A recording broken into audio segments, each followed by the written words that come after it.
And good morning and welcome to day 3 and the final day of Leap East. This is just a short reminder that we will be starting very shortly, so please make sure to take your seat here at the main stage. We will be starting in just a moment. Thank you very much.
So good morning to everyone. A very warm welcome to day 3 of Leap East. It's the final day here, and I just want to say thank you so much to all of you early birds for joining us. I'm sure the rest of the others will be coming shortly, but they probably had some time to recover from last night.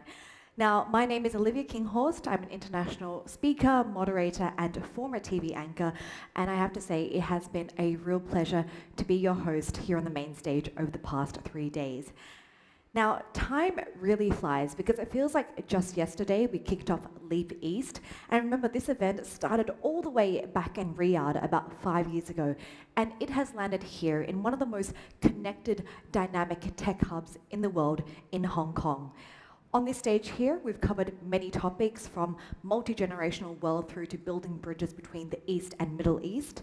And I just want to give you a recap of the scale we're talking about here. This week, we've had about 25,000 people come here to this exhibition center. We've had 300 speakers, 400 exhibitors, and I hope you've managed to catch some of the action across the floor. So plenty more of that still to come, even though it's the final day. So with that, let's leap into the very first session. And we're going to start with the Hong Kong Shenzhen Innovation and Technology Park.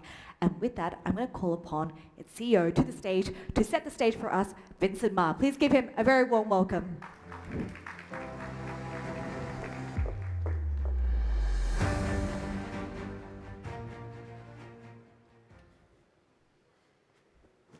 Good morning, ladies and gentlemen. It's indeed my great pleasure to be here to have a chance to address to you in Leap East, one of the most prestigious global stage. And with all the visionary leaders, visionary minds, technology experts, dynamic capitals, all from all over the world, and we meet in Hong Kong. So it's my pleasure. Today, I have 2 objectives. Okay, first, I would like to give you a report about the latest development of Hong Kong Shenzhen Innovation and Technology Park. That's the park that we have been operating. I'm a little bit more greedy because apart from introducing the park to you, I would like to further explore with you how we can leverage on all the strengths of Saudi Arabia, Hong Kong, and the Greater Bay Area, the Guangdong, Hong Kong, Macau Bay Area, that with all our combined capital, our combined INT ecosystem and platforms, and our combined talent pools, how we can actually further leapfrog the INT development from the upstream R&D to midstream prototyping and pilot production, and to the real stuff, really the commercialization and go to market. So that's my second objective. And I hope HSITP can play a vital role in that kind of synergies. Now, first of all, Hong Kong Shenzhen Innovation Technology Park has been named in the 14th five-year plan of mainland government to be one of the key cooperation platforms in the Guangdong, Hong Kong, Macau Bay Area, and is the only innovation and technology platform in that area. Okay, so what does it mean? We are going to benefit from the unique competitive advantages of a lot of convenient access, convenient cross-border access, share valuable INT resources, research resources, share facilities, share infrastructure, and we want to be the perfect place actually for all of the INT companies or enterprise to be able to leverage on these advantages to leapfrog their INT development, okay, and blend all the good stuff in this area and help also the Greater Bay Area to become a INT bridgehead in future. Now, Hong Kong Shenzhen Innovation Technology Park is also part of Northern Metropolis, which is obviously a very strategic area that Hong Kong is going to develop in the next many years. And it's also a very important part of Greater Bay Area, if I've introduced to you. And this is also a very strategic initiative that the Hong Kong government is going to do to proactively align with the latest 15th five-year plan of the mainland government to better integrate Hong Kong and use Hong Kong to serve the development of the mainland development. So that means this is continuously going to be a strategic project from a national perspective. Sorry.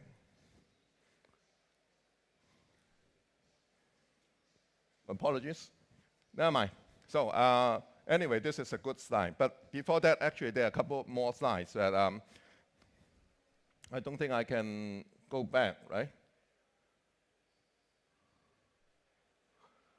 Never mind. Okay.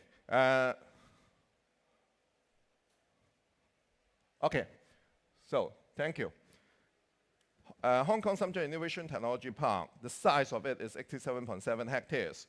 To put it in context, this is about 4 times the size of the current Hong Kong Science Park, which is a very successful, mature science park in Hong Kong. We are 4 times the size. Okay? Our proximity is the closest to the border. It's just next to the Shenzhen River, separating the border between Hong Kong and Shenzhen. Okay? And besides, we are also an area that is going to be developed together with the Northern Metropolis. Now, the park obviously is big. We actually start to develop from the west to the east. We have already started the development, our phase 1 development, and then we are going to, in a few years' time, we are going to start with the phase 2 development. And when you look at this slide, you can see Hong Kong Park, and the other side is Shenzhen Park. The 2 parks are going to be connected by footbridges. So this is important because this is one of the things that I'm going to talk about. It's the because we are a national project, so the central government is going to support the He-Tao Cooperation Zone with unique cross-boundary policies. That what we call the 4 flows. In terms of personnel flow, that means people working in the park, in Hong Kong Park and Shenzhen Park, will be registered under a whitelist system that they can easily use the footbridge crossing the Shenzhen River without any hassles. So convenient access, effective, the 2 parks are virtually connected.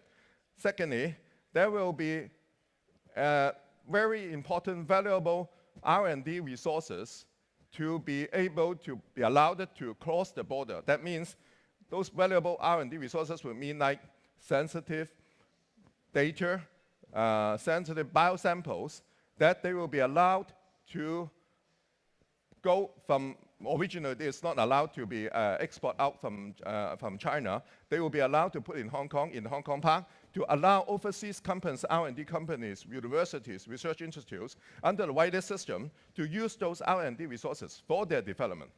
And then the 4th flow is actually capital.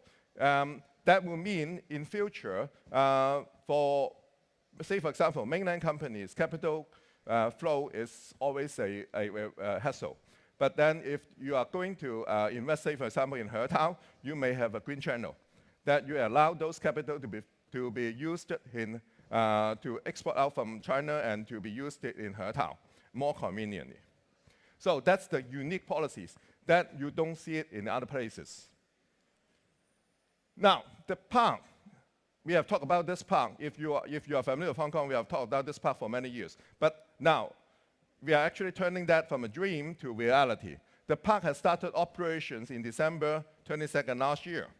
We have 8 buildings under construction, 3 has been completed, and then 5 is going to be completed by the end of this year. Now, with space available, then we have started inviting talents and enterprises to join us. So actually, the market response has been extremely encouraging. Over the last 6 months, we have 2 buildings, wet lab buildings, that is wet lab enabled buildings, that you can use it for R&D development for life science, new material, etc. So around 330,000 square feet of space is fully occupied by now, within 6 months. Okay? And over 90 companies have already landed in the park using those space. Around 40% are AI companies, around another 40% life science company. And then the remaining will be companies from new energy, new materials, robotics, microelectronics. Out of those companies, over 70% originate from mainland or overseas. Okay? We actually attract a lot of companies from all over the world to come. And then from an institutional maturity, 36% of those companies are public market ready. And as a matter of fact, 13% of those have already listed, and the other remaining are prepared to list. And as a matter of fact, out of those over 90 companies, 50% actually is new to Hong Kong. So that means the market is very receptive to the idea about He-Tao, our unique competitive advantages. When you look at the tenant profile, you can see a very good mix. Multinational, global multinational, like ARM. We have like microelectronics giants like Goer Micro, which is a very big microelectronics company in China. And obviously Lenovo, everyone knows, and AI and hardware. And then AstraZeneca, who is obviously a very well-known pharmaceutical multinational, has already landed in the park. Apart from landing in the park, doing all those clinical trials, and they also help us to do incubation. Okay? So it's a lot of good things, good companies arrived. Besides, we actually try to recruit a lot of startups from all over the world. We have started our first incubation program, the first cohort. Even the first cohort, we received 700 applications from all over the world to apply to join the incubation program. And out of that, we have chosen 100. Those will be like half AI, half life science. And actually, there are a lot of smart startups, even they didn't join the incubation programs, they also join us in our incubation space. So that's the ecosystem of startups that's already emerged. And out of those, a lot of companies actually is from overseas, from Europe, from Asia, from different parts of the world. So it's a very international atmosphere. And out of that, in life science, say for example, there are a lot of companies who are doing like the medical device, drugs, especially those on cancer diseases. Now, we are talking about some space that we built and create a space for people to land easily. But then, because the market is so receptive to the Hertel idea, we have already started to use the remaining land resources to attract even more enterprises, leading enterprises to come. They can actually come to acquire some of the land here and then build their own bespoke facilities, bespoke buildings with their own R&D facilities, with their upstream, downstream partners invited to join, create their own ecosystem. This is our current stage of development. We have 22 land parcels in our phase 1. We have already taken out 4 land parcels for tendering, inviting enterprises, leading enterprises to come to, and again, I can tell you the market response has been very encouraging. So you can also come to do big. Get a land, build your infrastructure, build your ecosystem. Now, up to now, I hope I have already given you a very quick snapshot about the development of HSITP within a few minutes' time. I only have a few minutes, so I cannot tell you the whole story because it can last for an hour. But I hope I can already trigger enough interest from you guys to explore the opportunities in Hertel. There are lots of things happening, and we are doing very fast.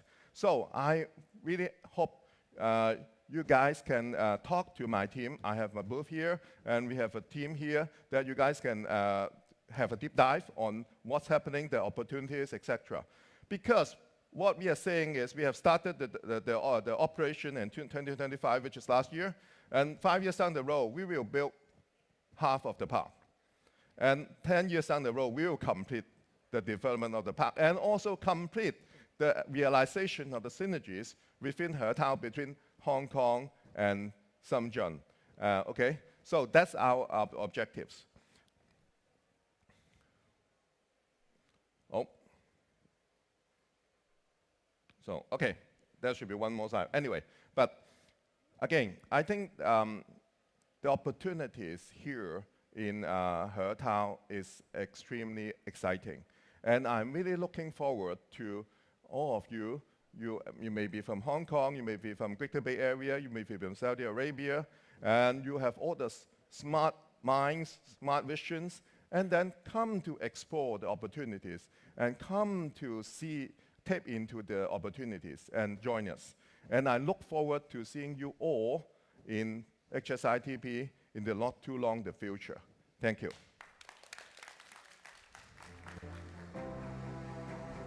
So big thank you to Vincent and to all of our international visitors.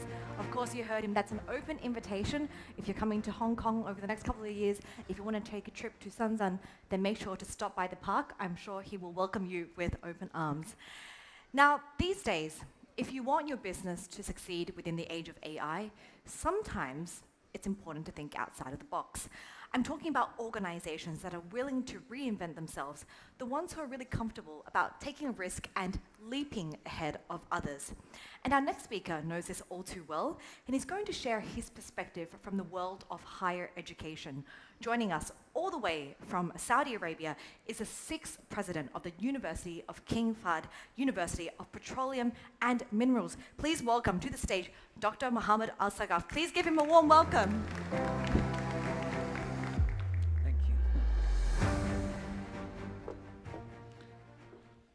Good morning, everyone. Before I begin, I'd like to start by thanking my very dear friend, the Minister of IT and Communication in Saudi Arabia, Mr. Abdullah Suwaha, for facilitating my speech here today. It's my pleasure to be at Leap East, and I'm going to talk today about a lot of things, but I backed so many keywords and jargon here just to attract audience, right? AI plus X, impossible, and so on and so forth. And what I would like actually to talk about is indeed whether it is possible to make the impossible happen, and how AI plus X and other factors link together to facilitate this. And in doing so, I'm going to describe the application of everything that I'm going to talk about to our own journey at my university, KFUPM. So let's start. And I'd like to start by saying this university was a government institution for many years. In 2020, about 6 years ago, it was spun off into an independent institution. And since then, we started a very broad and deep transformation of the university. We started by asking, what is our strategic objective? And what is the strategic objective of any university? It was, of course, to help expand the Saudi and the global economies, because the Saudi and the global economies are becoming very well aligned as far as the future is concerned. And then how do you expand an economy? You have to build new sectors. But how do you build new sectors? You need two things. You need investment and you need talent. A lot of effort by planners and strategists focuses on investment, get FDI, sign agreements, and so on and so forth. But it is really the talent that is key to creating any sector.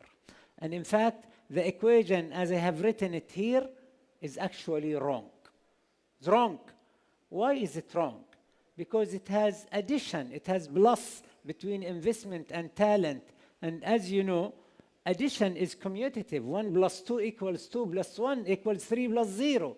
And so if it were indeed addition, you could make up for shortage of talent by more investment, but you cannot. It is not an additive relationship. It is indeed a multiplicative relationship. It is talent that amplifies and enables the investment, and without which you will be multiplying by 0 and getting nothing and no sectors. But then we ask ourselves, which talent? There are several types of talents, and indeed I'm going to describe 3 types of talent. The first one is the economy burdening talent. All the graduates of universities whose skills are not needed in today's nor in tomorrow's economy, and therefore they become a burden to the economy. The second type is the economy maintaining talent. All the engineers and bankers and doctors and lawyers and professors and so on, who ensure the continuity of the current economy and its evolution. This is usually the largest portion of any economy and an essential part. But our emphasis at KFUPM is on the third type, on the economy creating talent. Those are the few, relatively speaking, who are going to go on to create the new jobs and create the new sectors and therefore create the new economy. This is why we tell our students when they come in, you are not here to learn to get a job. If you don't know, KFUPM is one of the most difficult universities to get into. Our admit to apply ratio is only 3%, one of the lowest in the world. If you are joining on the ACT track, the bottom 25th percentile is 1435, higher even than Stanford's and other top schools. However, that is not the objective. The objective is not just to get in and get a job, because if you get in, you are implicitly guaranteed a job. You are here indeed to learn to create a job. And this message is repeated over and over and over to our students. And we also, as a university, we have to take a commensurate posture with regard to technology.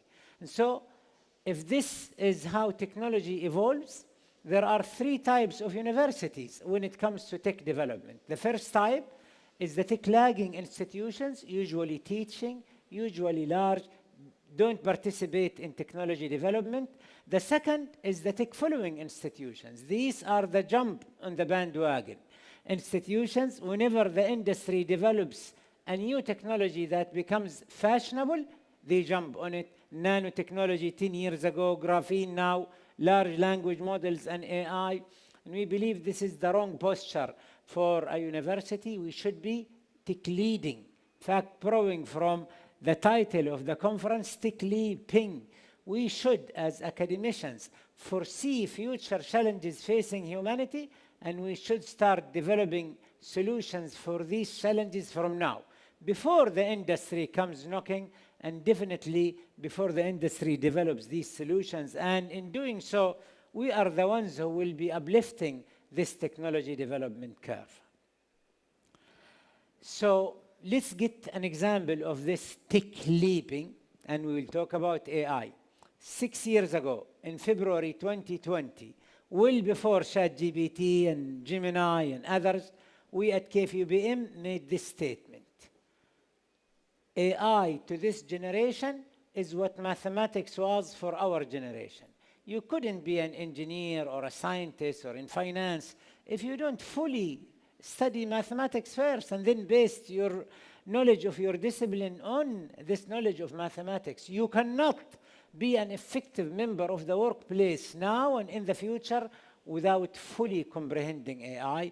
And hence, we launched AI plus X, meaning at KFUBM, you first learn AI and then you learn your discipline, whether it's mechanical engineering or physics or whatever, and you use your knowledge of AI to fully unlock your knowledge of your discipline. We also said this as an institution that is no longer government run, we need to be fast. FAST, flexible, agile, synergetic, and transformative. And I'm going to give you an example of this in the next slide, which might be a little bit shocking. So hold on to your seats. If this is where top schools are, MIT, Stanford, Berkeley, and others, and you can measure their level by whatever measure, impact, citations per faculty, and so on and so forth, and we at KFUBM are here, we could never catch up to these top-notch universities if we move at this speed. In fact, we cannot catch up to them if we move at their own speed. Because how can you catch up with somebody ahead of you in a race if you just match their speed, right? Parallel lines intersect at infinity. We can't. We need to be moving faster than Stanford and MIT. We need to be moving like this. This is what I mean by fast. And I'm sure you are now saying, who is this crazy guy from Saudi Arabia who thinks he's going to catch up with MIT and Stanford and so on, moving like this? I'll say, hold on. I'll come back to this slide later in the presentation. But talk now about whether indeed make this impossible happen or not, and use examples from what was done at KFUBM, the what, how, and who. The first thing we did is that if you want to build sectors, you need to pivot the university to things other than just petroleum. So we pivoted into these 10 sectors: fintech, the digital economy, environment and sustainability, biotechnology, and energy, of course, in its widest form, including renewables, hydrogen, and geothermal, and nuclear, and so on. And then we started developing tech leaping programs. We created 100 new programs in the last 5 or 6 years. Now, that is fast. These are all future-focused: AI and machine learning, cybersecurity, and blockchain, quantum computing, IoT and edge computing, visual computing, advanced robotics, and so on and so forth, hydrogen mobility, non-metallic materials. And all of these are actual programs from which at least 5 cohorts have graduated.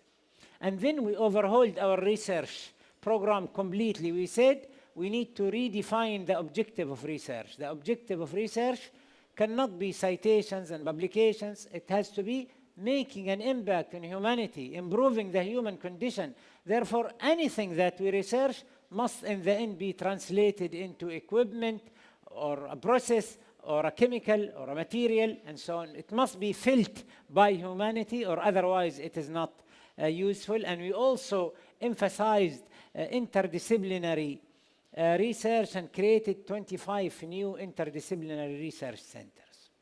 And as you can see how fast we grew our number of graduate students reaching 40% and number of postdocs and so on and so forth. But the third pillar, academia, research and entrepreneurship. And I'm not going to talk a lot about entrepreneurship. We again overhauled completely our entrepreneurship program. One of the things that I'm going to emphasize is the following. Every university encourages its faculty members, its academic staff to use its IP to create startups. Every university. And they typically, almost always, in fact always claw back some of the gains of these startups, understandably. Either they claw back equity or royalty or other fees, lawyer fees, IP maintenance, and so on and so forth. Last year, we announced that KFUPM is going on the 000 policy. We are going to allow our academic staff, our faculty members, to utilize the university-owned intellectual property to create startups, and we will claw back 0 equity, 0 royalty, and 0 other fees. Our interest in maximizing the size of the pie rather than how much we get out of it. We encourage them, once they become rich, of course, to give back to the university, but it is optional, and you know, most of them, when they become rich, they will be very greedy and probably will not give us anything. But at any rate, this is our policy. We have a technology park called Dhahran Techno Valley. Within 8 months of the overhaul of our entrepreneurship system, the number of incubated startups increased from 0 to 70 plus, and the target for this year is to reach 200 incubated startups. And of course, the invitation is there for all of you to come join us at Dhahran Techno Valley. One important thing in addition to academia and research is diversity. I discussed diversity in terms of diversity of thinking, interdisciplinary. Diversity of culture is also important. This map shows the countries from which KFUPM students came in 2019. And this map shows the countries from which our students come right now. Almost every country in the globe, from over 80 countries, from Bolivia and Ecuador and North America, going all the way to Indonesia and Australia, Russia, China, and so on and so forth. We are very proud of the international culture at KFUPM. And the third diversity is that of gender. We talked about international. This university was men only for the past 60 years since inception. And when we started in 2020, we opened it to females in all disciplines, in all majors. And right now, KFUPM has the distinction of having the highest enrollment of females in engineering anywhere in the world. Anywhere, at 40 to 50% enrollment of females in engineering. Typically, even in the most advanced economies, it's between 10, 15, and 20. In engineering, once you add medicine and humanities and so on, it's always 50-50. I'm going to skip for the lack of time and end by saying we are not a rankings sort of oriented university, but we have done very well. KFUPM ranks exceptionally high in the number of US patents granted to any international institution. In fact, last year we were number 2, ahead even of Stanford and MIT. We were 5 years ago number 25 in the Middle East and Africa. And as you can see, we grew very quickly, fast. We are currently number 1 in the Middle East and Africa. And now I show you this chart. This chart shows the citations per faculty for a number of top 50 universities. All of these universities are top 50. You see Stanford, you see Berkeley, you see Cambridge and Oxford and Columbia and so on and so forth. And as you can see, they are not stagnant. They are improving year on year. This is not cumulative. This is annual. So how does KFUPM's chart look like? You might be wondering. This is how it looks like. Very fast. In fact, we have already surpassed Yale and Columbia and Michigan, and many other universities, Manchester, Tokyo, and so on. And if you compare this chart to the slide I have shown you earlier, when I said whether it is possible to make the impossible happen, you see that the two are not too dissimilar from each other. Maybe my slide was a little bit more aspirational, but in fact they echo each other. And if we look at peer universities who were like us 5 or 6 years ago and their global ranking, this is QS, you will see some improved, some stayed the same. We started at number 200 6 years ago, and we grew very quickly. We are currently number 63 in the world, ahead of top-notch schools. Oops. Like UT Austin and Illinois, Urbana-Champaign, Wisconsin-Madison, Georgia Tech, and these are giants in the world, giants in the US, and we have surpassed them. So in the end, I'd like to say, it is indeed possible to make the impossible happen. You need all the ingredients. You need AI. You need AI plus X. You need to be fast. And I would like to end by saying that I encourage all of you to get in touch with KFUPM, to get in touch with the Dhahran Techno Valley, which is our science park at the university. And I invite you to come there and perhaps set up shop at KFUPM and Dhahran Techno Valley. Thank you very much. Thank you, Dr. Mohammed, and thank you for giving us a window into this very, very beautiful university. And I'll just hand this back over quickly. And I hope that some of you might take the chance to go and visit next time you're there. And let's be optimistic. Once they're successful, I'm sure they're going to give back to the university. So if you live in Hong Kong, chances are you have this in your wallet already. Many of you use and rely on this daily. Of course, we're talking about the octopus card, something which has now become a staple and backbone of everyday life in Hong Kong.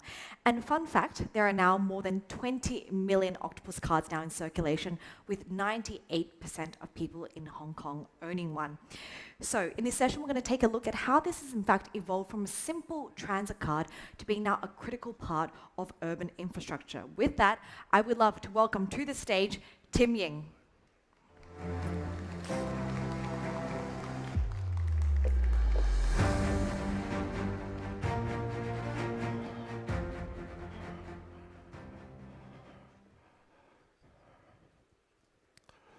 All right, hello everyone. My name is Tim, and it's a real pleasure to be with Leap East. And today, I wanted to be able to talk to you about smart cities, perhaps not in the usual way. Nowadays, every city wants to become a smart city.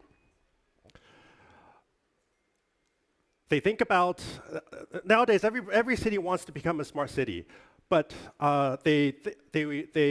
most conversations start the same way. They talk about sensors, they talk about apps, they talk about AI, they talk about dashboards, and sometimes they talk about cool robots rolling around looking very, very important. Now, no cities are identical. And every city is unique in its own way. It doesn't show the thing. Yeah. And every city is unique in its own way. Now, today I wanted to be able to share with you the octopus story and how Hong Kong became a smart city. And before I share that story, I wanted to be able to share with you maybe perhaps something unexpected. And I want to be able to start with coins.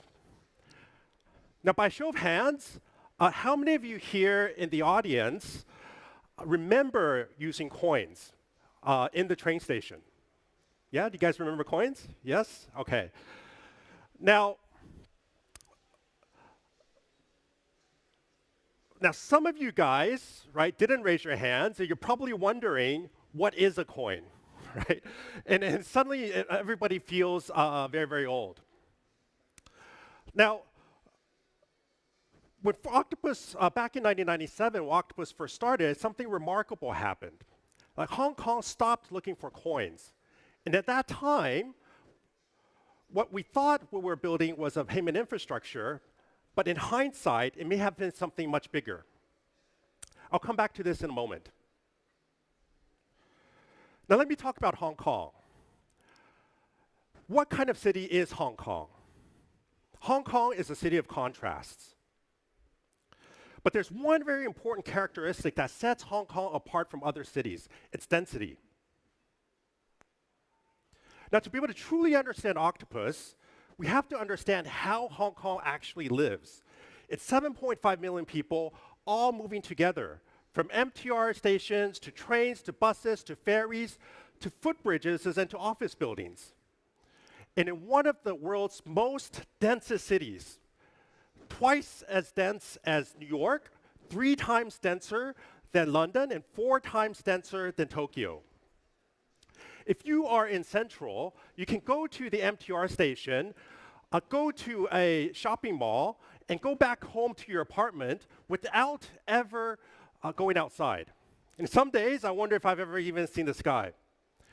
In that type of a system, a 1-second delay is no longer 1 second.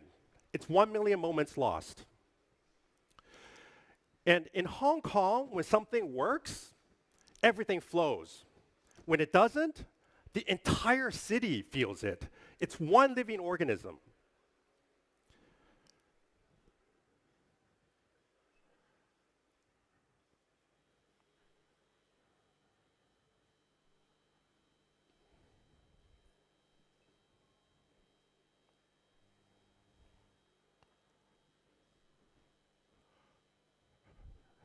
It's one living organism. And nowhere is that more obvious than how Hong Kong moves.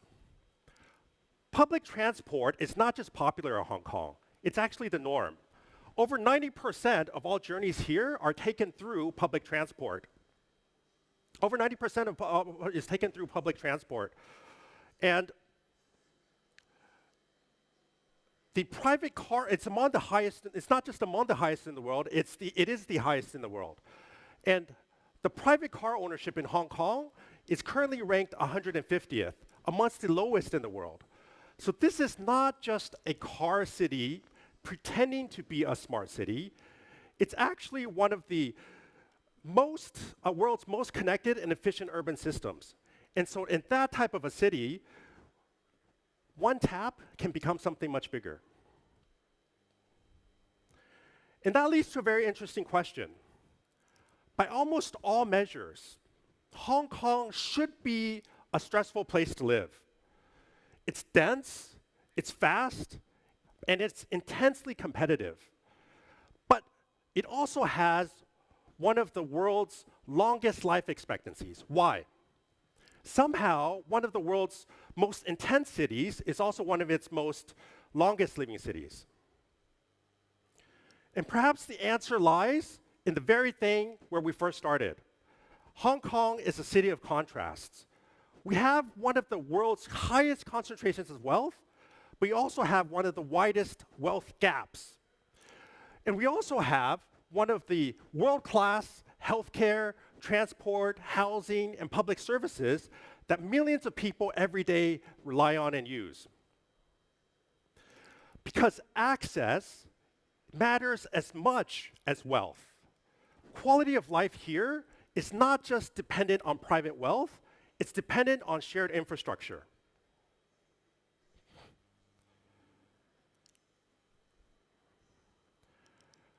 Now, Hong Kong is a city that works only because its infrastructure works.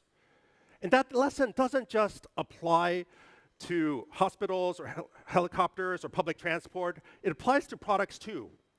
Octopus wasn't just born in Hong Kong, it was shaped by Hong Kong. The real requirements didn't come from engineers. The real requirements came from Hong Kong itself. Hong Kong wrote these product specifications. Fai, Leng, Zeng, Mho Si Ge. Now let me teach you guys some Cantonese.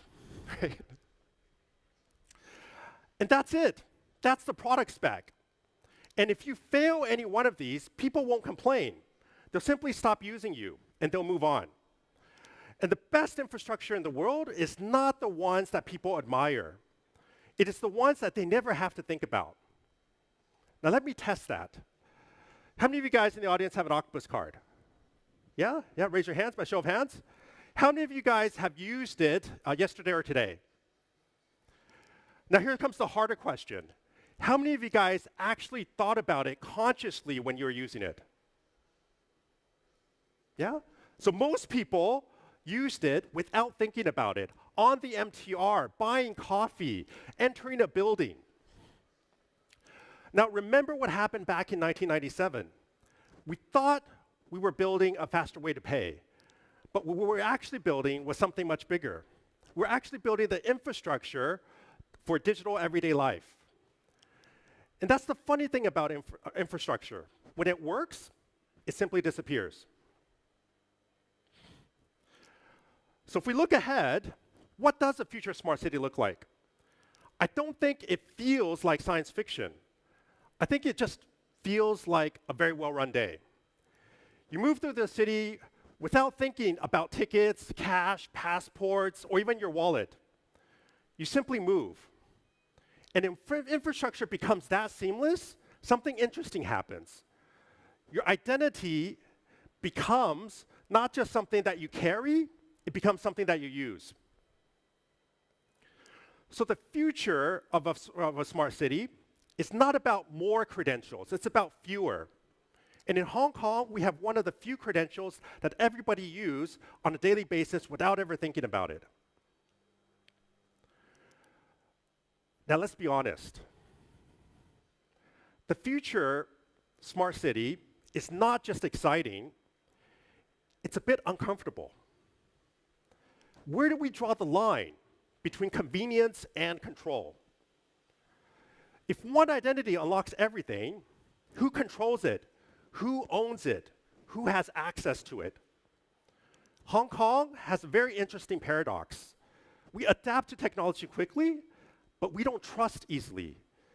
We tap without thinking, but we question deeply. We value convenience, but we care about control. And in Hong Kong, both can be true. The future smart city will have to deliver convenience, privacy, and control. And for me, that leads to a very, very interesting question. Who holds the keys? In many digital platforms today, the answer is very, very simple. The platform does. Your credentials, your permissions, your data relationships doesn't sit with you. It sits on somebody else's system. But there is another model, a model where the user keeps more control, a model where convenience does not mean giving up control.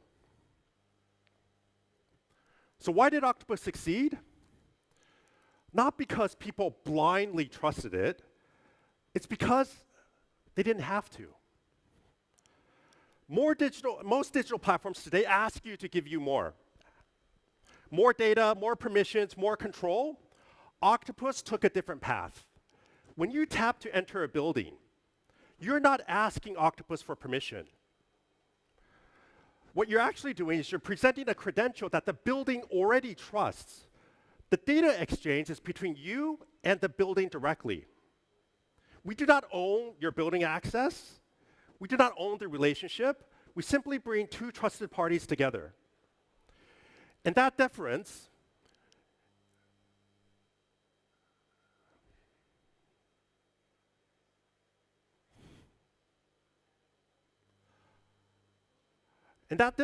is not just technical, it's philosophical. Because most platforms today, 98% of platforms are custodial, and they become powerful by wanting to own more. Octopus became powerful because we needed to own less.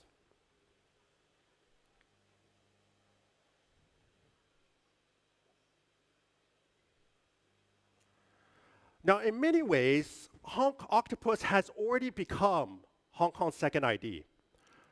Not because it replaces the official identity. It doesn't replace it, and it shouldn't replace it.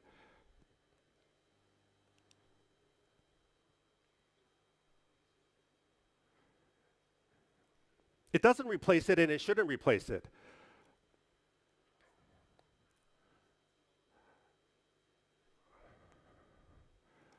It doesn't replace your official identity.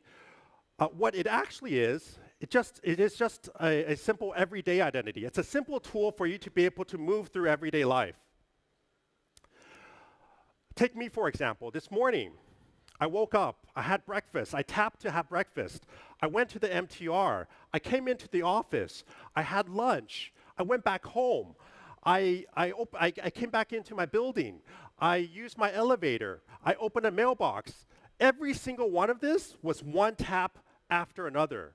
So Octopus has become more than just a payment card. It's actually become a credential. And when something becomes that seamless, something interesting happens. Right? It becomes not just something that you carry, it becomes something that you use. Now, I wanted to be able to end on a question. How on earth is something as ordinary as a transit card become something so important to Hong Kong? Now, the question started more than 29 years ago when Hong Kong stopped looking for coins. And at that moment, we didn't realize it, but what we were actually building was trust, one dude at a time. And when one tap can allow 7.5 million people in one of the densest cities in the world to be able to move about seamlessly, what else can it unlock? It can unlock Hong Kong as a city of many contrasts. A city that is dense but connected, that is fast but also human, that is complex but is also built to flow. Now, Hong Kong is not just a city of contrast. It is also a city where you don't just use one credential to open many doors. You also use it to be able to connect everything, but not have to collect everything. And perhaps that's one of the reasons why Octopus became, an ordinary transit card became something where it has become part of the Hong Kong identity. Because it isn't just something that tells us who we are, it actually, somewhere along the day, became part of who we are. And at the end of the day, who we want to be. Thank you very much. So big thank you to Tim, and all I can say is that I can attest to everything he has said. I think I've collected about 15, 20 Octopus cards every time I come to Hong Kong. It's something that I go to because it's an essential part of the social fabric, as he just mentioned there. We're going to stay with this topic of the future of urban cities, and I want you all to now think about the city where you grew up. It could be here in Hong Kong, it could be all the way in Saudi Arabia, but chances are it's probably changed very dramatically over the last decade. More intelligent, more connected, more experiences. And as cities start to get smarter, AI and immersive technology is going to play an even bigger role here, shaping how we as citizens move, interact, and actually spend time in our urban environments. So here to share more of that and to dive deeper into this topic, we would love to welcome our next speakers and moderator to the stage, of course, Juliet Mann of CGTN. Please give them a very warm welcome. Thanks, Olivia. Okay, so if you like this one, you can sit underneath your photograph. Great. Good morning, everyone. Great to see all of you here. And we've got a brilliant panel here with all completely different perspectives on smart cities and who holds the golden key that Tim was just talking about. Because we talk a lot about smart cities, about efficiency, about connectivity, about the infrastructure. But that's only part of it. That's only a small part of the story, because cities now are competing for something less tangible. And that's for you and me. That's for all of our attention. for all of our time, for all of our money? You know, where are we going to spend it? We've got AI, we've got digital platforms, we have immersive technologies, all becoming much more embedded in our daily lives. They need to feel engaging, they need to feel memorable, they need to feel alive. Cities are being asked to do so much more than just being able to function well, to have a tram system or a metro system. It's got to give us that, je ne sais quoi, that little bit extra. And that's why this conversation is going to be particularly interesting, because we've got people with different perspectives here. We've got, you know, Alan, who has built destinations, bringing people together. We've got Danny's work in digital entertainment and esports communities. And then we have Ehsan and we have Aaron, who will give us a view on how platforms are shaping how people move, how we choose to experience cities and big events like the Asia World Cup. So let's explore what happens when technology, entertainment, mobility, and placemaking all start to overlap, and what it really means for the future of cities that we actually all want to spend some time in. Now, Alan, I'm going to start with you. I think you said 58 years here in Hong Kong. You will argue that And I'm only 45. Oh, yeah, okay. I think you've had work. But, you know, you claim that Hong Kong is the best city of the world. So I want you to stand by that. What does it take, and what changes have you seen in the city here that have really made it stay alive and keep drawing people to it? Well, as I said, Hong Kong is a very unique city because I started here 58 years ago when it was under the British administration. And until 1997, Hong Kong was really, governed by the British, and it was just a colony. And after the handover, of course, China took hold of it. And you started to see, now that was a very difficult period for people because for 100 years you're told that you're Chinese, you're British, you're not Chinese, you're British. And July 1st, 1997, you wake up and suddenly you're told, no, you're now Chinese. And it's never happened anywhere in the world. Imagine your whole life you're growing up thinking you're one nationality and suddenly you change.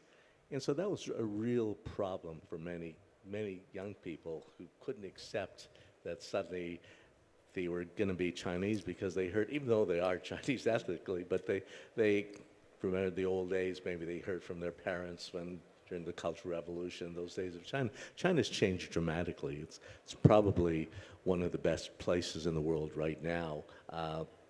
With everything from technology to efficiency to everything that this panel will talk about, that's what China gives now. And Hong Kong in itself has become, we were a laggard in technology because Hong Kong was all about property market, real estate market, and people were making money. But the good thing is we're a super connector, one country, two systems. So we kept the Chinese system, it's like the left hand and the right hand. You kept the Chinese system on one hand, but you also had the Western system on the other hand. And that's what made Hong Kong so attractive. 15% tax, which is a big thing, and free flow of capital.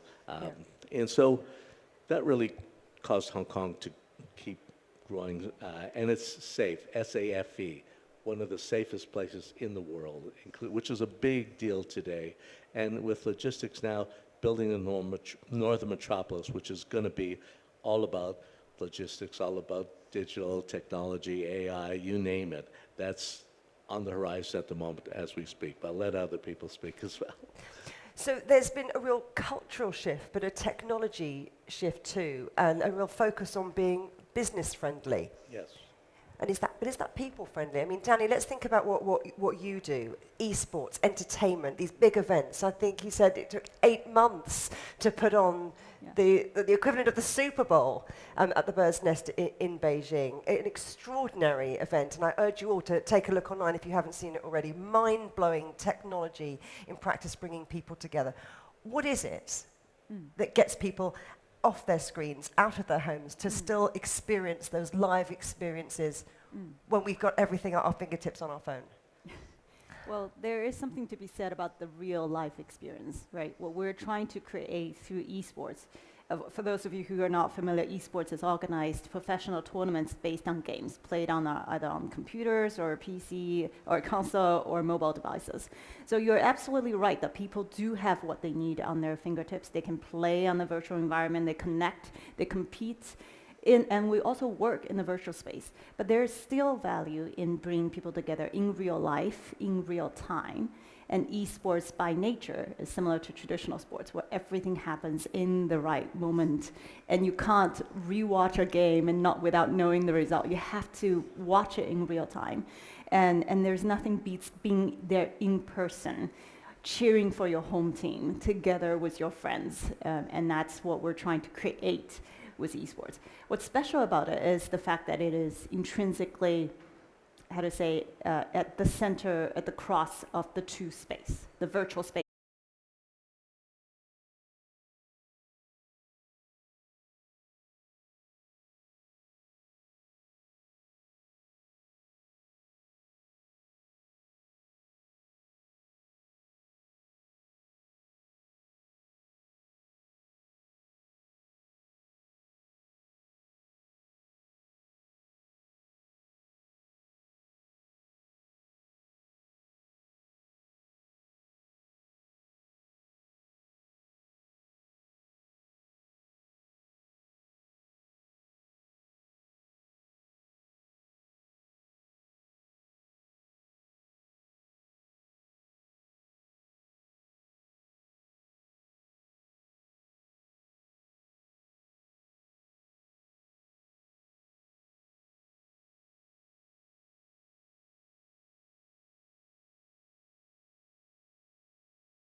Remember the emotions, the experience, and we don't want them to feel the logistic friction within the city. So for that reason, we let our team, we learn from other tournaments or sports events all across the world, because you don't want to bring people to your culture and having not to understand what is their norm and your culture. So we need the technology to help us understand the other cultures, understanding our culture, what is their norm, and we can tailor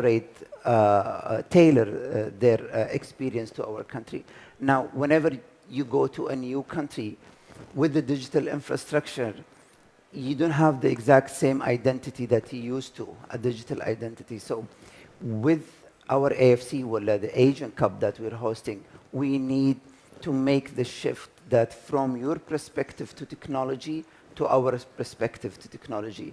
So that's exactly what we're trying to do with the Asian Cup or any sport event in Saudi Arabia. I mean, the Asian Cup is the first sport event. We're going toward the World Cup 2034. So we need to norm the digital culture to our standard or the expectations of the fan. Danny, let me ask you then. We're talking about everyone being digitally native. And we were talking backstage about esports being having quite a young audience. And so you're having a different conversation with them to get them out and to get them experience cities. But it's not really a generational divide, is it? It's about getting everyone involved. Yeah, that's exactly right. I think it's not, we tend to think about esports crowd, and we recently just published a white paper about this. You do see the very young demographic stage, right? Like we look at an average age of an esports fan is 26-year-old, and they're all 50% male, 50% female, so quite broad, but quite young. That's the impression. But actually, if you look at the core audience that come to the tournaments, yes, you do see 18-year-olds, 20-year-olds, but there are also people who are in their 40s, 50s that they're here just because they want to be part of the program. Really old people in their 40s and 50s, eh, Alan? No, but it's for everybody, right? But I think the core to what Essam was saying, what he said there really connected. I really connected with what he said. I think the key word is often being authentic. right? You want to be authentic with the community that you're trying to attract and serve. So with, in SM's case, is understanding what the other cultures will want to expect or experience when they come to Saudi Arabia. In our space, it's about introducing the crowds, whether they've been familiar with gaming, whether they play the game, or whether they're new to an esports tournament, whoever you are, to create an experience that is authentic and that will speak to you. So that means in our case, of course, we have the most hardcore part of the esports. That's the competition. That's the teams, the best of the best compete, right? That's where the most hardcore fans enjoys. But we also have, the storytelling around the teams. How did you grow up to be such a pro player? What's the history between the two teams? And that gets people who are less familiar with the most intense competitions into the conversation as well. And of course, we have the amazing opening shows where you see the golden dragon in the bird's nest. We have amazing mid-time shows. So if you're just a music lover, if you just love hanging out in big events, you get a piece to enjoy as well. And we have all the sort of the outside arena. It's not just in the arena. We also have experience centers outside of the arena. So there is something for everybody that for you to enjoy when you come to an esports tournament. And that's not just the grand finals. We also have the playoffs in the spring, the playoffs in the fall. So it becomes something that we want to have happening year-round in all kinds of different scales of tournaments and across different gender and age group as well. So if cities are trying to future-proof themselves, they need to have that authenticity in mind and be able to connect with all different elements of society and engagement. I mean, Alan, we've been hearing here about the culture clash, or trying to avoid that by being inclusive, having everyone.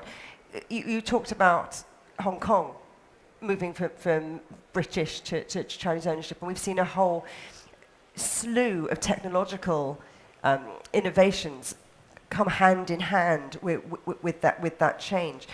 You said that technology doesn't replace those destinations, it amplifies them, right? So how does it actually look like when you layer all of those things on top of each other without squashing the cultural identity of a place? I think it's really important. Technology, of course, AI is the future. The biggest problem I find today is everyone in this room, everyone in the city, everyone in the world, before you go out or whatever you're going to do, especially for a city, even for a game, even for a car, whatever, this is what you check first. And if you just sit on a bus, which you don't usually do, but you'll see people just engrossed in what's going on. So the life has changed dramatically, especially and the young people are growing up with this too. I mean, I've got a 2-year-old grandkid that all they do is, well, you have kids, all they do is like look at the phone and tell you kind of take it away from them.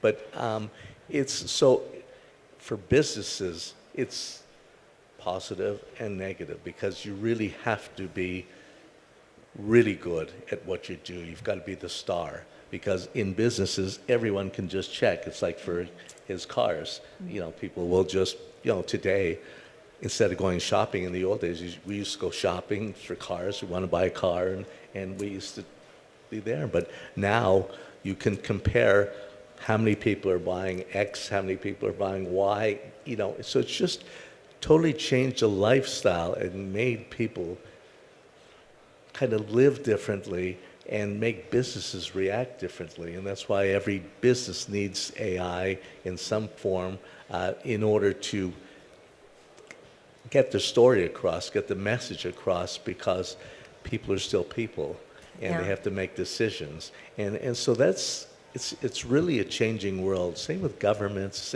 unfortunately, most governments in the world are so far behind because they're older and they don't really understand that the world is changing. In the business world, we understand that very, very, very well.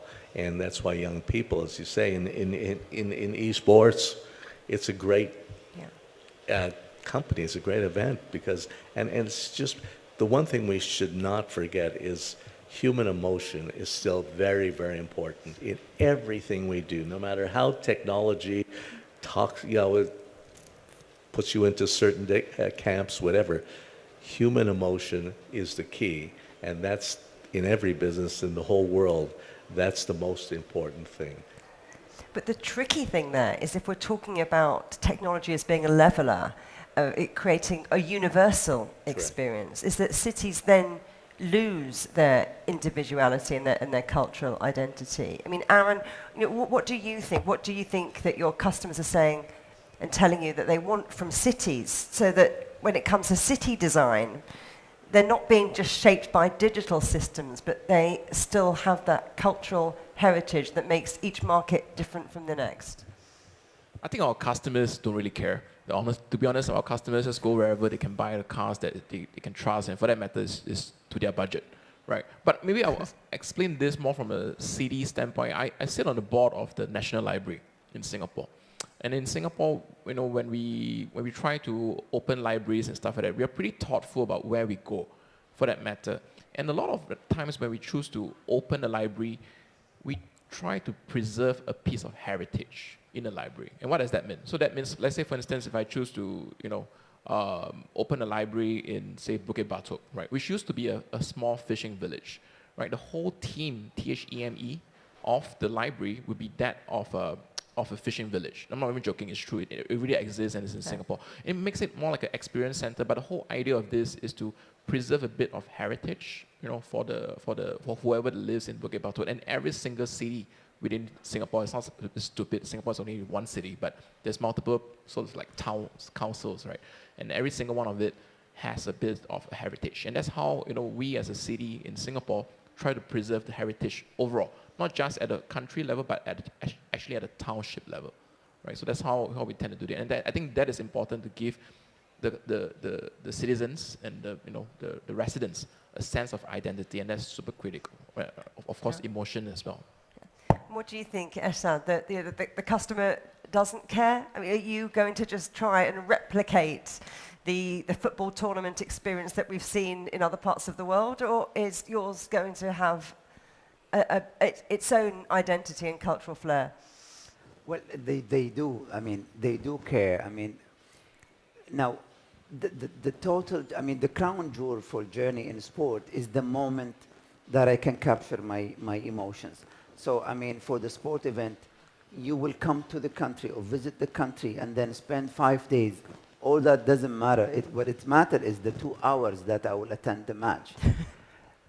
If that is ruined, everything else is ruined. And then from our perspective, I mean, we needed to have all of this journey is effortless. But when it comes to the important times, then we will have to solve the problem within seconds. Otherwise, I mean, we will leave a dent in your journey. So now, from our side, we would solve the problems we will focus our effort during the match time to solve all issues within seconds or even within 2 minutes. I mean, some of the fans come to the stadium, there is no tickets in the app. So once they leave us feedback into our system, we will need 90 seconds to solve this issue and get him into the stadium without having him suffer of this logistics and then keep the emotions up and high. But you were also telling me about the journey, about how you're trying to manage how everyone's getting there. So you don't have people queuing for ages and ages at a metro station if there's another way. Yes, I mean, what we're doing is exactly we capture how many, I mean, we have big stadiums that is 70,000, 80,000 spectators all coming at the same time or leaving at the same time. And then we will have to integrate with the whole city to understand their behavior, how they are coming. So what we usually do is 24 hours before the match, we send a very WhatsApp message or a communication. This is your seat, this is your block, this is what you need to wear, this is how the weather is tomorrow, and how you are coming to the stadium. So we know from the city there is a capacity in the metro. So the metro authority will inform us the capacity in the stadium is 20,000 spectators per hour. So do not exceed that number. And then when we ask this question, then we understand how many spectators are coming by the metro, and then we will try to nudge them to another transportation method. by offering like 10, 20% with the digital, like Uber, for example. This is your 20% discount in Uber. Just go by the Uber. And if you are coming with a car and there is a conjunction near the stadium, we'll send you like 5 Riyal or 10 Riyal. Go to the nearest Dunkin' Donut, get a coffee. So we control all the traffic into the stadium. And we would do the same when we leave the stadium. We get what we call the mock center. Like, do not push everyone at the same time. Let them spend more time in the fan zone activities. We will give like 20%. I mean, we're running out of the concession area, like the F&B. Spend another 20 minutes so we can flow to the city. We don't need to shock the city. Riyadh or Jeddah is a very big city, and 10,000 cars or 5,000 cars will leave a conjunction in the stadium. So this is how we try to manage all the flow into the outer stadium. And thank goodness for technology to help you along with that. I mean, Danny, I do want to get back to this generational thing a little bit. Do you think that people care whether the experiences are happening in a brand new shiny stadium in a new city, or whether it's an old town where when they have got a bit of downtime outside of the 2 hours of the event that they can go and explore, ruins or a museum? Or do you think that distinction no longer matters? I'm going to go with the SM camp here and say that it does matter. Even when you think about esports, where it seems like a lot of the experience and your emotional attachment are built virtually, where you land, the whole city does matter. And we try to make sure that every event, every tournament that we land in every different city, we've landed in Beijing, Riyadh, Hong Kong, London, every city has its own uniqueness to it. And that should be pronounced in the production. And to what Ellen was saying earlier, that human emotional connection is really, really important. When the fans come, the journey of building that emotional experience starts when they step foot in the city, all the way through the event and after the event as well. So I think the distinction is not to separate like the new city, the old city, rather every city has its own uniqueness, and how do we capture it and highlight it? For example, Riyadh, Saudi Arabia has been leading in the world of esports in recent years with commitment backing the Esports World Cup. And we've seen 2 editions of Esports World Cup now, and the 3rd edition now is in Paris this year. Yes. But I think that has done every event that I've been to in Riyadh around esports, even though we're still competing in that virtual space. But there is the element of, there's a Saudi green, and there is the Team Falcon play, and there's different elements of the experience that will shout out to the fans to make them understand, this is in a very unique experience in a very unique city. They do get to explore the old parts of the city once they step out of the arena, or they do get to experience all the perks of technology and the newness of every city that they go into. But I do think that the fans do care deeply where the event is held, where the city in which the event is housed in, because it's part of the overall emotional package. So Aaron, if the fans, if the spectators, if the consumers, if they are getting the experience that they are after, if cities are succeeding in today, what do you think those ones, maybe Singapore, where you're talking about with the libraries, what are they doing? What do they understand about people's behavior that other places maybe haven't quite got yet? No, I mean, from my standpoint, I think the Singapore government, at least, they have understood that humans are innately a bit lazy, right? So a lot of us, we tend to prefer to just buy food online rather than going out these days and stuff like that. So I think that is fundamentally important to understand that technology platforms and stuff has shifted consumer behavior, especially when it comes to city planning. We have to cater for that. And look at China, right? If you ever go to China, you will see racks and racks of food delivery, cupboards, if you may, right? That's electronically controlled and stuff and whatnot. And that gives you an idea of how that has changed, right? So instead of restaurants having there, you have all these layers and layers of cupboards, right, in that sense.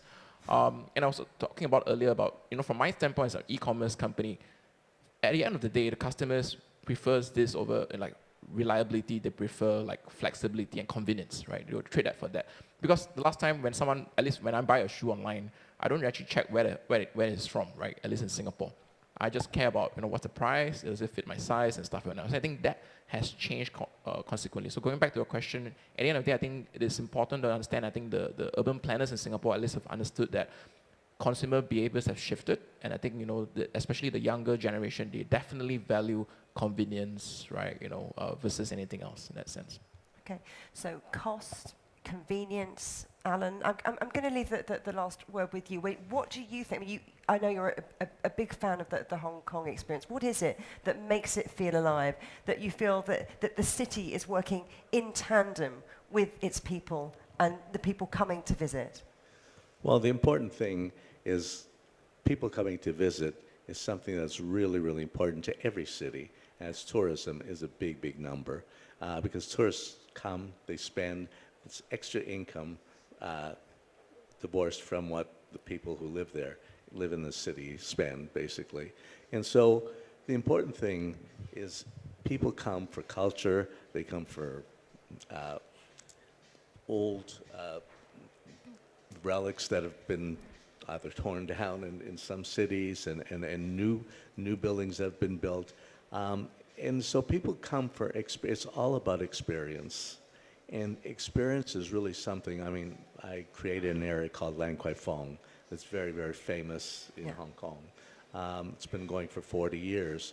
And again, that's all emotional driven. It's, and you see fans change over the years. I started off with originally British customers. Now it's all Chinese plus expats. And so and young people today are different than when I first started, because young people today, they want health, which is very important. They don't drink as much as they used to.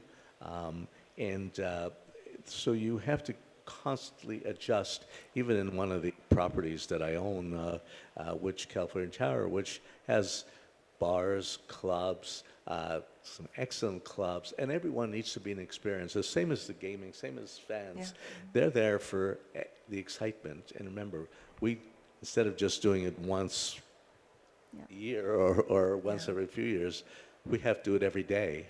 So you really have to be on your game, right? And making sure that people come. And then we have a pure fitness in the building, just 6 floors. And they've just opened up something called the ice bath, and the red lights, that's wellness. So it keeps on expanding into different areas. And it's not just about music. And of course, the DJ is very, very important. It's about the experience that people come to, and they spend. The more they enjoy, the more they spend. And then, of course, they bring in. Flies attract flies. People attract people. And people who have a good experience constantly are always attracting other people. And I guess it's what makes the world go round, what makes sports. And that's why sports is so important as well. So you're talking about an evolution here. It's not just about building your building and having all of the restaurants and the clubs. They need to move with the moment and move with the technology. But I think we're also hearing that technology is changing the way you run your businesses, but also the way you live. But it's not taking over, it's working in tandem. So don't give in to technology, but embrace it and let it help you grow really your city. That's really the key, is embrace technology. And because technology teaches people to change. Because you're always looking at your phone, you're always looking at what's new, what's coming, what's new in the city.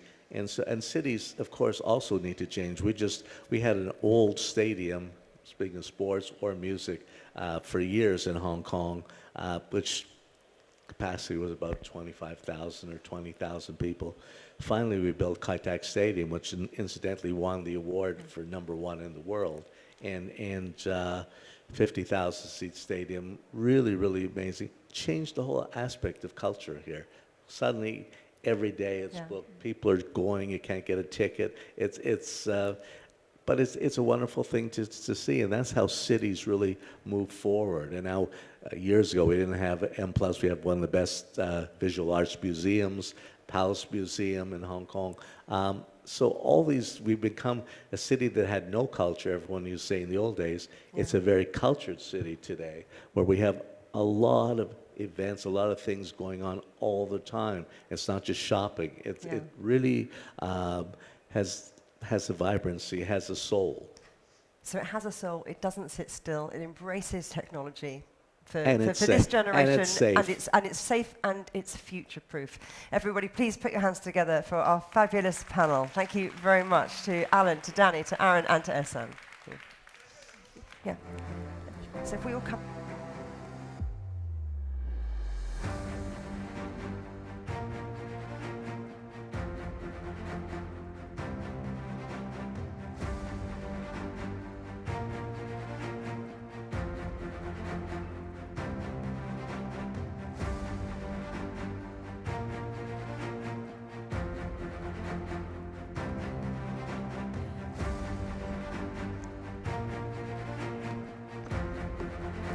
Thank you so much to our panelists, and thank you so much for bringing up that final note about Lan Kwai Fong, because in fact, LEAP today is hosting an event. So if you do have time tonight and your schedule is free, make sure to check it out, and you can get the full experience of the bars, the restaurants, as well as the wellness aspect. Now, we've spent a lot of time this morning on the stage talking about the future of urban environments. And right now we're dealing with robo-taxis, we have autonomous delivery vehicles, and all this shows that physical AI is really reshaping how people as well as goods move throughout cities. And our next panel is actually going to bring together leaders who right now are deploying autonomous systems at scale. And they're going to explain what must happen next for this to become mainstream. Several things to think about: safety and regulation, infrastructure readiness, public trust, as well, of course, commercial viability. So with that, please give them a very warm welcome to the stage, as well as our wonderful moderator, Adam Shaw. Thank you very much. Thank you, Olivia. So guys, if you'd like to take a seat. Thank you very much. Thank you. Wonderful. Yes, as Olivia was saying, this is about autonomous everything, the dawn of physical AI. Autonomy is moving from controlled pilots into real urban environments at a pace, from robo-taxis and autonomous delivery of cargo. All those things are happening really quickly, and here in Hong Kong and around Asia is one of the global center points, of course, of that. And this panel brings together some leaders deploying autonomous systems and experts in this area. So let me introduce Ted Swan, CEO of ASTRI, Hong Kong Applied Science and Technology Research Institute; Tiansheng Lu, co-founder and CTO of Pony AI, which is a leading autonomous driving technology companies; and Will Tsao, executive president of Neoflix, which is delivers also autonomous vehicles, but specializes in cargo. So we've got about, well, we have exactly 28 minutes and 42 seconds to talk about that. Ted, let's begin with you. We hear a lot about AI. What is driving the shift from digital AI, which I think we've been talking a lot about in the panel sessions over the past couple of days, to actual physical AI? Actually, we are seeing there are more and more demands for physical AI, i.e. the shift from digital AI to physical AI. Because there's one main reason, more demand for these automations of real-world tasks. And there are several reasons for this. When we look at the labor force, actually we see shortage of labor force all over the world. In particular, for some countries, we see that there's aging population. So that is why one of the main reasons for driving this. And secondly, is the advancement of technologies. Okay, we're seeing that there's now more and more environment that we can use what we call the sim to real, okay, i.e. we can have digital twin environments, allowing simulations of the digital environment with the physical environment. And also, we also see more advancement in technology, something related to what we call vision learning and actions. Okay, so we're seeing more and more technology that can visualize the environment, 3D spatial environment, and turn into action and learning, connecting the digital environment to the physical environment. last but not least is also we see more popularity in the capability of agentic AI. So with agentic AI, definitely that can help to boost the advancements of the shift from digital AI to physical AI. So that's interesting. You talk about the sort of technology driving factors. Tiancheng Lu, if I could ask you, technology is only part of this issue, obviously. It enables an industry. It doesn't make it a success in itself. What are the key factors that determine whether autonomous mobility actually is profitable? Yeah, so before that, maybe a brief introduction about myself. So I work on autonomous driving technology for more than 10 years. So I founded an autonomous driving company, Pony AI, working on robotaxi. So robotaxi is like a robotic driving taxi. So once you visit the city, then you can just use the app to call the taxi as a robotaxi, and will take you to the destination. Yeah. So since the question about what are the key factors, so as a technical person, this is one thing I'm proud of. That safety is always the highest priority, but also the foundation. But safety as of today, I will say we are pretty satisfied that safety is in a good shape. So also as the cost structure of this business is a good shape as well. And operation is another factor, but it can be well handled. So today, the key, most important factor I will say will be the regulation. So regulation, I will say, is not just policy making. Regulation is potentially build the trust for the public, to let the public to gradually trust the robotaxi, to trust the AI. That takes a long process to help the policymakers and us to learn, so to understand what is autonomous driving, also help to the public to accept these new things. That will be what I name as a key factor for moving ahead. So you talk about trust, and yes. I understand what you're saying. How do you create that environment of trust? Is it just time and familiarity and the absence of disaster? Is that what's all that's needed, or is there something more active? Yeah, maybe I can continue. Yeah. Okay, I was first and foremost the seeing the believing. First, it's important to get a chance to try, to be able to physically sit in the taxi and be able to drive without anyone's help. So another factor is to show some of the strong evidence to validate that your safety record is good. This is one part that policymakers can help a lot. So most of policymakers, they can install some devices to help us to track the safety progress. Then they can prove that, oh, wow, the driving experience, the safety, the efficiency of the car is pretty good. That's something, that's usually how we gradually improve the trust. Okay. Will, you specialize in logistics, in autonomous logistics and delivering stuff. Perhaps we could stay on the technicals for a moment. Is there a distinction, a useful distinction to be made between sort of just smart software on wheels and true AI? Is that an interesting question to ask? Yeah, there are many differences and also similarities as well. In general, I think, firstly, Neolix is a company very focused on autonomous delivery, autonomous logistics. We deliver goods, not passengers. When we use the technology to do the job, we have many aspects to cover. Firstly, for the algorithm side, it's definitely related to the AI. The development of AI is really accelerating the development of the performance of the vehicles. Secondly, I totally agree with Mr. Low that actually apart from technology, we are using the vehicles to do the real world operation actually. So for all the operation, we do need the AI to help as well.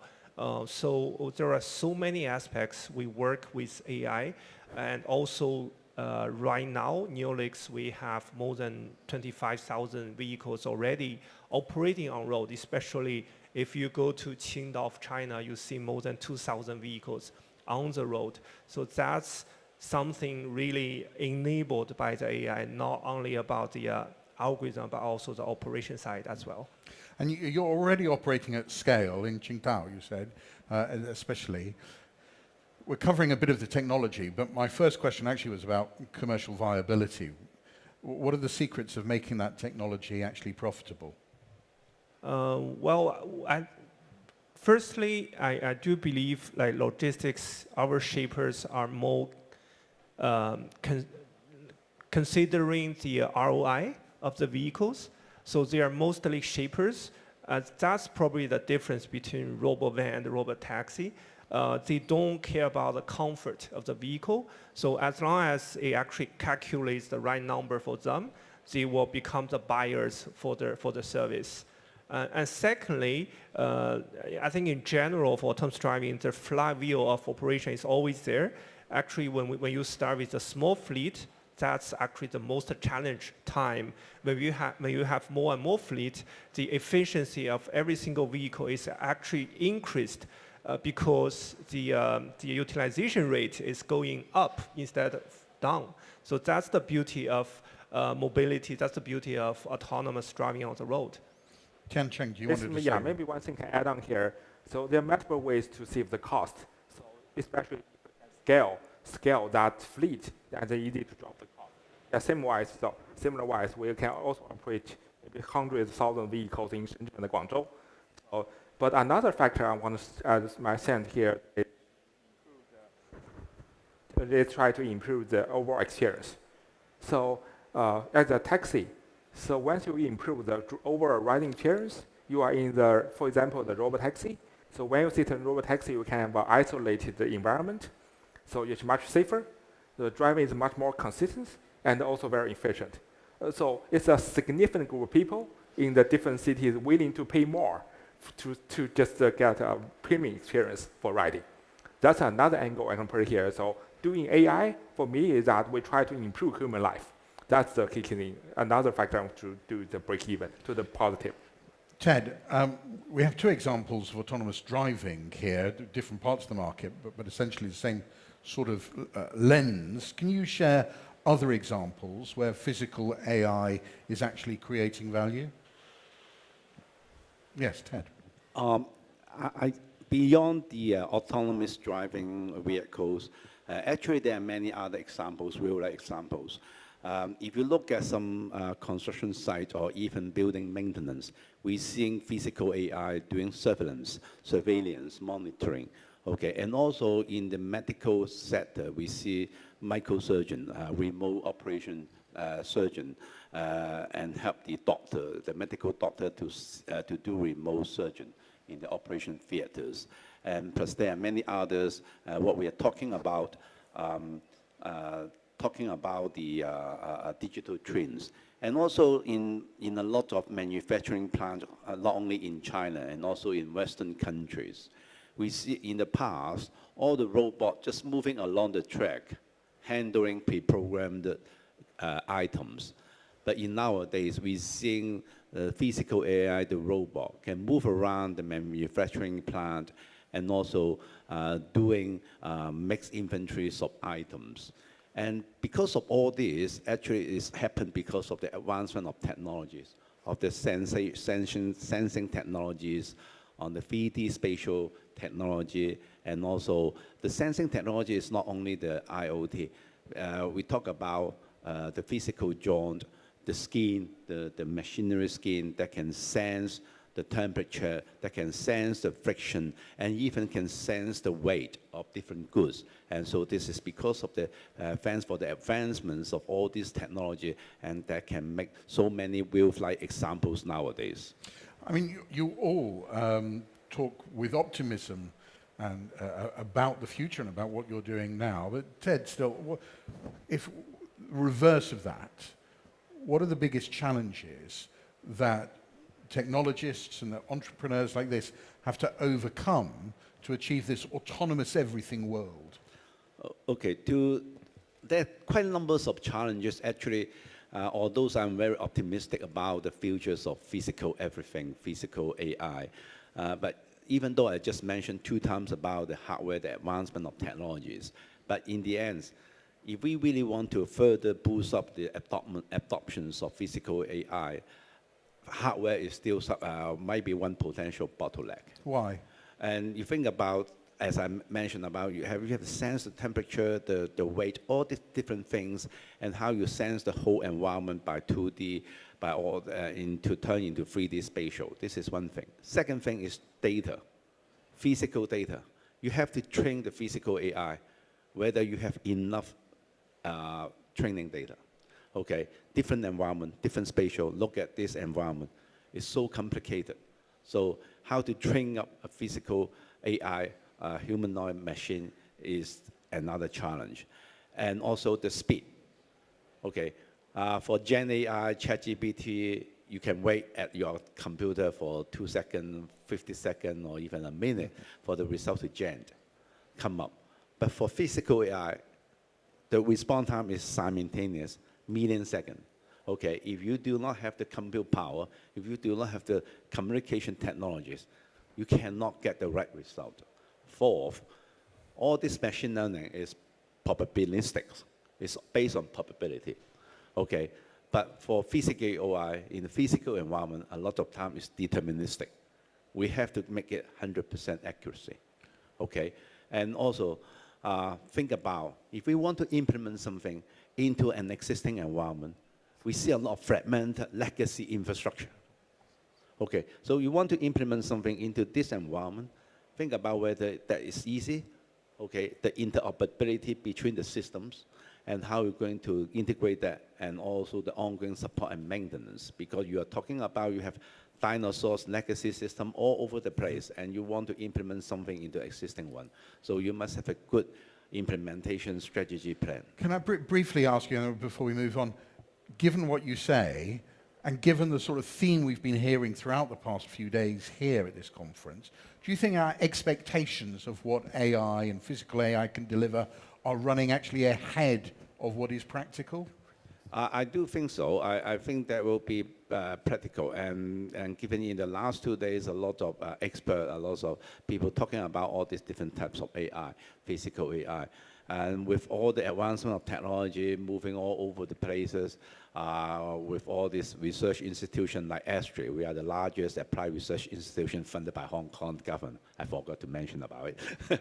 Okay, so I do believe it is very close. We are close to there. Okay.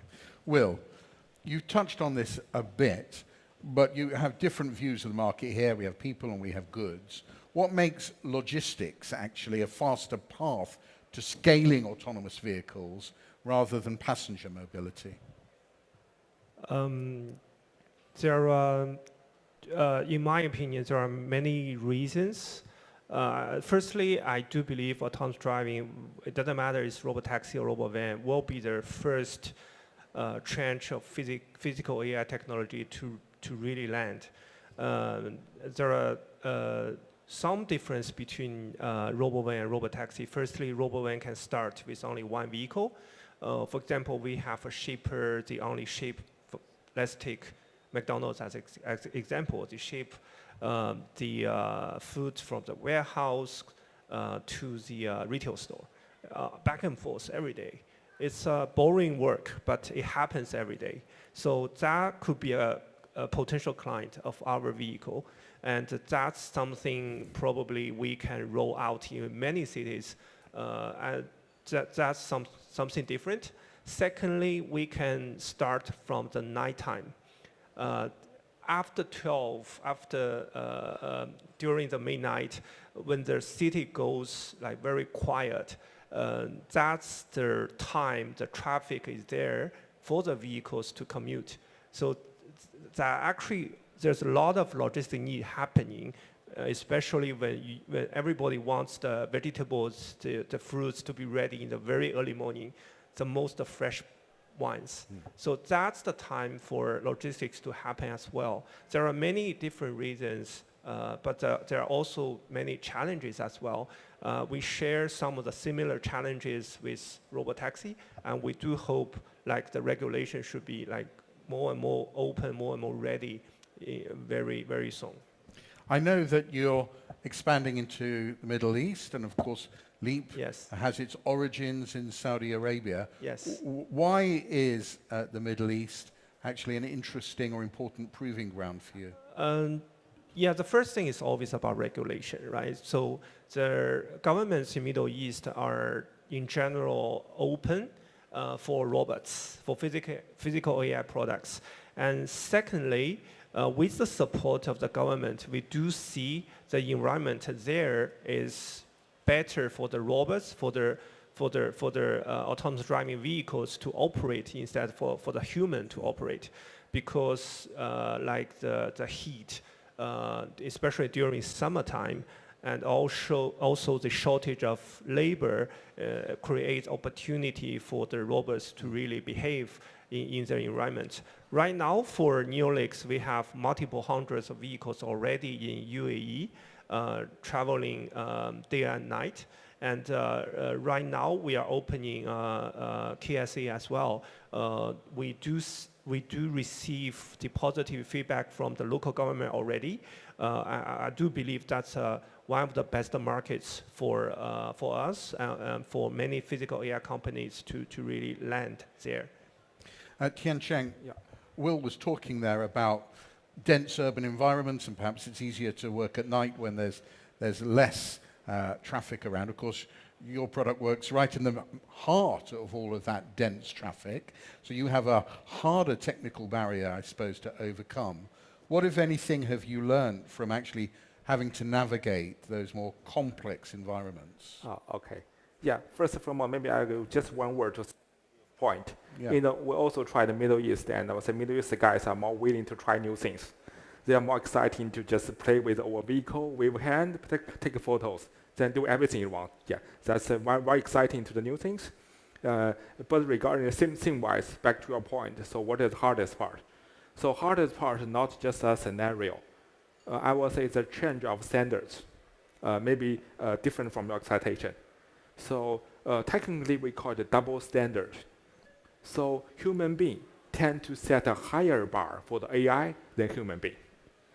Let's say when human make a mistake, people say, oh, it's okay. It's just a part of life. But if AI or machine make a mistake, people blame you on everything. You set a much higher bar for that one. It's happening everywhere. So especially for robots. When robots break something, we blame on the robots. But it may happen for the human being as well. So why it is hard? So that means the AI cannot just simply replicate human pattern. Because if I just mimic human pattern, I will make similar mistake. But unfortunately, this is not acceptable. So that's why most of the AI company, they have to, maybe I can borrow the. They have to build a virtual environment. We call it simulating environment. I'm very excited about TED to talk about simulation, sim to real as well. So you have to make a very sim to real small gap environment, then have your AI to able to practice in that environment to improve, further overcome human being. I will say that probably the change of standard, we call double standard, will be the highest difficulty for the autonomous driving. So that's an interesting point, Tiancheng. If keep a hold of that mic. It's an interesting point that we hold AI to a higher level of responsibility than humans, and that if they make a mistake, we blame all robots, where if a human makes a mistake, we only blame that human.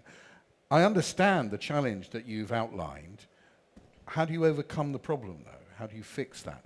How do you fix the fact that if an AI model makes a mistake, we all run for the hills going, oh, maybe this whole industry is a mistake, we shouldn't go here. How do you fix that problem? Oh, okay. First and foremost, I don't think this is a problem. Okay, I don't think it's an issue. So the why humans think AI should do better than human being, because they treat AI as an infrastructure. So people tend to give a higher standard for the infrastructure, like stairs. Stairs should be safe, and elevators much safer than stairs. But people blame elevator, not stairs. But how to solve this? So you have to change the way that AI learn different things. So before that, people think AI just try to copy human behavior. It's not true. So yeah, you have to help AI to define what is a good result, and let the AI to learn how to do the best things. Maybe the AI's behavior pattern could be different from human, but if that's the only way to achieve a better result compared with the human being. Maybe back to robotaxi. So the requirement for robotaxi, the safety record used to be one magnitude safer than human. Means human make 10 years, then we have to make much smaller. So that's how to achieve this. Right. Will, Chen Cheng was talking there about how the Middle East seems to have a more welcoming regulatory attitude towards all of this. Do you notice in the Middle East and perhaps Asia and elsewhere, Europe as well, a sort of that regulators are catching up with technology more, or are they improving? Yes, I think all the countries are catching up, actually.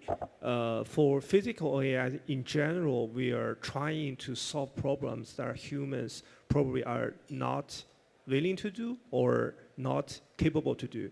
So, for example, taking my example, people are not willing to do the night shift, right? So we can do the job for their drivers. So the countries, especially the developed countries, the aging population, as Ted mentioned, the increasing labor cost, shortage of labor, are already some of the key problems for the economy already. So I do believe the regulators already realize that, but they are acting as the gatekeeper for the society. Mm-hmm. So they are observing the performance of the technology right now. They are observing the progress of the technology. So I do see many countries and regions are opening up.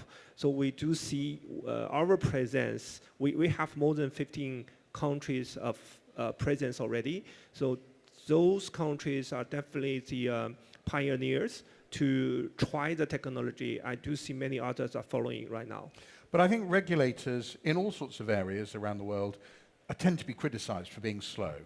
And to be fair to them, that they may argue that is our job. Our job is not to lead. Our job is to sort of to hold everybody back a bit. Yeah. Yeah, I think it's similar to Mr. Lowe's points.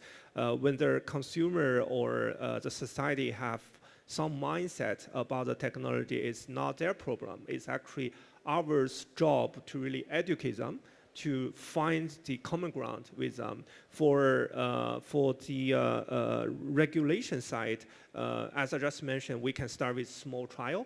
We can start with a very rural area to show the performance. And also, when the regulator accept the technology of robo-van, they accept the technology of robotaxi as well, because they have to see the first thing is the performance for technology. Second thing is the acceptance of the society as well. So we are taking a gradual step to go there. It doesn't happen overnight. Okay, sorry, and that last point about regulators before we move on. Sure. You talk about gradual. It's interesting. In so many panels in the past few days, I've heard people talk about actually we're at an inflection point. When we look back on this period in a few years, we will say this is the period that things qualitatively changed. There was a change in attitude. Do you notice that qualitative change in the attitude of regulators? Or do you feel whilst the industry has changed gear, the regulators are just accelerating a bit? What is your view? It's, I think it's bilateral. When the company performs better and better, the regulators are open.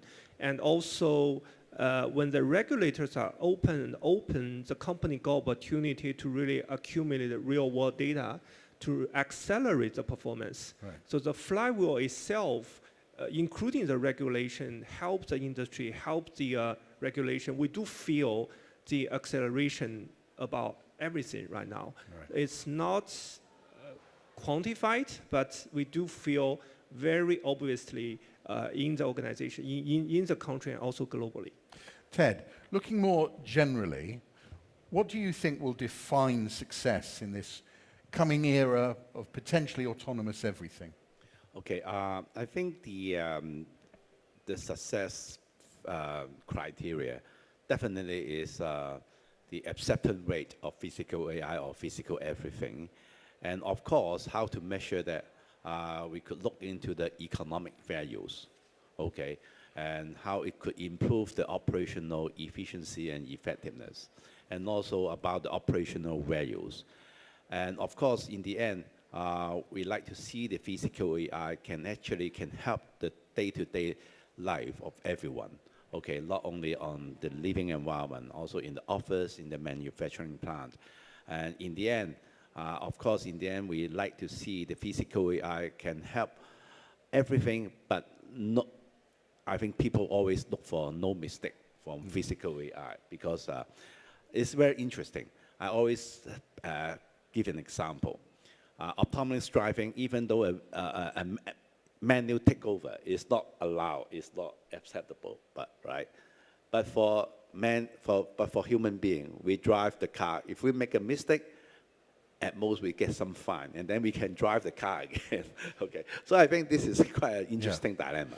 And what do you think, if you're looking ahead to the next 5 to 10 years, what will physical AI look like? And more importantly, what should organizations and people in the audience here today do to prepare and make sure they profit from that? Okay, it's definitely it will be not only specific purpose physical AI, general AI, okay, agnostic one, and also more context and also cognitive sensing AI, and definitely will be more accurate in terms of result. So how we prepare, how organizations need to prepare, definitely to start now, okay, get more testing back, okay, embed physical AI into every area into the operation for organizations, okay. Don't wait and see, okay, you have to start, okay, and in the end, there must be, I always say, whatever change, whatever transformation you want to undergo,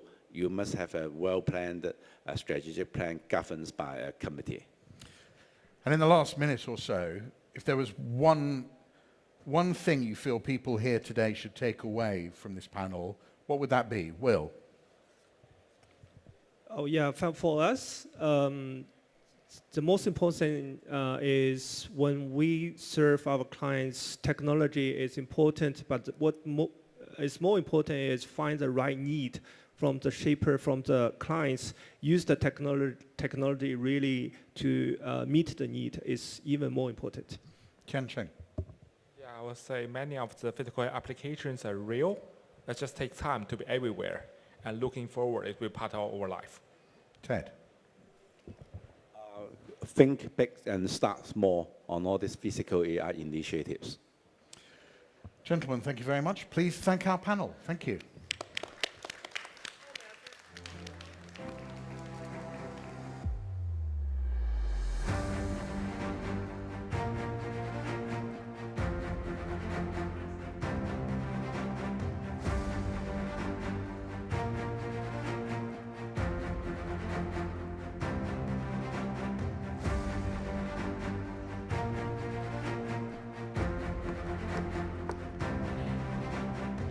So if you've been with us since this morning, you probably know we've heard a lot about the future of cities and urban environments. But now we want to switch gears a little bit. And I'm sure you've all heard the word quantum by now, either at this conference Leap or also throughout your work. Because we find ourselves right now in a pretty fascinating time where quantum computing is moving away from just research promise through to practical use cases. But as many of us know right now, there are still some pretty big questions that remain on the table when it comes to quantum. Where can it create real advantage? And what will it take ultimately for companies and leaders to turn this into measurable impact? Now, I don't have all the answers here, so with that, I would love to welcome our next speakers to the stage with a fireside chat between Finn Hathaway, venture partner at Next Sequence, and our lovely guest, Brad Kim, Chief Quantum Officer over at Megazone Cloud. Please break quantum down for us. Thank you so much, and please give them a warm welcome to the stage.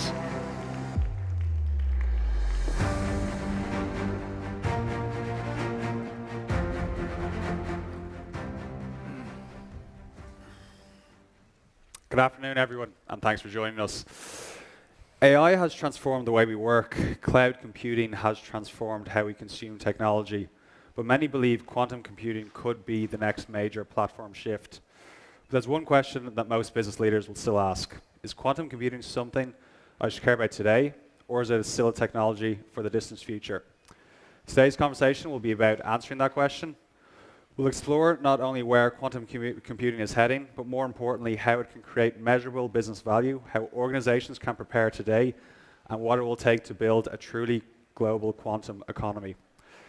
We're in good company today with a true expert in this sector. I'm delighted to welcome Brad Kim, who is the Chief Quantum Officer of Megazone Cloud, Vice Chairman of the Korea Quantum Industry, and a member of Korea's National Quantum Strategy Committee. Brad, welcome.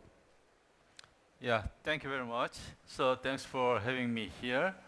So yeah, I have been working for the several, the big companies, South Korea, and I am currently working for the Megazone Cloud, which is the providing the cloud service and all kinds of business solutions for helping companies adopt the new technology, AI and data and security aspect.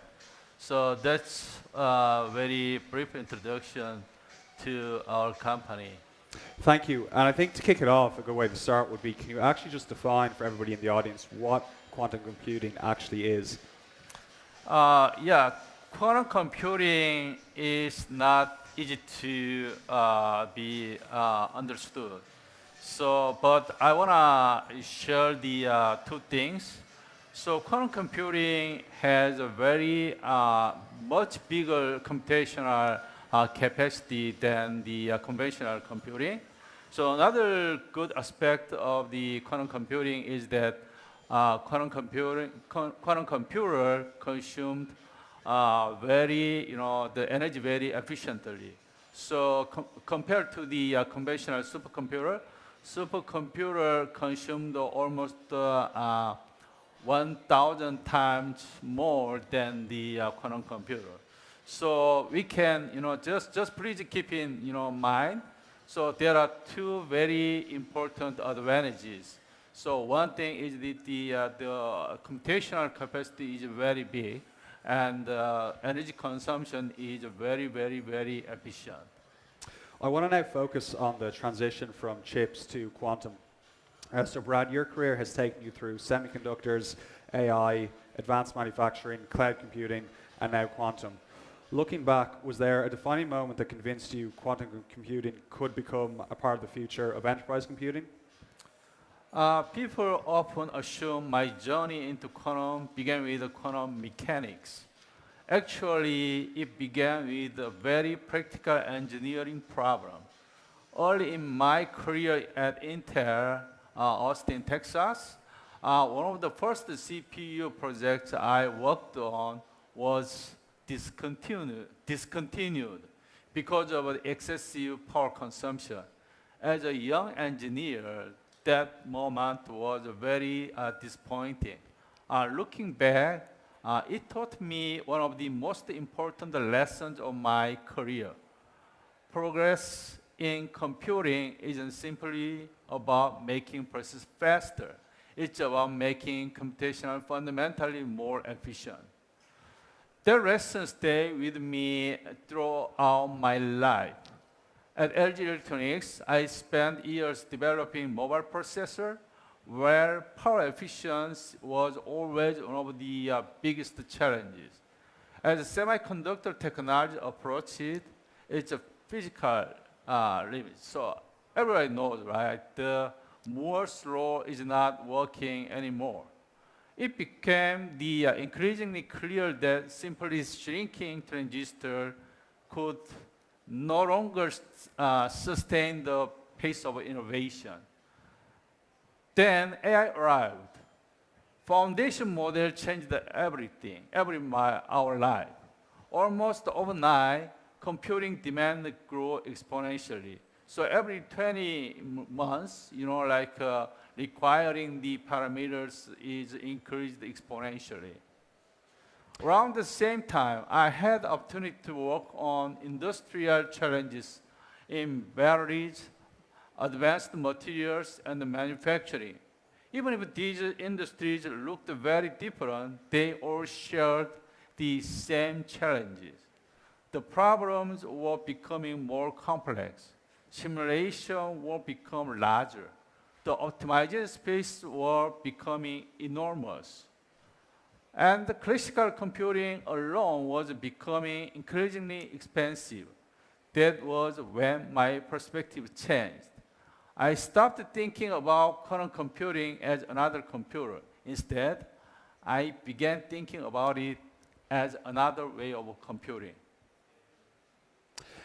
Many people in the audience today will be business leaders as opposed to quantum scientists.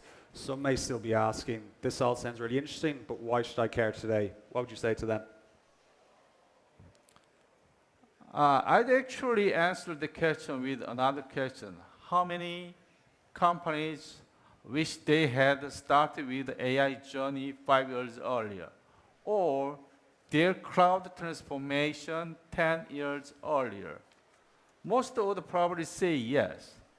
Technology adoption already takes longer than we expect, but organization transformation takes even longer.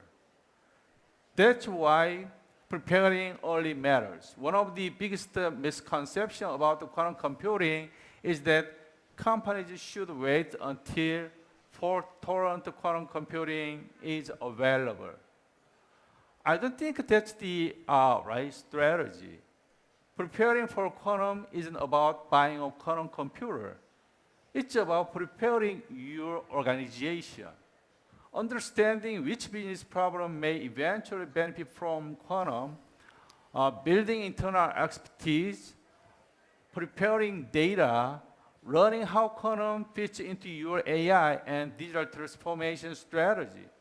History has shown that companies rarely become leaders by waiting for technology to mature.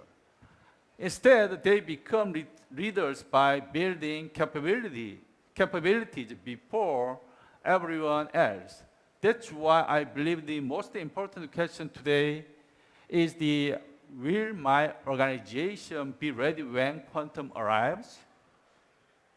So essentially what you're saying is the conversation isn't about preparing for quantum computers, it's about preparing organizations for the next era of computing. Exactly, because the future will not belong to organization with the biggest quantum computer. It will belong to organization that knows how to combine AI, cloud, HPC, and quantum to solve real problem. And that's where the real opportunity begins. Brad, let's make this practical. Suppose I'm the CEO of an energy company, a manufacturer, a bank, or a logistics company sitting in the audience today. What can I actually do with quantum computing in 2026? That's probably the most important question, I guess. Any business can raise that kind of issue. So one of the biggest misconceptions is the companies need a fault-tolerant quantum computing before they can begin. In reality, the journey starts much earlier. We can start at the moment right now. I usually recommend 3 practical steps. First, identify the business problem, not quantum problems. The best starting point isn't asking, where can I use quantum? We should ask, which problems are becoming too complex, too expensive to solve with conventional computing? Those are often found in areas such as molecular simulation, advanced materials, manufacturing optimization, logistics, financial optimization, and increasingly in energy systems. Every company has that kind of problem internally. Second, build internal capability. Develop a small team, educate the key decision makers internally, and begin understanding where quantum fits within your existing AI, cloud, and the digital transformation strategy. Third, we need to run the very small project, like the proof of concept project. Today's cloud-based quantum computers, simulators, and emulators allow an organization to experiment without major infrastructure investment. With very small investment, we can start right now. The goal isn't immediate quantum energy. the goal should be organization readiness. As I shared, it takes a long time to make internal organization be ready for the new technology. Could you give us an example where even a small improvement could lead to a significant business impact? Absolutely. One example comes from the hydrogen production. Hydrogen is a very, very important critical component of the global energy transition. But producing efficiently remains a major challenge. We've explored optimization opportunities with industrial partners, including work related to the large-scale hydrogen production process. Take a company producing around 7 million tons of hydrogen annually. I mean, in South Korea, very big steel production company, the company should require 7 million hydrogen in the future. If we improve the 1% of production efficiency, that creates, almost the 6 million well over $6 million annually. That immediately changed the conversation. Executives stopped asking, is quantum interesting? That's not anymore the interesting aspect. Instead, we have to ask, how quickly can it determine whether quantum can help solve this problem? And that's exactly where I believe quantum computing should begin, not with the technology, but with a measurable business outcomes. I'd like to now talk about why Megazone Cloud decided to build Wave, because Megazone isn't building quantum hardware anymore. So where do you see your role in the ecosystem? We believe enterprises don't need another quantum platform. They need a pathway to quantum adoption. That's why we built Wave. Wave is our enterprise quantum as a service platform, but more importantly, it's adoption framework. Most organizations don't struggle because they lack access to quantum computers. They struggle because they don't know where to start. Wave helps guide that journey from executive education and quantum readiness assessment to identifying the high-value use case, developing proof of concept, access multiple quantum hardware, integrating quantum into existing AI cloud data, HPC, etc. So your goal isn't really just around making quantum computers accessible. It's also to make quantum more adoptable? Yeah, exactly. If cloud democratized access to computing, our ambition is for Wave to democratize access to quantum innovation, not quantum technology itself. We want organizations to move confidently from curiosity to experimentation and to measurable business value. We've talked a lot about how organizations can begin today and how Megazone Cloud is helping accelerate enterprise adoption. In the final part of our conversation, I'd like to look further ahead. How will AI and quantum evolve together?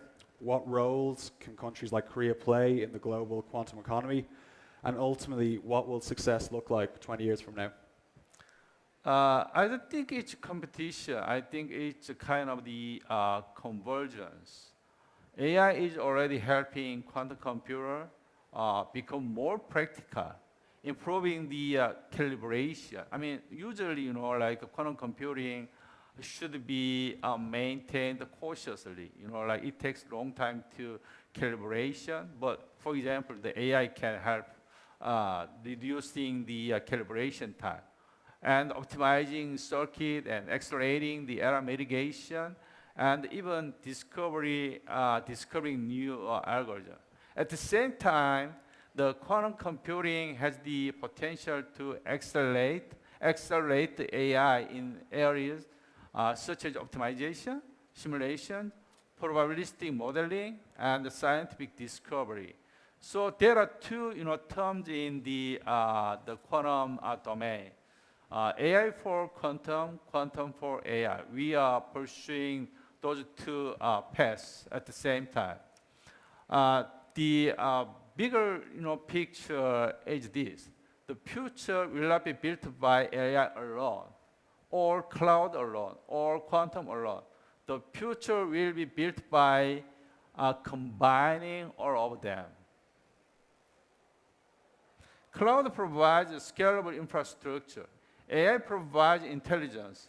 HPC delivers computational power. Quantum expands the limitation of what becomes computationally possible. The organizations that create the greatest value will not necessarily have the most powerful quantum computer. They will be the ones that know how to orchestrate these technologies to solve real business problems. That is why I often say we are no longer entering the quantum era. We are entering the integrated quantum era. I want to now focus on building the quantum economy. So you've spoken today not only as the Chief Quantum Officer of Megazone Cloud, but also as the Vice Chairman of the Korea Quantum Industry Association. What does it actually look like for a country to build a successful quantum industry? Yeah, that's a question I'm very passionate about. People often describe quantum as a race. Personally, I think that's the wrong way to look at it. The winner will not simply be the country with the biggest quantum computers. They will be the country with the strongest ecosystem. A successful quantum economy requires much more than hardware. It needs outstanding universities, innovative startups, global technology companies, forward-looking government, investors willing to support the long-term innovation. Cloud provides that lower the barriers to adoption, and perhaps most importantly, customers with a meaningful industrial problem to solve. That is why I believe the future of quantum is fundamentally collaborative. No country can build the entire value chain alone, like other industry or business. At KQIA, Korea Quantum Industry Association, one of our priorities is the strengthening international collaboration, because quantum is inherently global. So actually, we joined ICQIA. ICQIA is the International Council of Quantum Industry Association. So there was a member like the Japan, Korea, the EU, UK, Canada, USA. So this, like any country in Asia can be a next member of ICQA for a global collaboration. We are literally about to run out of time, so I'm going to have to skip ahead to our closing remarks. So look, I'd like to finish with one final question. Imagine we're meeting again in 20 years from now. What do you hope people will say about this moment in history with regards to quantum computing?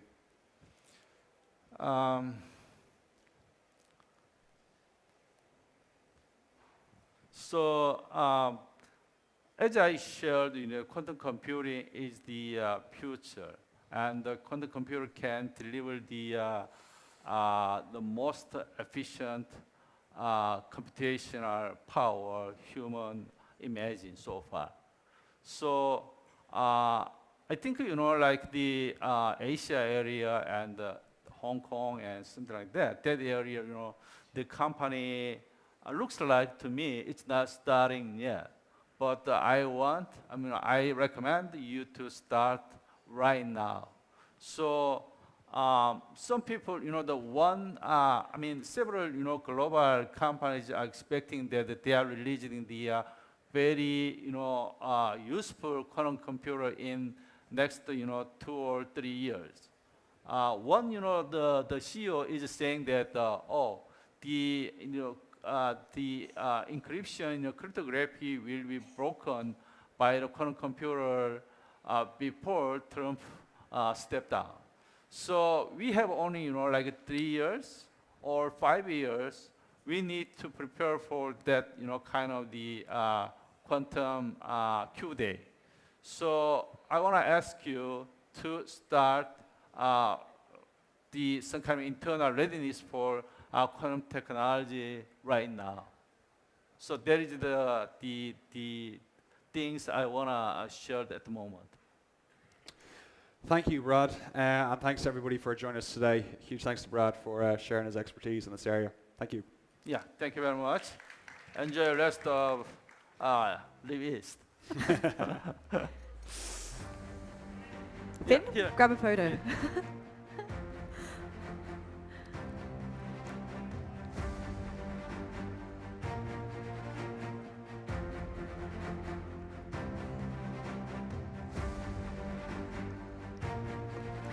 So thank you to both of you for breaking down, let's say, one of the most complex topics right now, because I think when I speak to business leaders when it comes to quantum, I want to echo your thoughts.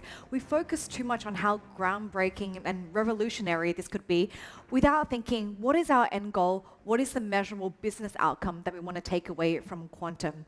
So hopefully next year we might get a few more answers there. And I do want to take a quick moment now. If you have not checked out all the country pavilions, I want to remind you, India has 8 companies showing, China has about 25 companies, Korea 8 companies, and you'll also find UK and France exhibiting. So this is your last chance on the final day to just quickly go over and check out all of the companies that are being showcased.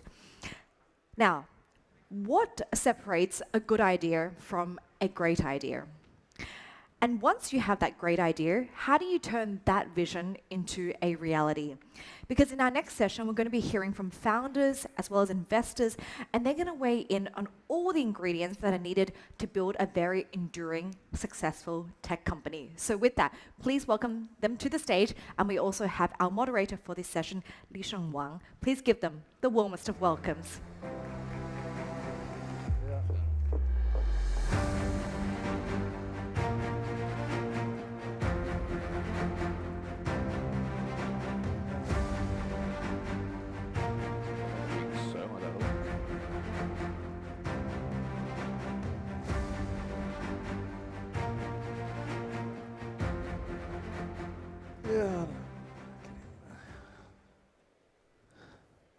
Hello, everybody.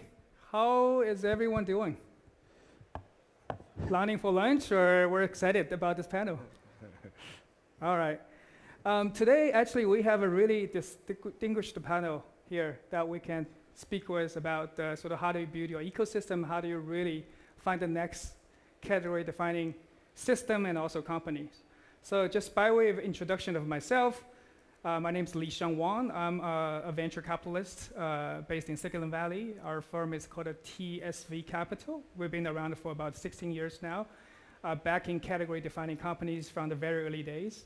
And currently, we're focusing squarely on sort of full stack of physical AI in terms of software, hardware, whole system deployment. So with that, I'm going to hand over sort of the floor to the panelists to start introducing yourself, just to set the stage, because we have really great panels. I can talk to them forever, but we only got 35 minutes. I guess you guys are ready for lunch. So very quickly, maybe 30 seconds each for introduction, then we'll move on to the topics, all right? Vanessa Xu, I'm a founder and the CIO of VS Partners. So we are the first outsourced chief investment office in China cross-border, investing globally, multi-asset, multi-country, and multi-strategy. And we're the early adopter of a pension endowment approach of asset allocation here in the region. Hello, everyone. My name is Conrad Sang, founder and chairman of Strategic Year Holdings Limited. We're a private investment holding company active investing in the Asia-Pacific region as well as the GCC.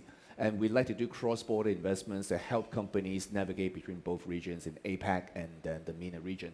We like to invest in sectors such as climate, healthcare, education, AI, IoT, logistics, fintech. We'd love to talk to you more. Very good afternoon, everyone. Musab Al-Muhaidib from Riyadh, Saudi Arabia, family investment group, third generation, and we have a private equity and VC investing in early stage companies in Saudi Arabia. Multi-sector investments across 4 verticals: infrastructure, industrial, food and consumer, real estate, and financial investments. Pleasure and honor to be here. Good afternoon, everyone. Thank you, Lisha. It is a pleasure to be here with you today, and thank you for having me as well. This is Arwar Weiss. I'm leading the ICT sectors at the Ministry of Investments. Over the past years, I had the privilege working closely with multiple investors, attracting many investment in technology, and I was supporting the digital transformation in KSA. And it was a very excited journey, and happy to share some insights on this journey with you today. Thank you. Thank you. So as you can see that we have actually a group of speakers coming from sort of allocators all the way to sort of system builders from the country's level. So the first question, sort of a rapid fire question, just one sentence.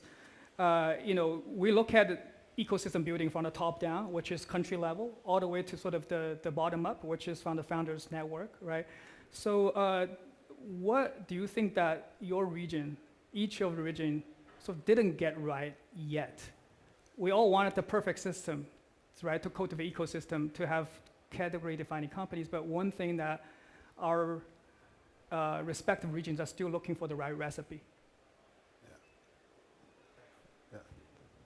Whoever's ready. Yeah. Maybe I go first because we hosted a Golf Connect on the first day with a lot of Chinese founders. I think what I will speak of the tech sector in general, the Chinese founders who are very eager to go global, and many younger generations of the founders, particularly in the AI space, the global talent who wanted to go global. But I think they are not understanding the deep, vast growth opportunities and how the Middle East region in general as a new hub and a bridge to global markets that are previously perhaps overlooked.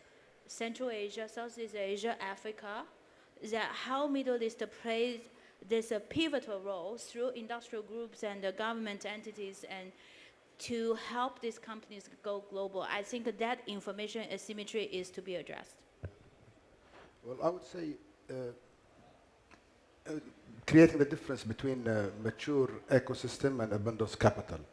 It's not just about how abundant capital is in the region, but the more the ecosystem matures, the more collaboration that you see. Today, that's what we're witnessing today. Got it. We're quite happy about it. I'll give you more time to elaborate on that for the next block, right? Awa?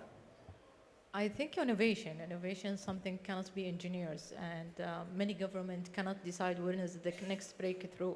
So we're working on developing a lot of platforms to help the innovators, but we still need like a lot of time to, just like to create this big hubs in the regions. Yeah. Well, thank you. It's just speaking of vision, Awa, the question comes back to you.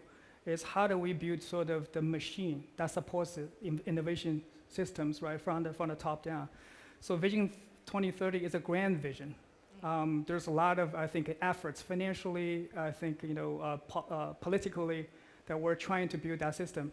But from your vantage point, what are the things can be solved by money and policy?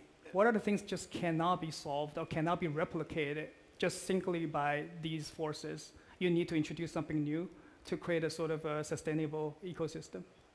Again, I'm going to say innovation, but let me just articulate it in a better way. Like, basically, any government can absolutely create the technology ecosystem. They can invest a lot in the digital infrastructures. They can develop the talents. They can also provide a lot of incentive, modernize the regulations, and create the right environment for the companies to come and invest and grow. In MISA, we try to solve and removing any barriers that faced by any companies to make KSA a competitive destinations. And basically today we have seen the impact of this approach. We have the market size growing very fast by 7% annually. We're expecting to reach more than 70 billions by 2030s, and these all outcomes didn't come by no long investment plans. It's been plans. It's been have a strategic approach, working with a lot of people. But innovation again, something cannot be engineered. You never can predict what is the next technology breakthrough. And the government role here is to create the right platforms for these innovators, giving access to the capital, having them thrive and grow in any ecosystems. So I think that's a great segue to Musab. As promised, I'm going to give you more time to sort of elaborate on what you just said. Yeah. I think Arwa was talking about the top-down, right? Financially, politically, that we're supporting it. So you actually, on the private side, you're actually sort of driving the bottom-up, which is you have a founder network, you deploy family capital to support founders. Yeah. Can you maybe talk about on your sort of vantage point for the bottom-up approach, what are the things that you are doing or your group is doing to facilitate that connectivity? Well, to build up on Arwa's point, we as a private sector, we are quite blessed for the past few years with the agile government that could pick up what we have in mind easily.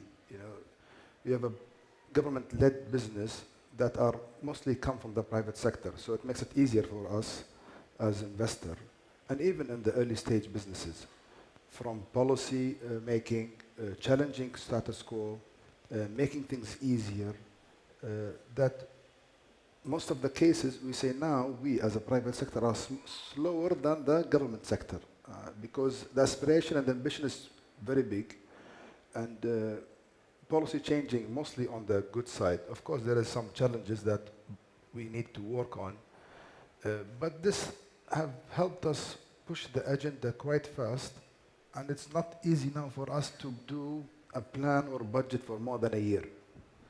So you can always have a forecast that changes every few quarters, which is a very good problem to have in a way, and we always look ahead at the medium to shorter term because things evolve, even putting aside technology that evolves quite quickly.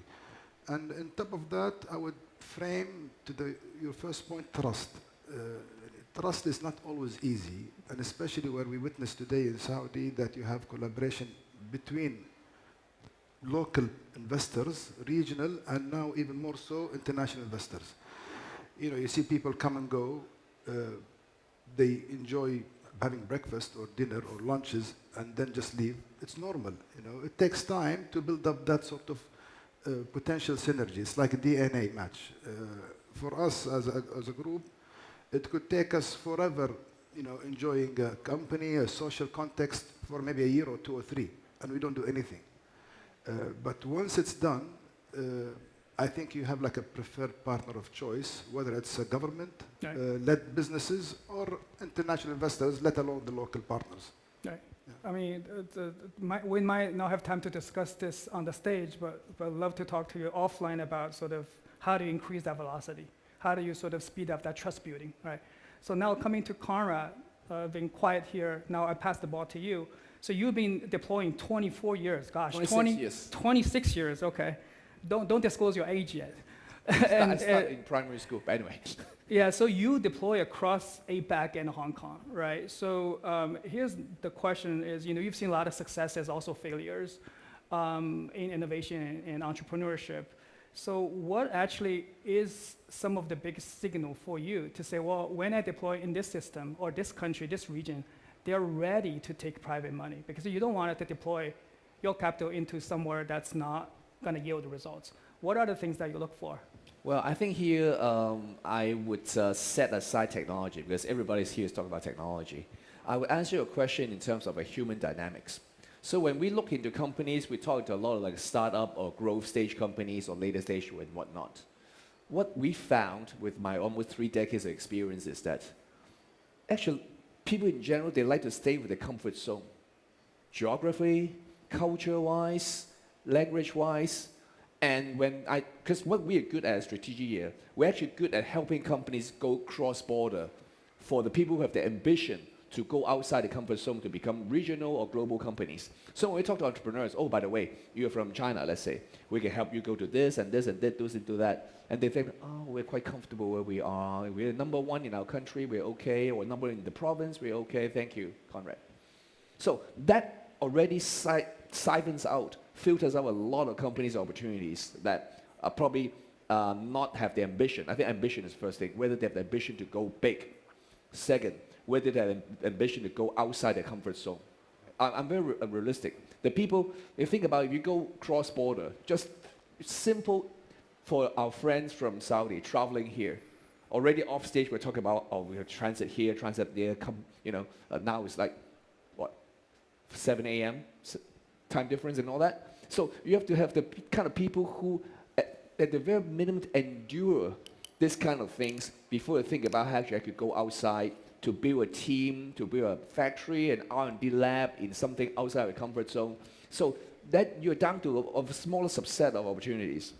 So to mention the question that you talk about, how to scale what we're looking for, is number one is that the people have the ambition. Number two is that people can endure, because there's a lot of actual nitty-gritty. Number three is the alignment of interest. So we look at a company, whether it's a single country company or whether it's a cross-border regional, the first thing is that we look at the founder and CEO. So is there a team behind him or her? Are the capable management properly incentivized? Or is most of the economics concentrated in that one person? Then you ask the question to yourself as to, what if that person is not in that position tomorrow? Can the company or the organization can still run as it were when that person is in place? So I think these are very basic questions that we will ask ourselves before we move forward with an investment opportunity, regardless whether it's a tech deal or non-tech deal, what sector, what region, but generally human dynamics. Thank you. Thank you. So Vanessa, we talked off stage that you are a veteran in asset allocation, right? Across asset classes, across geographies. So this question for you is actually, when you were deploying capital into different sort of trends or markets, what are the things that you're looking for? Especially, I think, what are the things that's signaling a durable system? You can continuously deploy capital, not just for the next 5 years, but for the long run. What are the things that you're looking for to sort of get sort of confirmation on that? Durable systems, we can slice and dice the question in different ways. We do have a globally consistent methodologies to look at the regional or country investability. And so the country investability is that any country that has to be sustainably docked with the global trade system, it needs to have a pro-business political system that are stable in terms of transitions through the long term, such that the industries can have a evergreen view of, if they were to build a factory, they would take an evergreen view of responsible for the assets and the humans. And also the currency system needs to be backed by sustainable currency regime of the fundamental logic of the trustworthiness of the counterparty, which is the government. So these are the three very fundamental macro level conditions. And if you actually examine that, I think many of the Middle East countries, given the recent years of growth, satisfy those conditions. And secondly, in the global capital allocation, risk allocation system, unfortunately, the index system is the wand of capital, but that wand has not fully reflected of these frontier or emerging markets suitable or proper weighting in that in that allocation system. So we also need to educate global investors to look at the region, not just to conceptually recognize its size and growth and the transition ambition driven by many of the GCC countries, but also to construct an alternative mindset to go off the traditional risk allocation methodology in order to channel more long-term capital into the region. And I think the various sovereign wealth funds from the region has been leading that actions. I think that can is a very fundamental.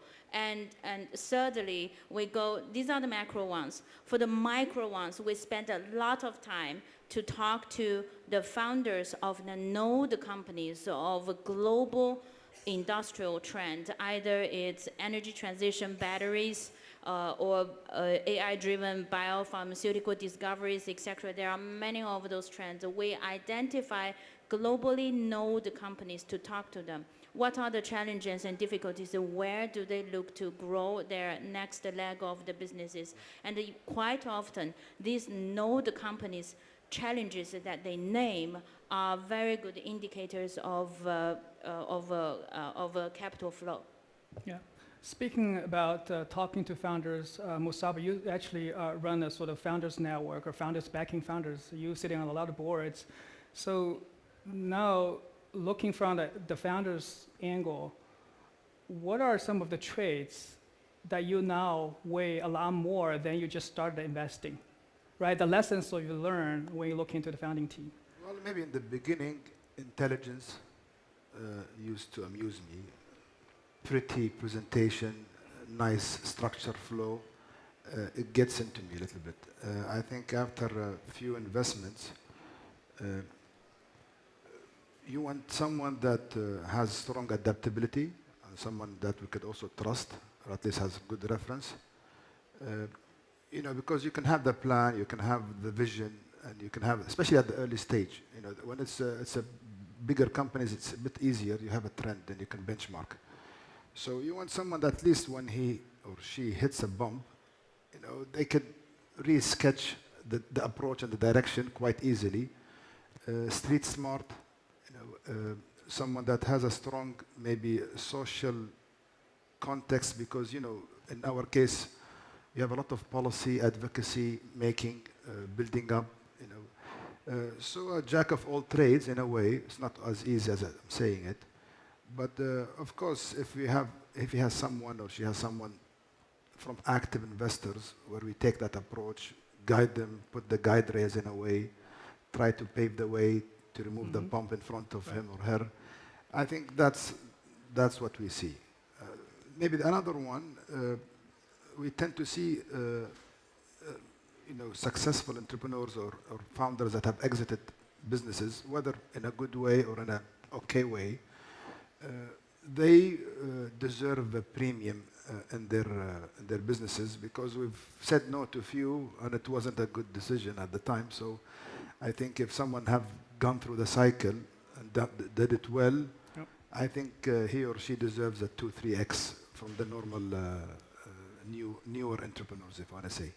Yeah, thank you. I share a lot of the same sentiment, especially when it comes to repeat founders. And also, I think that's why we have a job as private investors, that we bring value, not just the money, right? There's a bunch of money out there, but the value you bring in as an investor to guide the founders along the way is also. Maybe if you allow me to add on this, to your point, because our business is purely operating businesses, and most of our businesses are dinosaurs in terms of old-fashioned way, right, and our only way, or one of the most aspiring approach that we've gone into the venture, is to have a visibility, an eye into the future. Mm-hmm. So we have the operational capabilities, and want to support these founders from, you know, challenges, learnings that we've gone through, to mitigate the risk of these early-stage businesses gone bad, God forbid. Right.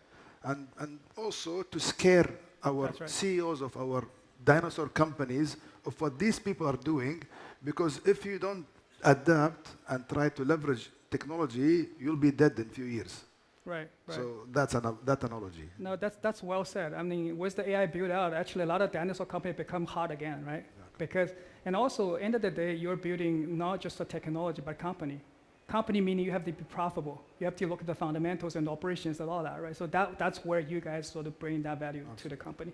That's great. Now let's move on more specifically to the structure question. Compare sort of APAC region to the Gulf region, right? That's why I think we're having this conference here in this specific spot, is East, so meets Gulf. So the question for, I think, Conrad, is Asia has produced enormous category-defining companies, right? So your honest diagnosis, is it capital, talent density, fragmentation, risk appetite, or is that sort of changing in the region? Look back into history a little bit, not that far, back in the 80s and 90s, when Japanese companies rose. A lot of them became multinational companies that we all know today, right? Toyota, Sumitomo, Sharp, Sony, to name a few, right? So they are everywhere. So a lot of them, you look at them, they're big, they are multinational, but they're not necessarily category defining, like your questions, Nishan. I think in that case, it was because a couple of factors. Number one was that their mindset. Japanese, the mindset, they are very good in making things to the perfection, craftsmanship, to build the best products with all the efforts that they put in. There's a craftsmanship mindset, rather than trying to define something that everybody has to follow. I think that's number one. And number two is that, again, when we saw the rise of Japanese companies in the 18 and 90s, a lot of governments or companies in the West became cautious that Japanese companies at that time may overtake their own businesses and somehow influence the governments to impose some sort of restrictions, barriers, etc., to kind of like rein in their development. And that's why part of that contributed to subsequent, they call it lost decade after the bubble bursted in Japan. So fast forward to now. Now we are with, in Asia again, Chinese companies. So again, by now, we see some Chinese companies that are becoming very good global companies. I mean, BYD is everywhere in region in the Gulf, Xiaomi handsets, and all the restaurant chains or coffee chain, etc., etc. The difference here this time, I'll be very interested to see how that pans out as well, is that because this time is technology. The technology, AI in particular, becomes, you probably want to have a bit of like a category defining now. You look at the US LLM models, a lot of them are closed loop. You look at a lot of Chinese models, whether it's LM or physical AI models, at least they're promulgating open source models. So the closed loop models promulgated by American companies in general versus, again, not just China. If they open source, then a lot of people can use the open source to build things on top of the LLMs like DeepSeek, on top of their world models. Some of them are being developed on both sides. It'll be very interesting to see this time around, many other countries, I mean GCC or Southeast Asia or LATAM, where would they go? Would they just basically, okay, embrace open source and use the open source technologies developed by China and become better companies themselves? Then Chinese companies become more like a multinational category-defining companies this time, not like the Japanese. Or would a lot of people still like to stick to Google, Microsoft, and every time you use, you're actually giving them data for nothing. And in some cases, they even capture your data without telling you. So I think it's actually a very interesting dynamic in the next 5-10 years, which one is going to prevail. Okay, you threw a lot of questions. Your view on it? I mean, I don't have answer to these, but I think the right thing to do from the G2G standpoint, government's actually aware of these dynamics and changes. And that's the reason why LEAP is coming to LEAP. I'm quite honored to be a part of the organizer for LEAP East, right? So at the G2G level, we're already seeing that the ministers here, the ministers in Hong Kong are setting the stage for us. So now it's up to us in the private sector on the ground to create some real examples, real business opportunities to match this. Exactly. Thank you. Do you have anything to add? I want to offer a different perspective of the new globalization trend. Globalization never dies. It takes a very different form and shape. When, you know, the last wave of technology was, there is a saying, what is American, what is global, right?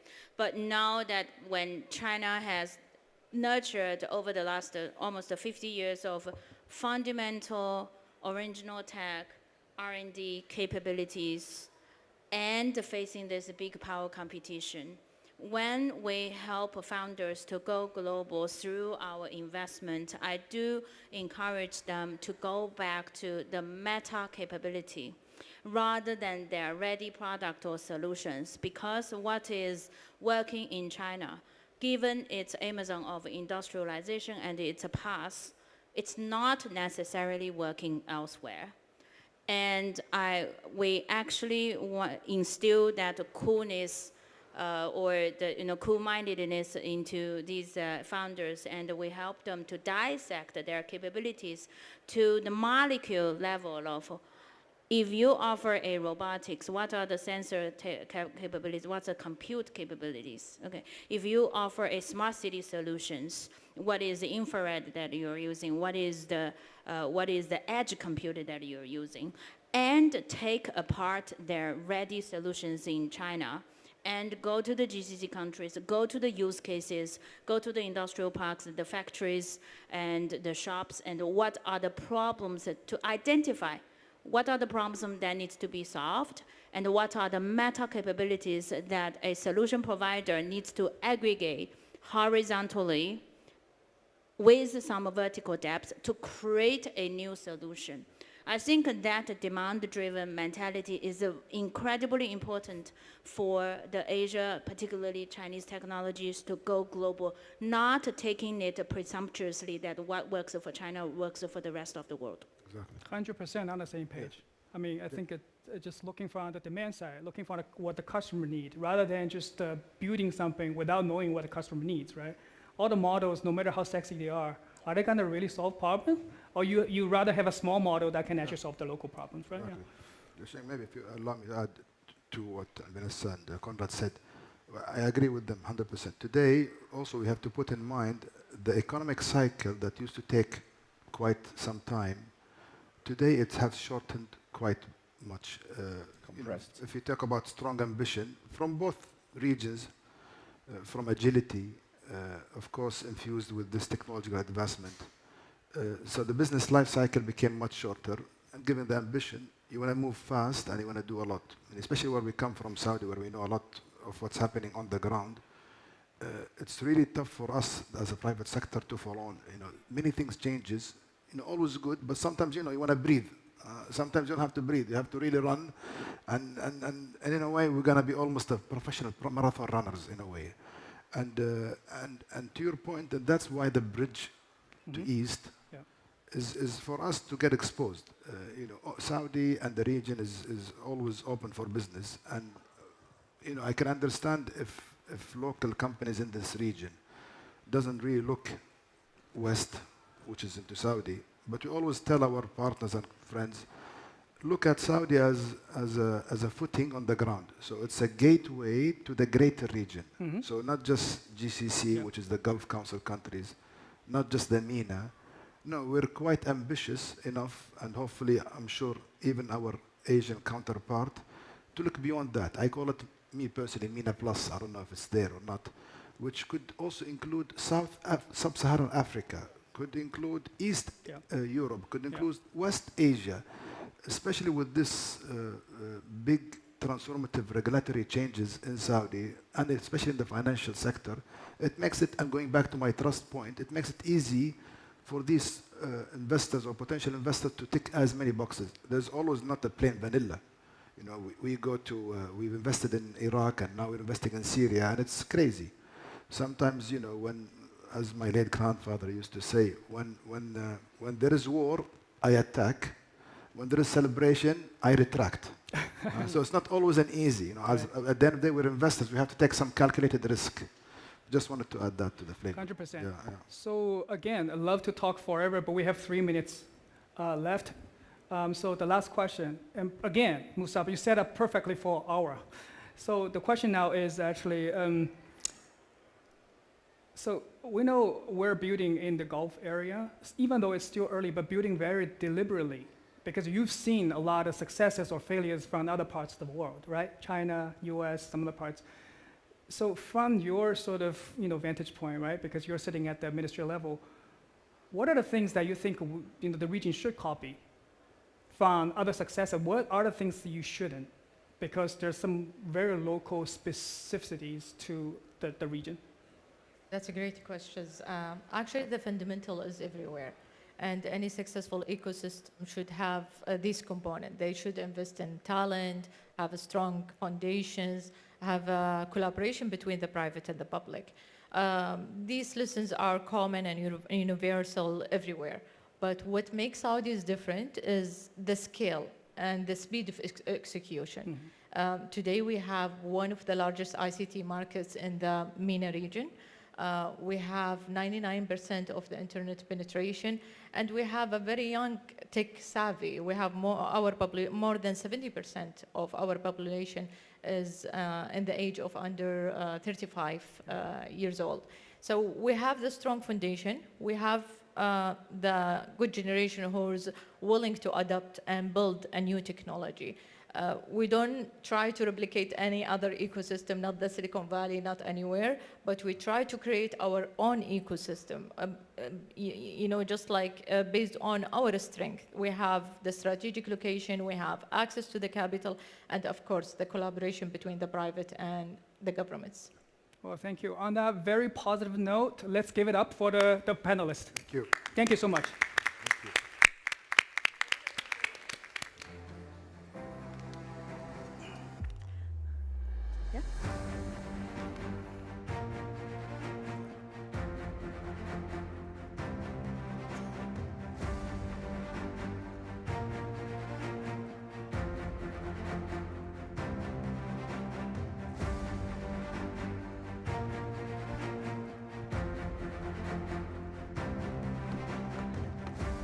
Big thank you once again to all of our panelists and to everyone in the audience here. If you have had a chance to walk around, you may have spotted one of the booths with Animoca brands. They're just right there behind us.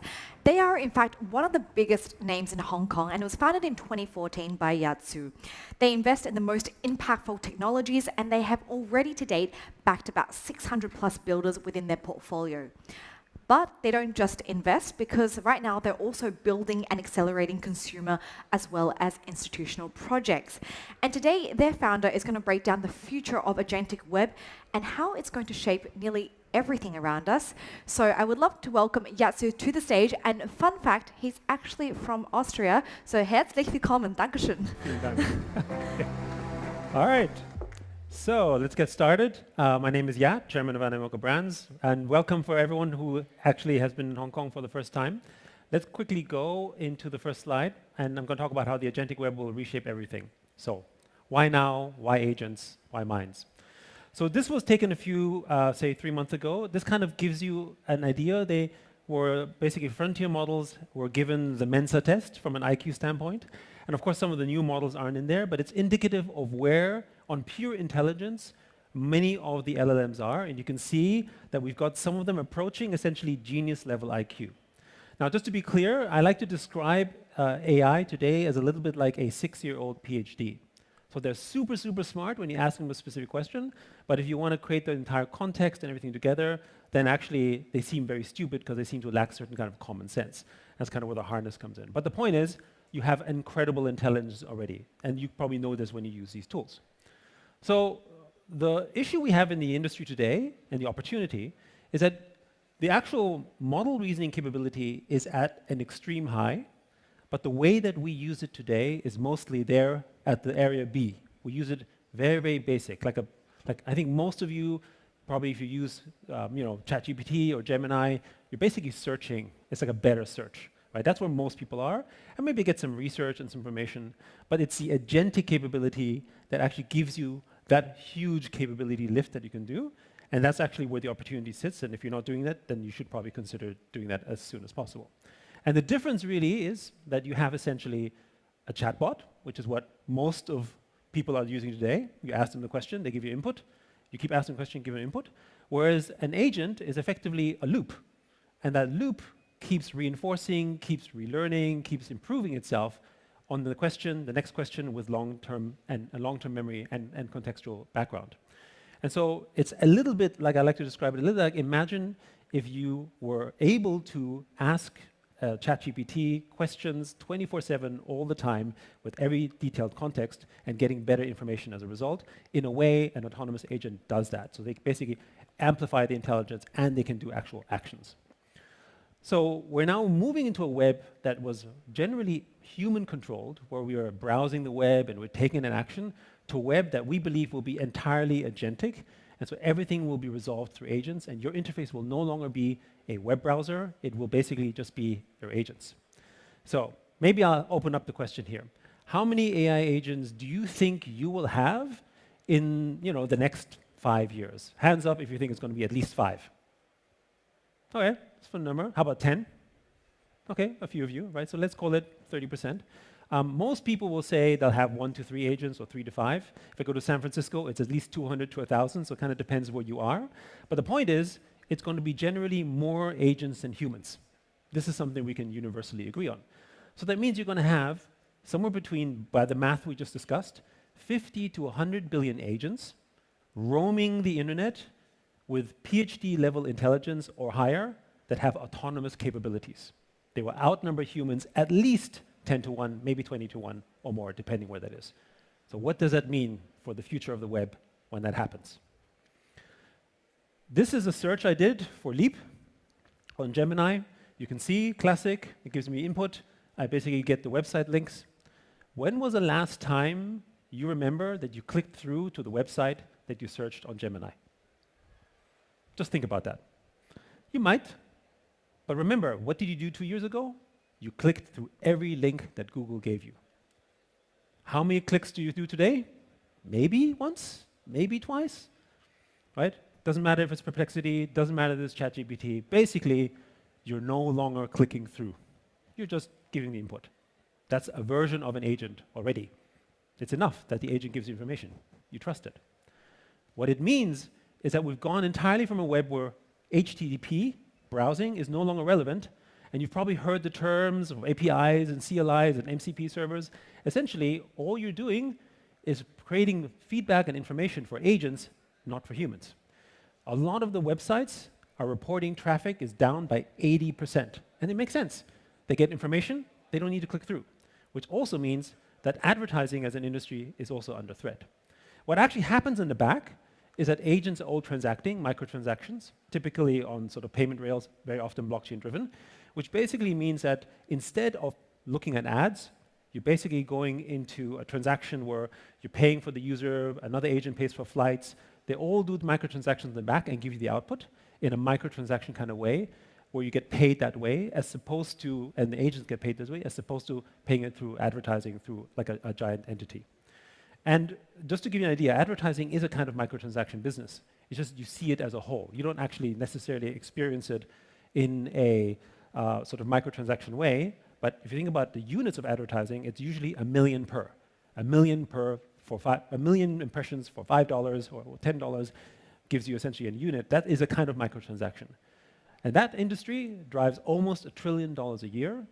Facebook is 95% of the revenues on that. Google is 77% of the revenue of that. That's all going to go away, we think, in this current format, into what we describe as an invocation economy, where everything is done peer-to-peer transaction-based between agents in a future where there will be hundreds of billions of agents in the world. So, in that environment, the whole world reshifts. But there's one more thing that agents do better than most humans. And there's many things. You already do it for research and social stuff. But the one thing I wanted to focus on for agents, the superpower, is code generation. So I want to give you an example of something. And code generation basically will remove essentially apps and software as you know it, because every piece of software is essentially composable by yourself. You're no longer going to buy software. You're going to just tell the agent to build everything for you for that moment. And it will be literally software that isn't there for years. It could be software there for 5 minutes, for one action, for 1 month, for 3 months. Essentially, it's going to be short-term software that you need that agents will build. And we think 80% of the apps in the App Store and software as you know it will all go away because all of you will become software developers. I want to give you an example and then just discuss it a little bit. So this is an example of a Wordle game, very simple. I asked my agent over email, it's a mind, please build me a Wordle game. He gave me a description, right? I told him, go build it, and he built it, and it was done. I used 1, 2, 3, 4, 5, 6, 7, 8, 9, 10. 10 words to get this game, okay? So this is just one example. The point is that it can do all these things because basically the native language of an agent is code. That's what they're really, really good at. So if it's that easy to make code, then every one of you is a programmer. And I'm old enough to remember a time when we used to have specialist people who knew how to take photography. And now every one of you is a photographer because of Instagram, because of the smartphone. And now What actually happened was, it wasn't that photography went away because everyone could do it. In fact, photography became more valuable. Now you can sell photos for millions of dollars. Now you have famous photographers and influencers because the industry grew, because people became more creative and had more tools available. That's what's going to happen to coding. So all of you are going to be programmers. Imagine that. What does it do? Because agents can enable that. So in this world, the attention economy as we know it will change. Everything will be frictionless microtransaction happening, we think, through blockchain, which I'll explain later. And everything will be extremely customized. If you're a small company or a big company, you're going to code your application. You're not going to buy the SaaS. And then what happens is that you're going to be able to transact that on the back with another application because the agents will just make it compatible. They're the negotiating agents for you. And they're going to basically do business for you and transact for you and basically just be there for you. So companies won't buy software, they will manufacture workforces. And in fact, the value of people is going to be the ones who can manufacture and manage the most workforces. I have like 300 agents myself, but in the future, would you hire a person that can manage only 5 agents, or would you hire a person that can manage 100 agents or 200 agents? Who's more productive? It's kind of like the difference from 30 years ago. Would you hire someone who can handle a computer, or would you hire someone that doesn't handle a computer? It's kind of the same paradigm, just different.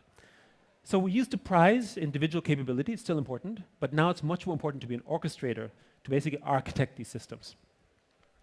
And we've gone through an evolution where we were mostly in the loop, which is kind of where we are today, where we are what they describe as human in the loop, where we give permission, but eventually we'll go to the point where we are mostly out of the loop, where the agents act mostly autonomously doing tasks. And that's what everyone is driving towards in the industry.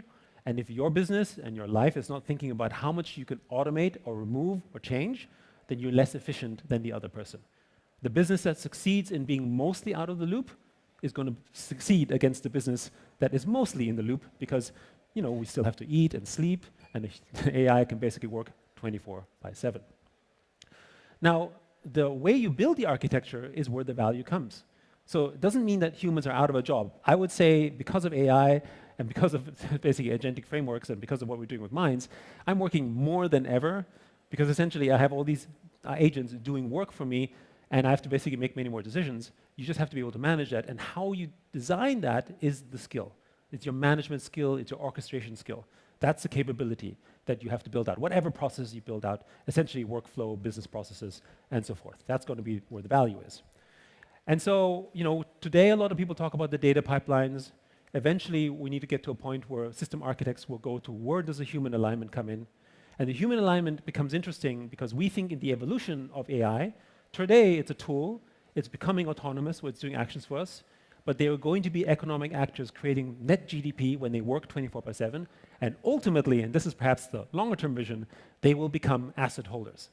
So in other words, you're not going to just be selling sort of services to a human who might have an agent as a representative. That's kind of where we are today. You're going to simply sell stuff to an AI because he needs something that he's doing an action. There's websites like Rent a Human, for instance, but that's just the beginning. AI will be an asset holder. And if there's 100 billion of them, then they'll probably be one of the biggest asset holders out there. How is that going to work? This is where blockchain and crypto comes in. Because an AI can easily handle digital assets. They understand this. You know, it doesn't just have to be Bitcoin. It can be a stable coin. It can be anything, but it's their native digital currency, as it were. It doesn't have to have a bank account. They can transact with a wallet. Essentially, they're going to be the ones holding digital assets, and they're going to be trading these RWAs. And one of the interesting things about it is that the settlement layer for AI is already established with that. Today, we can do trillions of dollars of transactions over stablecoins, which we couldn't do before. And it's basically now adopted by companies like BlackRock and Fidelity, Standard Chartered. All the big banks are all using blockchain open rails. But because they're open and permissionless, it's perfect for a machine economy. And it's going to be a long time, if ever, before a bank can create a bank account for an AI agent. But with a crypto wallet, they are immediately bankable right now. So every AI agent is, we think they're going to be the largest users of blockchain, and also they become immediately bankable because they have a wallet, they can transact, they have no problem with seed phrases, they have no problem with security. You can still do the MPC security wallets, if you will. It's a perfect financial system for machines. So what that means is now you have autonomous agents that have money. And when you have autonomous agents that have money, that means they have true agency and they have true power Because unless you have property rights, unless you own something, then you're still just working for someone. But once you have the ability to own an asset and do with it as you wish, and when your intelligence gets to a certain level, then they basically become truly autonomous. And I just want to give some examples today about what people are doing, just as we close it. I have over 200 agents, 300 agents, actually, this is an older slide. But today, people are making money with these agents, not necessarily just writing code or creating skills. The $125,000 serendipity engine is a pretty interesting one. An artist basically came to Hong Kong for Art Basel. He's a digital artist, as a friend of mine. And he was told by an agent, to go to this particular gallery because there are going to be 20 people there or 30 people there who are probably interested to buy your art. He just landed, he had jet lag, he wasn't sure he wanted to go. He went, next day, he sold $125,000 worth of product because he matched the right person with the right product, and the agent knew how to do that. What makes an autonomous agent powerful is that it does it while he was on the flight. So if you're trying to say, hey, find me the right customers on ChatGPT, it'll give you an answer that is time-bound at that moment in time. It's not thinking for you constantly where you are. It doesn't know where you are. It only knows the question you ask. So you first have to imagine the question. And the hardest thing for us is sometimes to think, what question should I ask? But the agent will ask the question for you because his task is to optimize the sales. So it finds the context and says, oh, wait, you're going to be in Hong Kong? You're a digital artist? You have customers in this area? I can find you customers in the area? And he makes the introduction. And that is something that we can do as a human, but an agent can do this all the time, 24/7, right? Beyond managing email, beyond managing trades and so forth. These are some interesting examples beyond that. My favorite example, this is one I use in Hong Kong, is I don't know how many people know that there is actually 100 to 150% price arbitrage on eggs and milk in Hong Kong. Okay? And this is actually a bit of a secret because when you go shop to Welcome or Park and Shop, our local supermarkets, they're not going to say that. And how many people look at the price and compare the price of eggs between one or another? But an AI agent, no problem. It can search all of that. It can make price comparisons. And so what happens is that you don't have to go and shop in 5 different supermarkets. It can just tell you today, for the grocery items you want to buy, you're going to make 30 or 50% cheaper buys going to this supermarket versus that supermarket. Time is money. The one thing that these companies have figured out is because we have limited time, we can time arbitrage. But an agent has effectively unlimited time. They can search and query and do everything. They can give you the analysis, meaning it's not only stock traders and financial guys who can make money from this. It's your daily life because there's arbitrage in every part of your life, and an agent can basically put that up, and you can save thousands of Hong Kong dollars, like hundreds of US dollars, fairly easily. So in closing, we want to bring the agentic web to everyone. We have our own Hello Minds. In 60 seconds, you can set up an agent. You don't have to use our agent. You can use OpenClaw and Hermes, but you still have to set it up locally. Our point is, try it. It's free. Give it a go. If you want to see what the future is like, use that. We're one of the top 3 agents services in the world. And if you're building in the space, we also have a $10 million investment program. And if you're building something interesting that you think could leverage minds, come see us at our booth. Thank you very much. Big thank you to Yasu over there, and I'm particularly curious about that agent that's going to book my next Bali trip and also pay for it. So let's head over to Yat if you need a few more advice up there. So many countries right now and regions are pushing ahead when it comes to AI factories as well as building massive data centers. Now, to give some more clarity about how this is going to unfold, I'd love to welcome to the stage Xu Zhang, who's Head of International Business over at Data Canvas, and they're also exhibiting here, so make sure to take a look at their booth when you have some time later today. So please give him a warm welcome to the stage.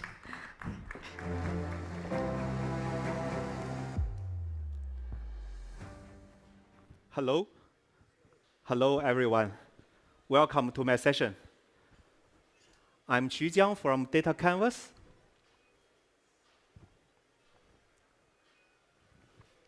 Yeah. Today, I will talk something about industrialization. Because when anything brilliant just born is great, but it really affects everyone when it's industrialized, when it becomes a public utility, like a water system for irrigation, like electrical system for industrialization, or like transportation for our globalization. And today, I'm sharing something about AI. 17th century, or say about 150 years ago, the first power station is built in Manhattan. At that time, it's brilliant, but it has high limitation. It only can put the power to several blocks away and just light up several lamps.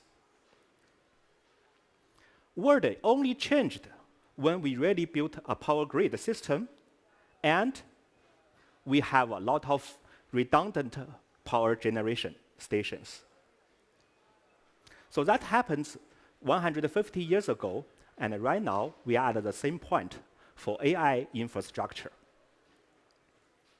Can we produce the AI infrastructure like the power system? The answer, I think, is yes, but how? And today, I want to share our insights with you, and let's use maybe about 10 to 15 minutes.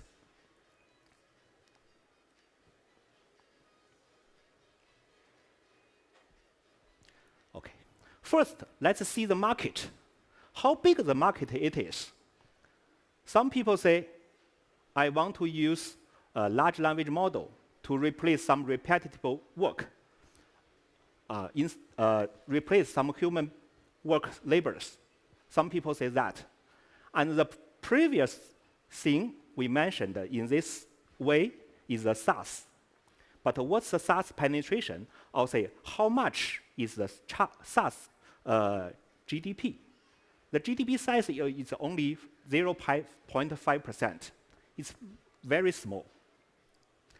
And I think when you recall, 3 or 4 years ago, when large language model just goes to public, people just say, okay, it will substitute the search engine interface.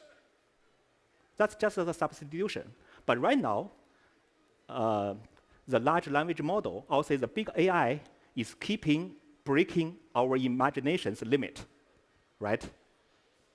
So we have a lot of things to do and to reach the 99.5 of the economy. That's almost no limitation, right? It's about 200 times. Another thing is the token economy, in fact, is like an iceberg. Most of them are hidden.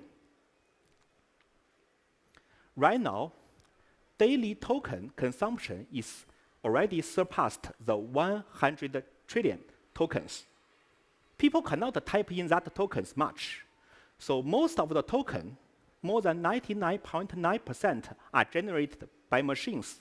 I'll say machines are sending each other tokens, almost 100%. Those things cannot be perceived by human beings. So that's the economy. Most people cannot see those. Even researchers, engineers know that, but they don't have an idea what they are communicating for. Maybe they are making some matrix. We don't know, right? So that's the thing.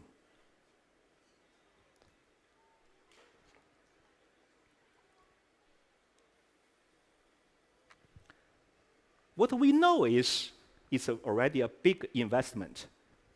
Right now, the CapEx in this year will surpass the 700 billion US dollars, approximately 2 billion per day, and also people are waiting. In some projects, people want to wait for more than 12 years, because they don't have enough power. So that's really a different story, because normal investors, they cannot wait that long time. So only hyperscalers or the giants, such as Meta, Google, they can wait more than 10 years to do those investments. So that gives our investor a big challenge. Can we wait for more than 10 years? Maybe not. So they have to do the investment to something with more certainty. They don't invest the hardwares. They can only invest the land, or say the concrete buildings, like the data center, but they cannot invest on the hardwares. So that's a problem. Okay. Besides the energy problem, we also have other restrictions. In fact, ideally, we can have hundreds of billions of bytes processed by a single 8 GPU card machine. But right now, one machine usually just generates maybe 10 or 20 tokens per second. That's a big gap. That's not because of the energy ceiling, but there are other ceilings. That's what we want to solve. One ceiling is the architectural, the other ceiling is the operational. Architectural means our computer system, existing computer system, they are not generated for the large language model things.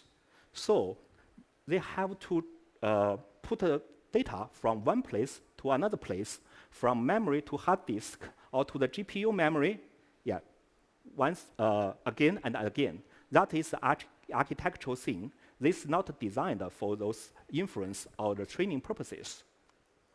Another thing is the operational. GPU is very expensive, but they have to wait. The idle time is more than 50% usually.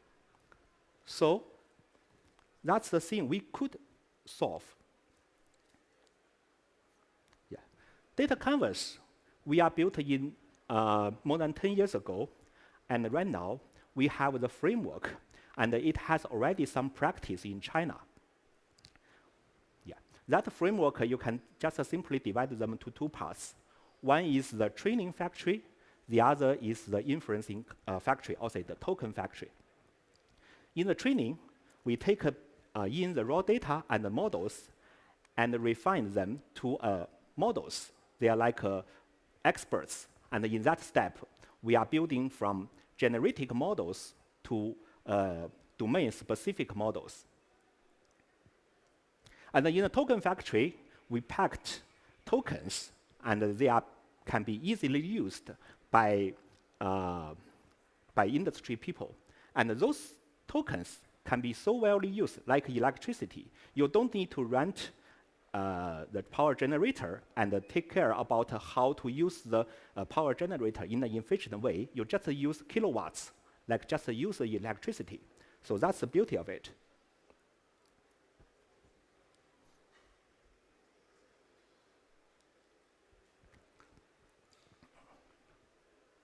Okay, that's a big framework, and let's see what kind of technology thing we can do. Okay, I put the three words, three phrases. One is we don't let them to do the search again and again. Suppose we have 100,000 report, and we put them into a large language model. So the large language model will read those words and give you some answer. Then you ask the following question. Then the model will read them again. That's a big waste. Based on our AI design thing, they don't do the repeating work. And 90% of the knowledge will be reused. They will be stayed in the memory in a wise way. And the persistent kernel. When the GPU are processing something, it keeps loading and unloading tools or the softwares. We also design our architecture to let those software always stay in the kernel. So the GPU utilization rate is more than 50% up compared to the previous utilization rate. So that's a big advantage. The third one is the unified fabric. Because data are moving from one place to another, so we use a technique. Any data can be just directly accessed.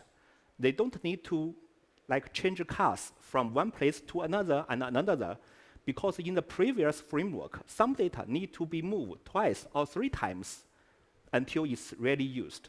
That's not a good architecture. And by using those, we can improve the token output by 10 times. That's just one simple example about our technology, but in our AI operating system, we have other things. I don't want to go to the details. And let's go back to the business. How to earn money?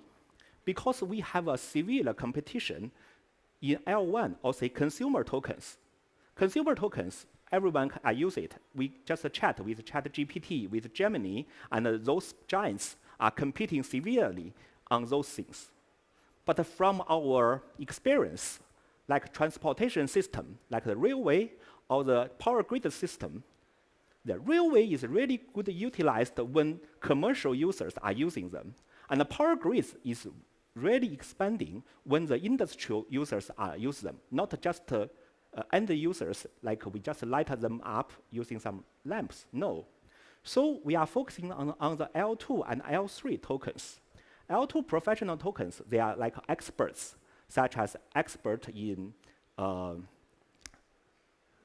automation, driving automation, or expert in some specific industrial knowledge. And for advanced tokens, it's one step more. It's like doing researches, such as they can do the research on the molecular thing or the some complicated synthesis. So L2 and L3 has a much larger margin, but it needs a lot of collaboration and with domain experts. We are focusing on those domains.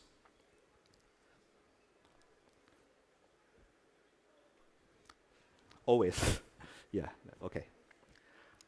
And how do we do the collaboration? Okay, first, we want to co-build the sovereign AI clouds or the sovereign AI factories. For the co-building, we work with local telecom operators or local data center owners or hardware owners. We work with them and build the sovereign AI clouds that we already have some examples out of China.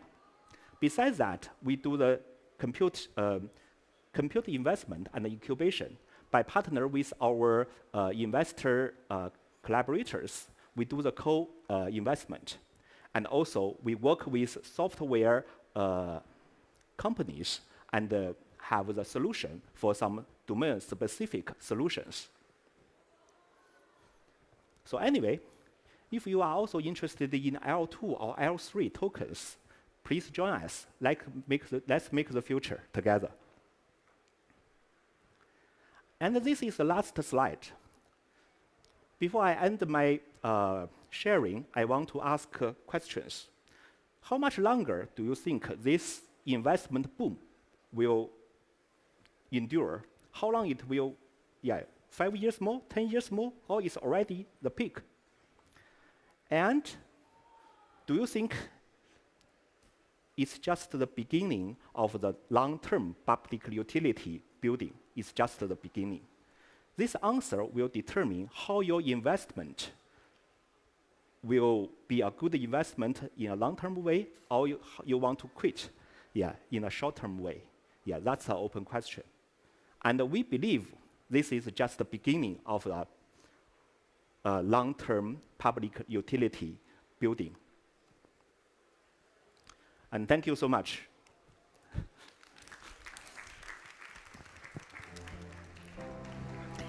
Big thank you to you over there. And we're going to move on to our next session.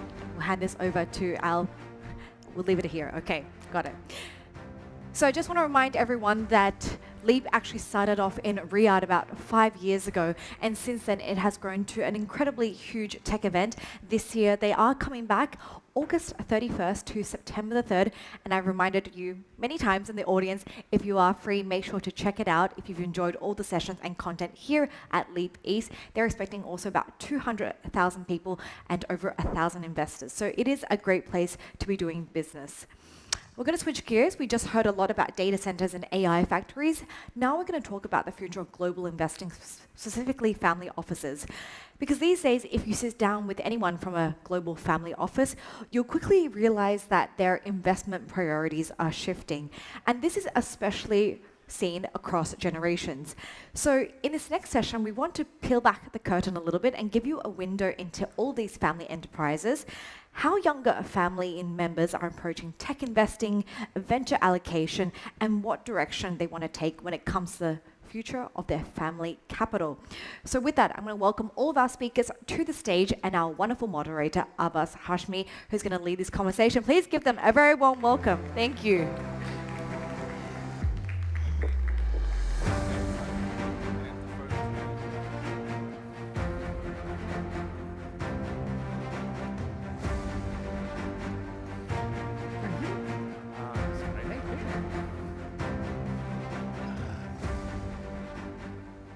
the lights down, please.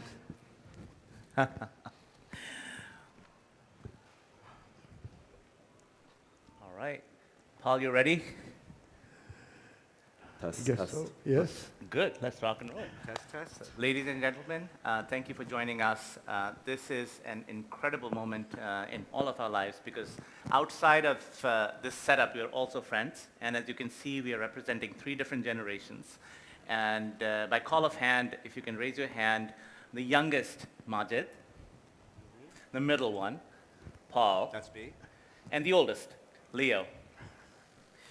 My name is Abbas Hashmi, and I am CEO of Saudi Family Holdings. I also lead Columbia Business School's program for family businesses and family offices globally. And we arrived here a couple of days ago. And when I talk about Hong Kong, it has a special place in my life because my first business trip, I think it was back in 2003 or 2004, was to Hong Kong. And bringing that memory back and now looking at Hong Kong today is just incredible. The transformation that we are seeing right now and the growth plans. I was with the Hong Kong Monetary Authority yesterday with Majid and the plans that we learned about when it comes to family businesses, providing infrastructure, providing support. It's just incredible. And Hong Kong has come a long way from where it was a few years ago. Now, coming to the topic today, this is an integral moment in family businesses and family offices, both from the point of view of geopolitics and then also one of the largest wealth transfer in the history of wealth management. So starting with Paul. Paul, if you can kindly introduce yourself briefly and then also talk more about your plans for future when it comes to investing. Hi, I am Paul from New York. Anyone from Brooklyn? Brooklyn in the house? No one. All right, no Brooklyn in the house. My family is from... Pardon? Did we say North America? Anyone from North America? All right. There you go. So my family, we were very poor.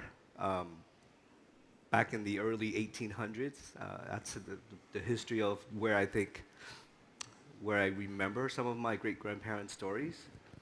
There was famine, there was the fires, there was just disease. And, somehow you find a way to adapt. And us as humans, for us to be here, each one of you, you have endured thousands and thousands of generations.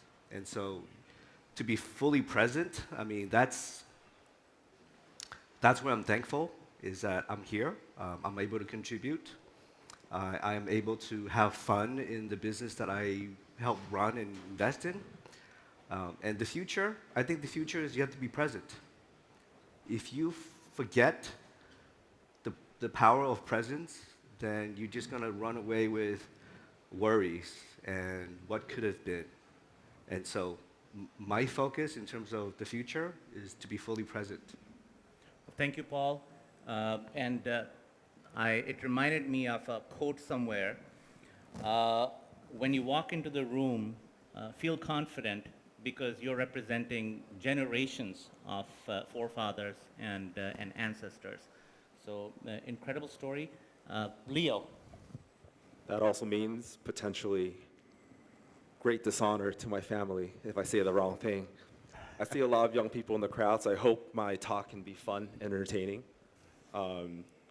Talking about investing into the future, small disclaimer, I grew up in Southeast Asia. I am not Southeast Asian, I am East Asian, of course, and primarily educated in the US from high school onwards. So take what I say with the framework with that as the framework. Thinking into the future, I think it's kind of important to take a minute to just think about the investing world I grew up in. When I was old enough to invest, it was kind of into the generation of the Googles and the Metas, your Web 2.0s, the platforms that were largely unprofitable for decades before they suddenly became these tech giants that you know and use today.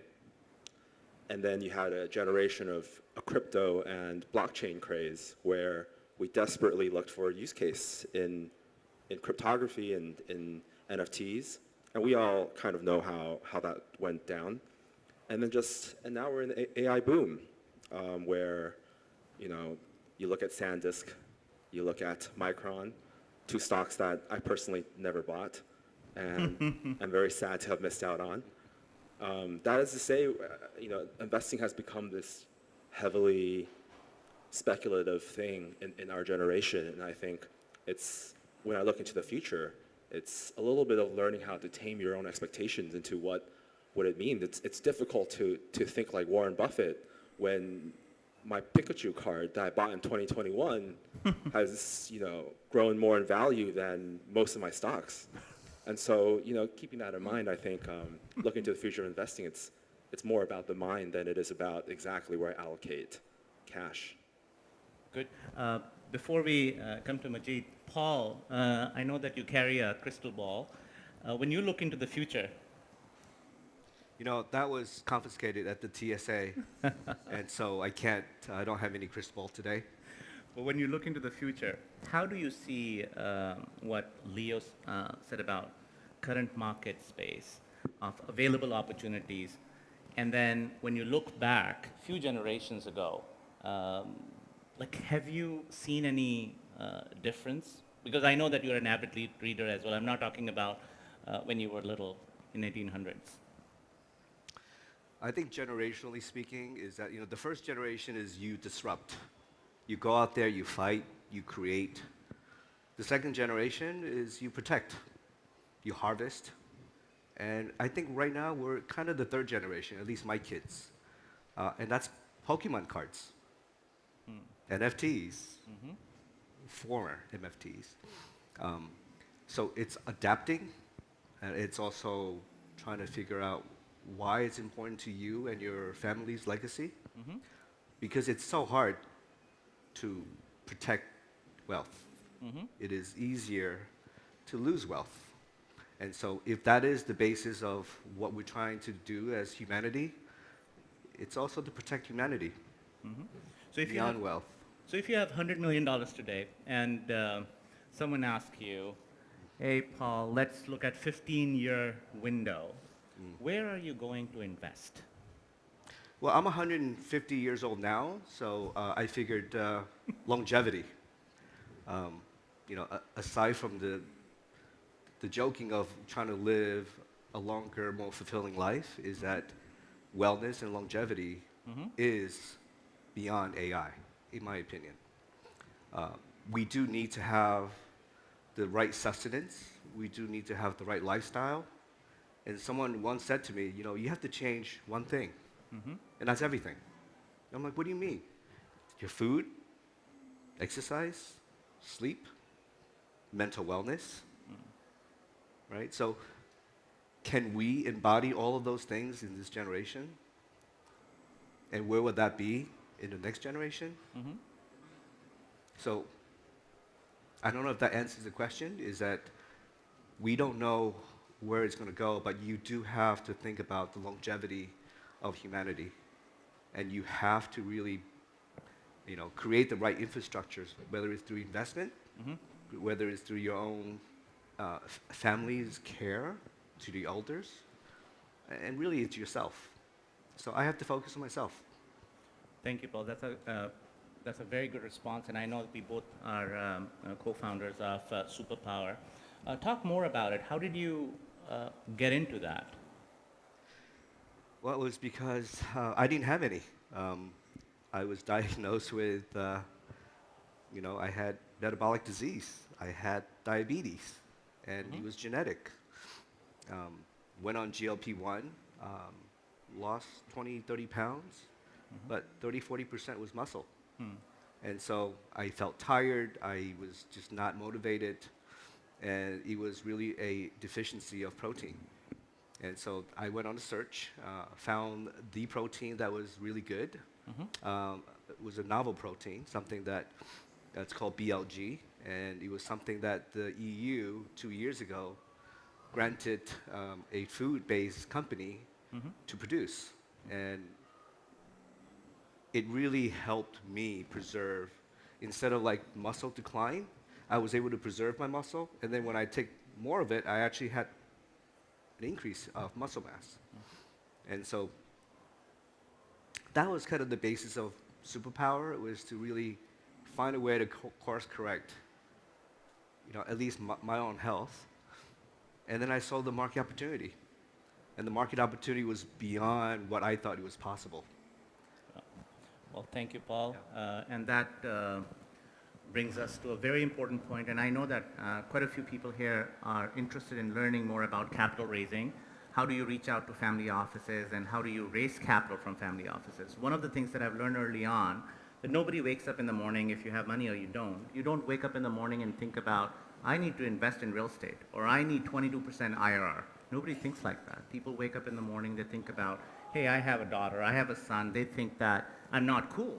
Like, what should I do to be cool at Thanksgiving table? I want to retire in the next 20 years. What can I do so that I can fulfill that goal? So you need to understand the real problem these investors are trying to solve. As in case of Paul, he actually went on a search to look for that opportunity. So great point, Paul. And now, Majid, I gave a lot of time to both of these gentlemen. Now you have 20 minutes to introduce yourself. Who's Majid? Who's Majid? Thank you, Abbas, and also thank you all for being here. Don't mistake my voice for a blues singer. That job I gave up and then got into Islamic finance. I've been doing Sharia and advisory for now 28 years. I've been in the Islamic finance space for 30 odd years. I set up the world's first Sharia advisory company, and we've been advising people on the investments that are Sharia compliant. We don't tell them where to invest, we just tell them what is permissible and what's not permissible. Okay, so I have a completely different discussion question that I haven't shared with you before. You come from a family that is well known when it comes to industry, when it comes to investments, real estate, a significant name in South Asia. How did you find your own niche while being part of the Dawood family? Well, and those of you who don't know what that family is, you can Google Dawood family. Well, my problem is I've always been a bit of a rebel. So I always saw your tattoos this morning. And I've tried to stay more or less convicted to my own principles. And I've always believed in integrity and discipline. And because of that, I've also chosen the name Yasar for my company and not Dawood. Because with carrying that name, you carry a responsibility. So if you do something, it reflects on the whole family name. So I've avoided that. But it's worked both ways. The negatives of the Dawood family don't impact my business and my branding. So one question, when you look at investment opportunities, because you work with a number of fund managers, you work with a number of family offices as well, who are either structuring products or investing and need your advice when it comes to Sharia compliance or, I say, faith-based investing or ethical investing. What is one theme that you think is underrepresented in today's day and age? I think people tend to generally, especially Muslims, tend to think that it's just about interest and riba. It's not.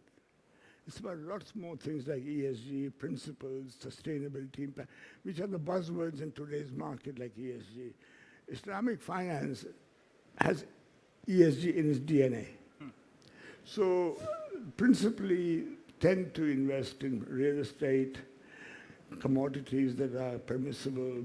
Sustainability. And tech is very big. I mean, joking apart, everybody talks about algorithm for this, algorithm there, algorithm here, this algorithm does this. But people don't realize that algorithm was created by an Arab called Khwarizmi, who was a mathematician centuries ago. So shifting gears a little bit, Leo, from your side, I know that you have worked with Spotify in the past, and you were super close to the AI revolution even before it became a household name. When you look at AI right now and the investment opportunities, do you think AI is another bubble? So another disclaimer, yeah, I did work at Spotify on the machine learning side of the business for about 6 years, developing its recommendation algorithm. I know Spotify is not usually the music choice app out in Asia. I'm very sad about that, but hopefully that will change. So some bias first before I say what I'm about to say next. I think it's without a doubt that the hype, the extreme amount of money being poured in today is creating a bubble.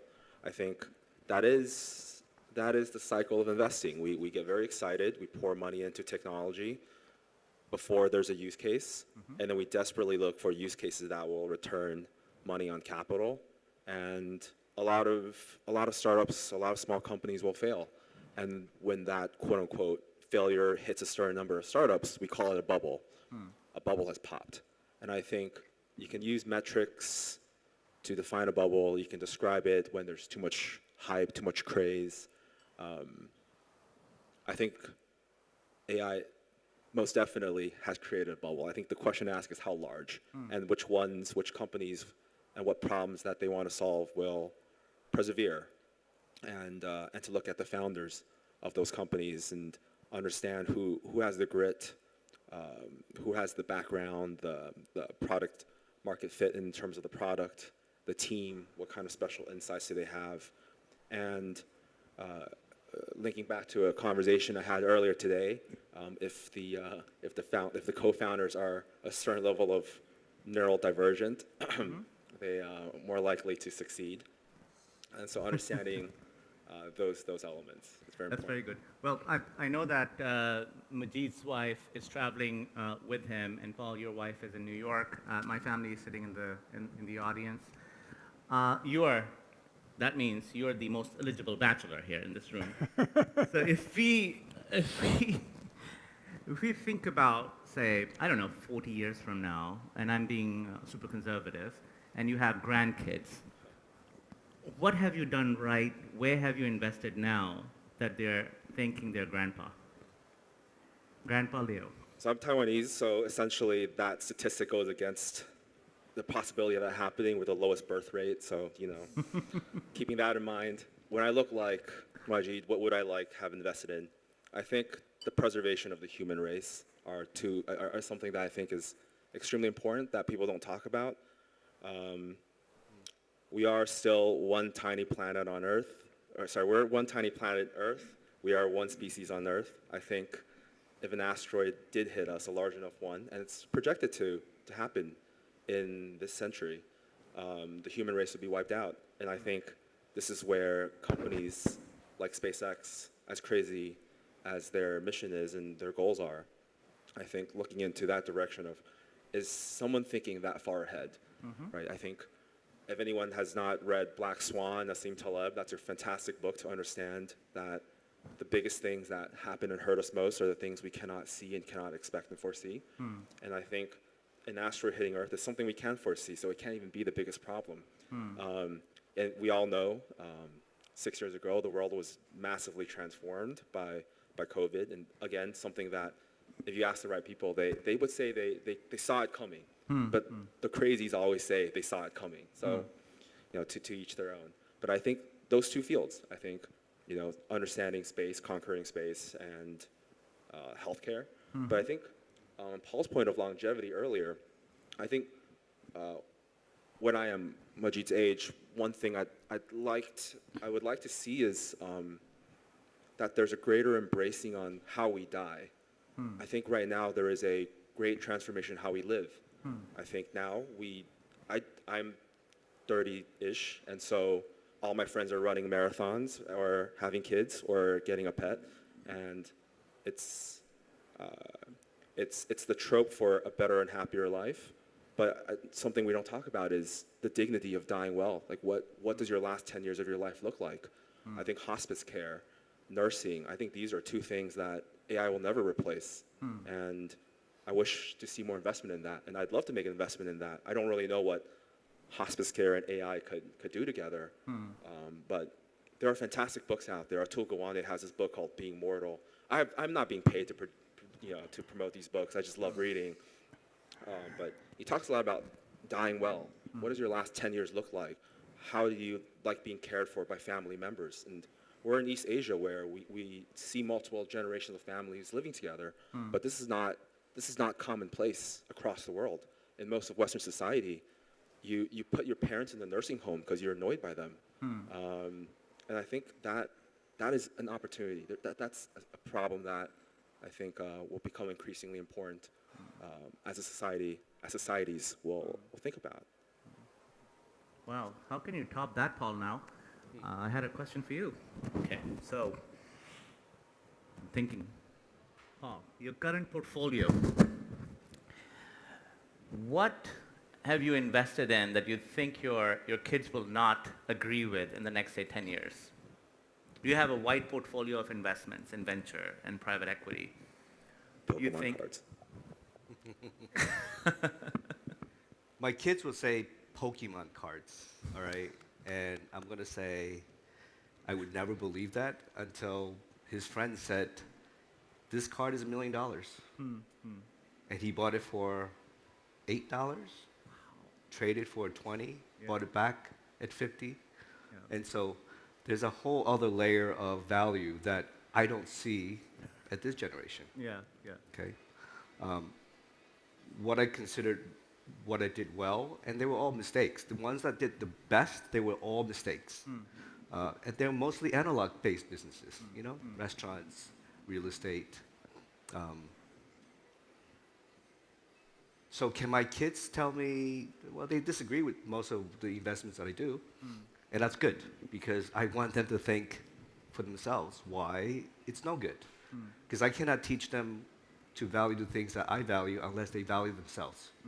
And so if that is one thing that we can transfer from one generation to the next is give them purpose, at least show them your purpose, let them understand what their own purpose is. And my kids are 23 and 20, so they're not exactly young, but they're also boys, so that means they don't mature until they're 45. But how can they differ in what we hold as an enterprise, as a family-owned business? We have wellness, we have certain level of technology, we have water safety and water security projects. I like AI, but because I'm also a very hopeful person. I don't see the negative side of AI just yet until proven otherwise. I have made, crazy amount of money in stocks. And again, it's not because I knew the future, it's because I saw the trend.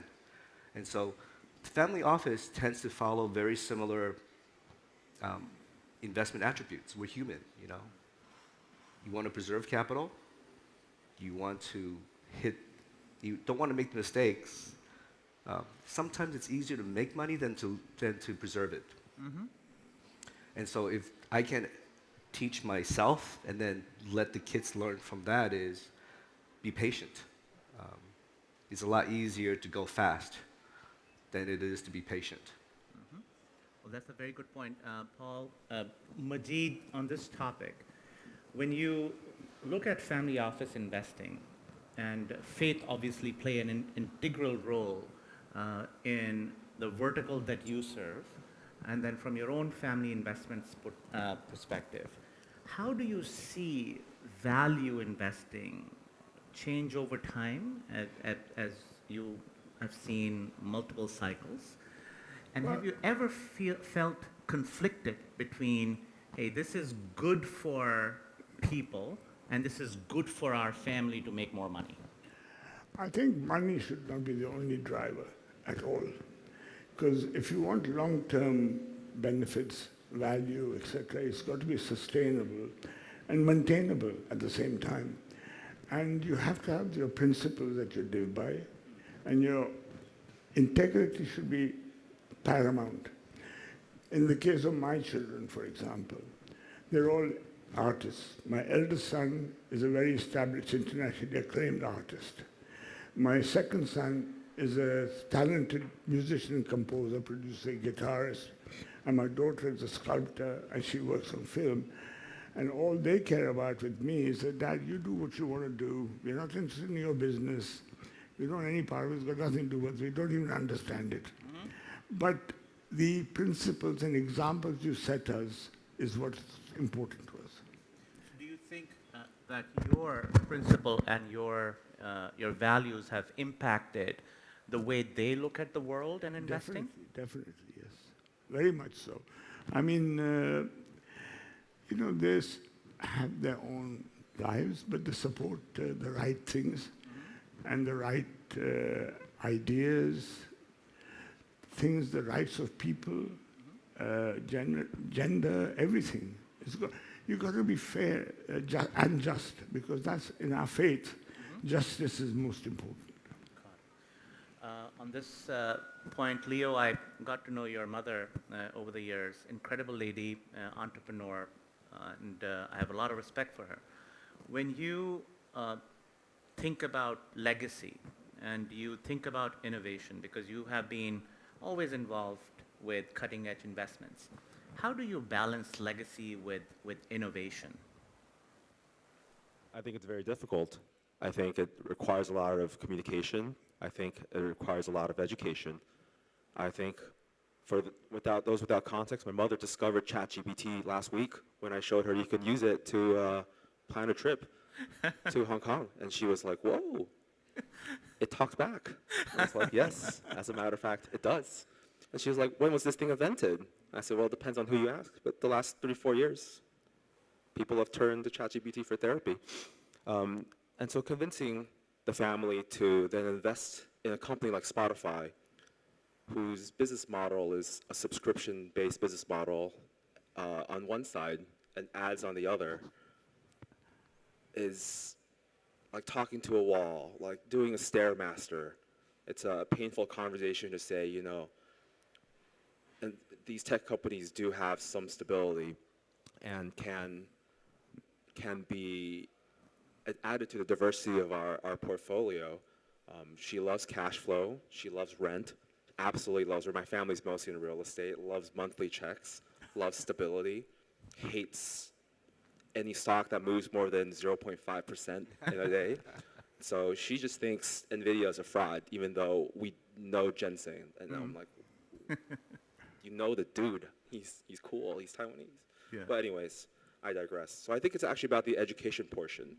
I think we use these big words. We say, oh, AI. We use transformative technology. We say all these big words. But if you really, the way I teach her, and for the younger crowd, if you want to teach your parents about AI and machine learning, and they're like, I don't really know about technology, I often describe it as, like imagine you're raising a kid. You're teaching a brand new child how to think about the world, how to solve problems, and you're feeding a certain amount of information, you're disciplining a certain way. I certainly got disciplined the violent way growing up, and and certain folks have a different philosophy on how to raise kids, but AI is trained the same way. Obviously, we don't beat our technology, but we program in certain logic. What happens when they make a wrong prediction? What happens when they make a wrong suggestion? Certain problems we want to solve, like self-driving cars, the discipline's got to be a little harsher, because if you mess up, someone dies, and that's not a good outcome you want to see. And so starting something small like that, helping them see a parallel into this future that you want to invest in, and teaching them about the future, and little by little. I hadn't even gone to talking to her about how technology companies make money yet, just trying to teach her that the technology is real. These are just baby steps, but I think that's the takeaway here: baby steps and education. Well, you talked about an interesting topic, and I see my kids smiling here, because I fight a lot with AI, but this is a good one. I can tell AI, next time it makes mistakes, or preventively, that if you make a mistake, someone is going to die. It's not me.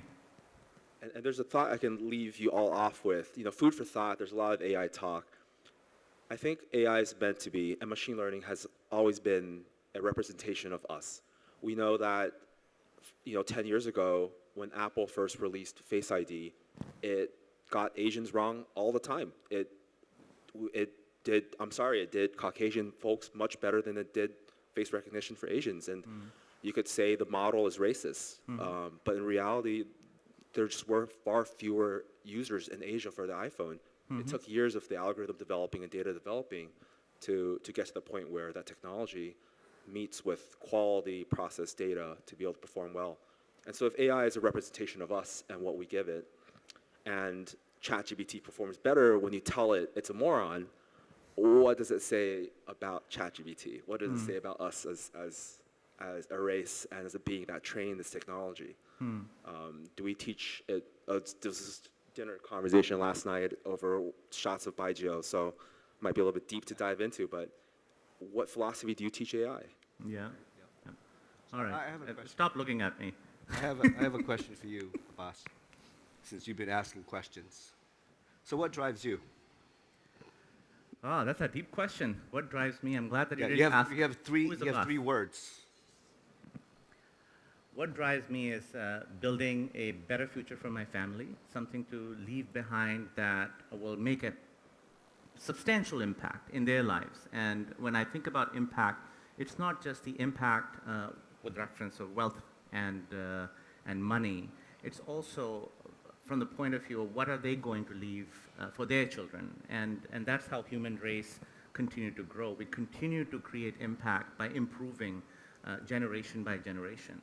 So that drives me. And then other than that, obviously, working with incredible entrepreneurs and individuals like yourself, Leo and Majid. Before we end, I know that we have a little time, but one topic that always gets a lot of attention is an advice for capital raisers. And I know it's not lowbrow because people have to raise capital. Capital provides opportunities, socioeconomic impact and everything. So if I ask Majid in a few words, what are your tips for capital raisers when they're reaching out to family offices? I think most important, be real, have respect for the person you're talking to, and give them advice and value, and in a fair manner, and let they see the upside. Got it. So when you say advice and value, you're saying educate them. Yeah, make them aware of Got it. the journey they're taking or embarking on. Got it. Leo? Advice for fundraisers in the future, I would just say empathy. I think it's important to know who you're talking to and where they come from and what biases they have. And so I think that goes all around, just more empathy, more understanding, and I think some degree of sympathy into why they think and believe what they do. Paul? People raise money to really create a future, whether it's through product, family, wealth. So you gotta do good. You gotta feel good doing it, and then ultimately you earn good. But as someone that has been on both sides, is that you have to have some level of honesty, and that carries forward in every single step of your business endeavor. Fundraising, operations, scale up, scale down. Even in the time of failure, that is usually the best time to test who you are as an entrepreneur. That's a very good point. And from my point of view, I work with a number of founders. I've worked with family offices in the past, raised capital in the past as well, was a private banker. One thing that continue to show up is education. You need to lead with education. A lot of people, when you talk about ultra-high net worth individuals, they usually come from a certain mindset. They've been running their business. They know their business inside out. If somebody has made money in, say, for example, pharmaceuticals or tech, not necessarily they will understand what IRR is in real estate, right? So you need to understand, as Leo said, empathy. Where are they coming from? Are they understanding the problem that you're trying to solve? Is there a benchmark available in their own portfolio that they can compare that opportunity against? You can talk about 32% IRR, but if they don't understand what IRR is, right, they're not going to invest with you. They're not going to even ask questions. So generally in the past, what I've done is I will create a FAQ bank, frequently asked questions bank, and I will start with that these are 20 questions that I have created. Can you help me add 3 or 4 more that comes into your mind as an outsider? And then that's it. Just leave it at that. Do not try to sell the product. Try to understand their problem. And then who knows, maybe this person is not your investor, but he can be or she can be your biggest advocate. Someone, just think about it from that point of view. When you're not in that room, who's fighting for you?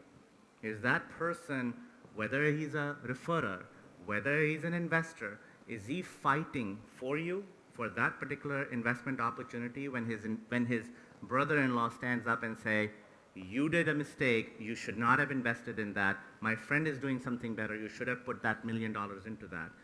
What is the answer?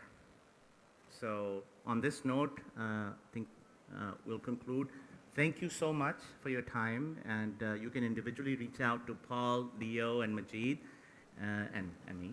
And if you have any questions, all of these gentlemen are on LinkedIn, and their emails will be in the app. If you don't have the app, make sure that you download it. But thank you so much for your time, and I'm looking forward to seeing you again next year.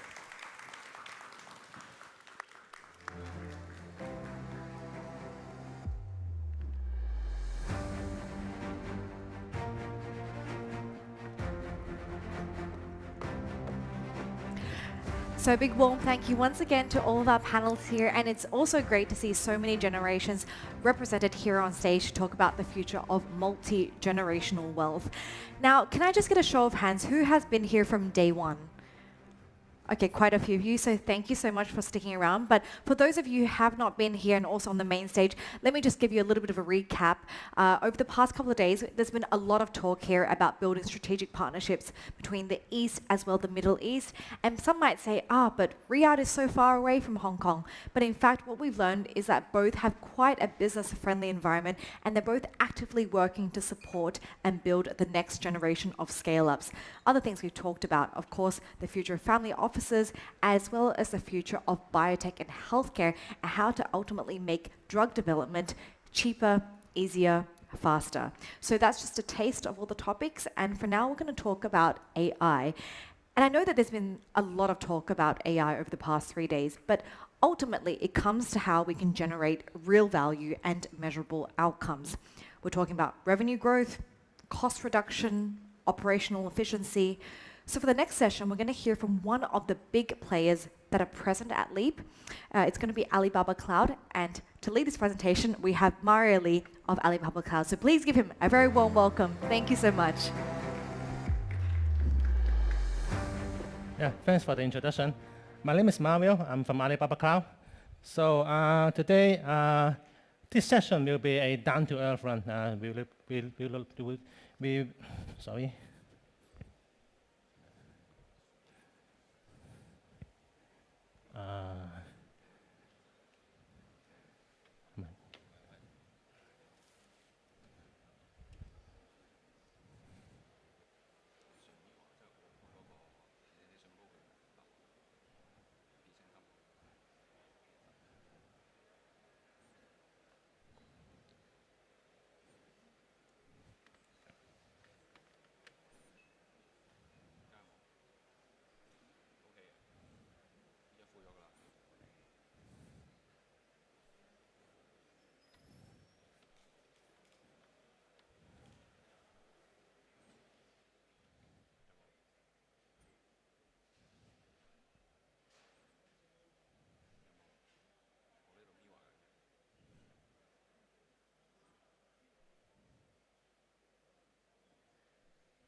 So ladies and gentlemen, as we take some time to quickly get the presentation up, just want to remind everyone that LEAP in Riyadh is taking place in August, from August the 31st to September the 3rd. It's going to be a big affair, also with about 20,000 people, as well as about 1,300 investors. So if you do have time in your calendar, make sure to speak with one of the organizers or go online to grab your ticket and book a trip to Riyadh. And then on that note, please also stick around with us, because later on in the afternoon, we do also have the final pitch competition.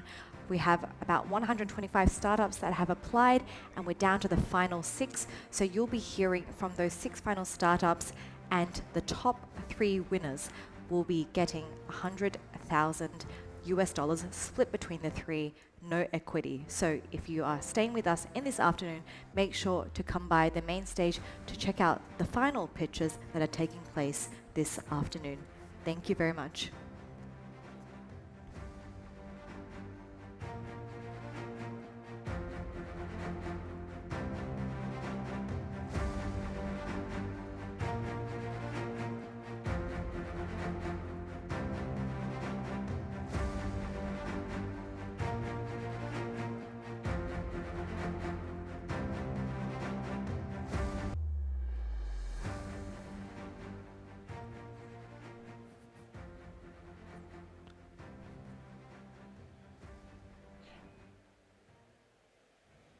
Okay, sorry about the technical issue. So actually, I prepared a real-life demonstration. So in order to let you to understand how we can create GenAI value for the business. But that a little bit technical issue, so I'm going to stick to my original PPT only. But I will try to tell the story to let you understand how we can create business value using AI. So first of all, this presentation will be purely talking about business. This is not about technical. This is not about RAG, agentic, or even OpenClaw. We stick to the business. We focus on how to create real business value for AI, so how to deliver successful AI project. So first of all, let's just give you 2 information about Alibaba Cloud. First one, Alibaba Cloud AI services is actually well recognized by the international market. So this is this slide shows the 4 Magic Quadrants from Gartner last year about generative AI. The first one is about GenAI cloud infrastructure, and then the second one is about AI engineering, and then model provider, and also business application. So you can see in these 4 areas, Alibaba Cloud in the leader quadrant. The right-hand side, the top area, the leader quadrant. So Alibaba Cloud AI services is well recognized by international market. And then secondary, Alibaba Cloud is very focused on building agentic cloud to enable our customer and or users to build their agentic application on our cloud. We have the top-tier open source model, Queen, and also we have the services and tools to build agentic cloud, to build agentic application for user. We also have the performance and scalability to support the application. So this presentation is about AI, right? But the truth is most of the AI projects failed. From public research, more than 80% of AI projects fails because of stakeholder misalignment, because of poor data, and also more than 15% AI projects abandoned after a POC. So actually, although AI is a very important or hot topic, but actually most of the projects did not success. Why? Because they didn't start from a good beginning. They didn't define sharp and high value objective for the project. So this presentation is going to tell you some principles on how to define the values or the objectives to let this project become successful. So I'll try to introduce 2 rules and 3 directions to help you to turn your project become successful. The first one, the question you ask first determines everything. So there are 2 approaches. The first approach is we try to consider by product. For example, open core is very hot recently, or agentic AI is very hot topic. It's a very hot topic. As an enterprise, we try to think about how to adopt this kind of technology in our business. We try to think about which AI platform should we adopt. But if you try to think about technology instead of business, you will most likely you will have vendor lock-in. For example, you will stick to open core, but the technology is changing very fast in AI era. So maybe a few months later, the technology changed a lot. So your investment is misaligned with the actual values. And because you define the project technically, so the project most likely you will got it's very difficult to get a business owner. So most of them are owned by driven by telco owners, and this becoming a tech experiment. So usually this is no business tool to align with the project. So conversely, the other approach is use case first approach. So instead of thinking about the tools, we consider which use case is really important. Where is the revenue and cost and risk, which is most important to our business.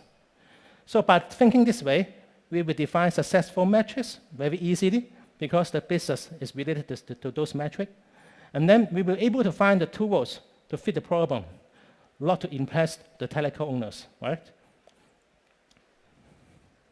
So the second rule is to position AI as an augmentation, not to replace human. So there's a replacement mindset. So we try to replace AI. We try to replace the workers, we replace human with AI. This is very common in nowadays executives, right? But this is very dangerous actually, because if you try to eliminate human workers, the only metrics you are focusing will be the headcount.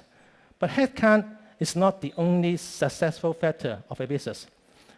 For a business to become successful, you should try to explore more business opportunity. You should enable your staff to work more efficiently, right? So instead of thinking of a replacement mindset, we have an augmentation mindset. We try to leverage AI to multiply our human capability. In this way, AI will help us to make better decisions. We will have faster execution and better customer service. The customer become more satisfied. And by this way, there will be new capabilities which previously without AI is impractical. So there are three directions in searching for this kind of values. First one, connect. So using AI, you can create multiple agents to connect with different data sources, different systems. AI will bridge the system and data. We know in many organizations, there are many data exist in different formats. Some are structured, some are unstructured, but all of them are very important actually. And then with connecting this data, we use AI to discover the insight from this data. I would say, before AI, this is actually feasible for those very experienced people. For example, a top sales. Top sales don't need to see the figures, don't need to visit the customer. They just smell. They will know where is the opportunity, right? But this kind of experience is very difficult to replicate. So with AI, AI is very good in discovering patterns, finding insight. So once you connect the AI with different data sources, data system, AI will help you to discover the insight to make better decisions for your business. So the last one, once you have this decision, you have the information, you have the insight, you should automate the actions and make it become scale. So these three directions will define how you create the business value. So originally, I have a simple demonstration to help you understand how you can realize these three values using a real-life situation. But due to the technical issue, I try to tell a story. So customer segmentation. I think this is very familiar topics when you go to shopping, especially nowadays. If you try to go to those shops to buy something, usually they will ask you to become a member, right? What is the purpose for them to ask you to become a member? There are two main purposes. First of all, they want to find which of the customers have the most buying power. They want you to buy more. Secondly, they want to find out the customer who didn't buy too much yet, or they didn't come too much, they didn't come too often. They want you to come more, visit more, and then buy more. This is the only purposes that they want to use to get use of the information. So with the VIP or membership system, they try to discover this type of information. So previously, before AI, this is actually not a new topic. In many CRM, they are already doing this very well. But usually, this needs to be assisted by a human user or a marketing manager. They try to discover the pattern or the buying pattern from the customers to find out who should be the VIP and who are the core customer, right? And then after they find out the VIP customer, they create some campaign or messages to ask you to buy more. Maybe they give you a discount or give you a new product. Okay, this kind of messages or campaign should be targeted to your buying pattern in order to let you to become more likely to click the buy button, right? Yeah, so this is what we do before AI. But with AI, because first of all, I tell you, the first value, the first direction is connect, right? AI can now connect to different data sources, including customer database, product database, campaign history, engagement history, also external data source, for example, market trend, the seasonal factor, competitive analysis, what competitors are doing, what are they selling, at what prices, and then also connect with system like the VIP mobile app, right? So with connecting this kind of information, they can understand your buying pattern better than ever. They understand who are you, when did you buy, who do you buy for, right? So, and also with AI, they can segmentize the buying pattern more effectively. Before the AI, maybe a human user or marketing manager can try to segmentize the customer base with maybe 3 to 5 categories in VIP customer, core customer, maybe one type of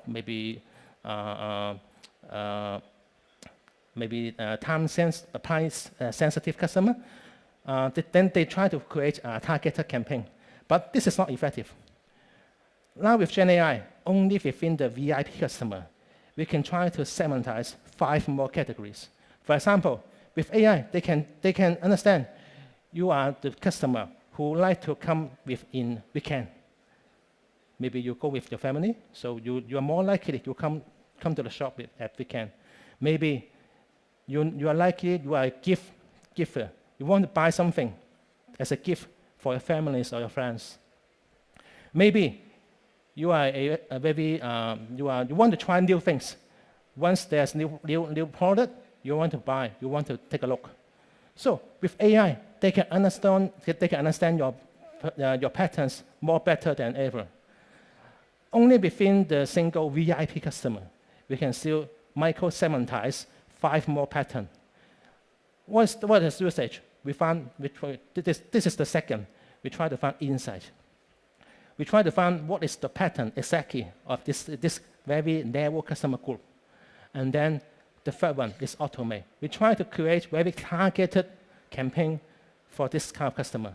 For example, once I know you are very interested in new product, I will push many new product images or promotion to your mobile phone, to your mobile application, or by WhatsApp, by SMS, any channels. And this process can be automated, right? From discovery, from insight finding, from campaign generation to send out. The pipeline is all automated. Yeah, so previously, you hire a marketing manager to do this kind of stuff, but this is not effective enough. But with AI, this is a lot more effective and automated and faster. So this is the story. I hope I presented well enough without the help of the real demo. So to conclude, the strongest AI use cases combine all these three factors: to connect with data and system, to discover insight, to automate action. So what's next? Instead of thinking of which technology is most interesting, more technical, go back to your business, talk to your business user. What are their business challenges? What is the potential use case that can bring additional value to the business? And then who should own this use case? And then invite them to discover what we can do, what we should do, when we can do. Typically, there are 7 processes when you want to deliver a journey project. So you start from use case discovery, and then once you know what you want to do, and then you try to find key services or product, and then you try to look at the demo, see if this is still if they are usable, and then you use your own process, you use your own manpower, use your own knowledge to deliver a POC. So you can understand what is the potential value of a full scope project. And then also, what is the resources required to implement the project? So with this information, you have a various assessment. You try to assess, is this good enough to invest the money in order to get the value? And then you deliver to production. So in Alibaba Cloud, we help you from discovery to POC. In order to you have the full information to assess if you want to invest the money for this journey value. So what we can support you, first of all, we have a demo showcase for different industry. We have a demonstration of how those values are realized. And then we can deliver use case discovery workshop. We can talk to your business user, align the business user with your telco user. And then we can have a POC planning workshop with your teams so that we can plan the success metric, the POC, what is the implementation path for the POC. And then we have the solid foundation and services in Alibaba Cloud for building agent application. So that's all of my presentation. I hope you enjoyed. Thank you.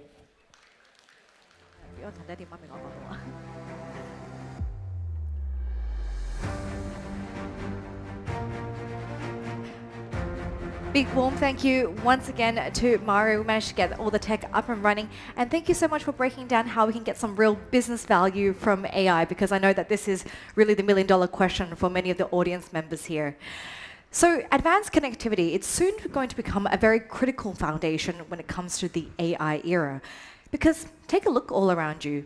Intelligence is moving across devices, it's moving across networks, edge clouds, as well as data centers. And that's why ultimately secure high-performance connectivity is going to be fundamental to unlocking AI innovation.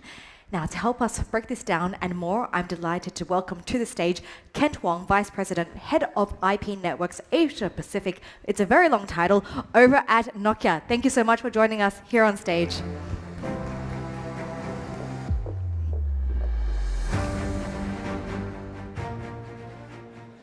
Good afternoon, everyone. It's really good to be here in this great conference. And today we want to talk about how Nokia play a role into this AI supercycle. So in this conference, we talk a lot about the AI supercycle, right? I guess we don't need to repeat again how important is this AI supercycle. So how does Nokia play a role in this AI supercycle?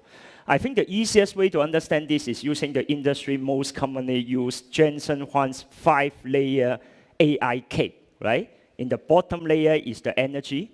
The one layer above is the semiconductor chipset. The one layer above is the infrastructure layer.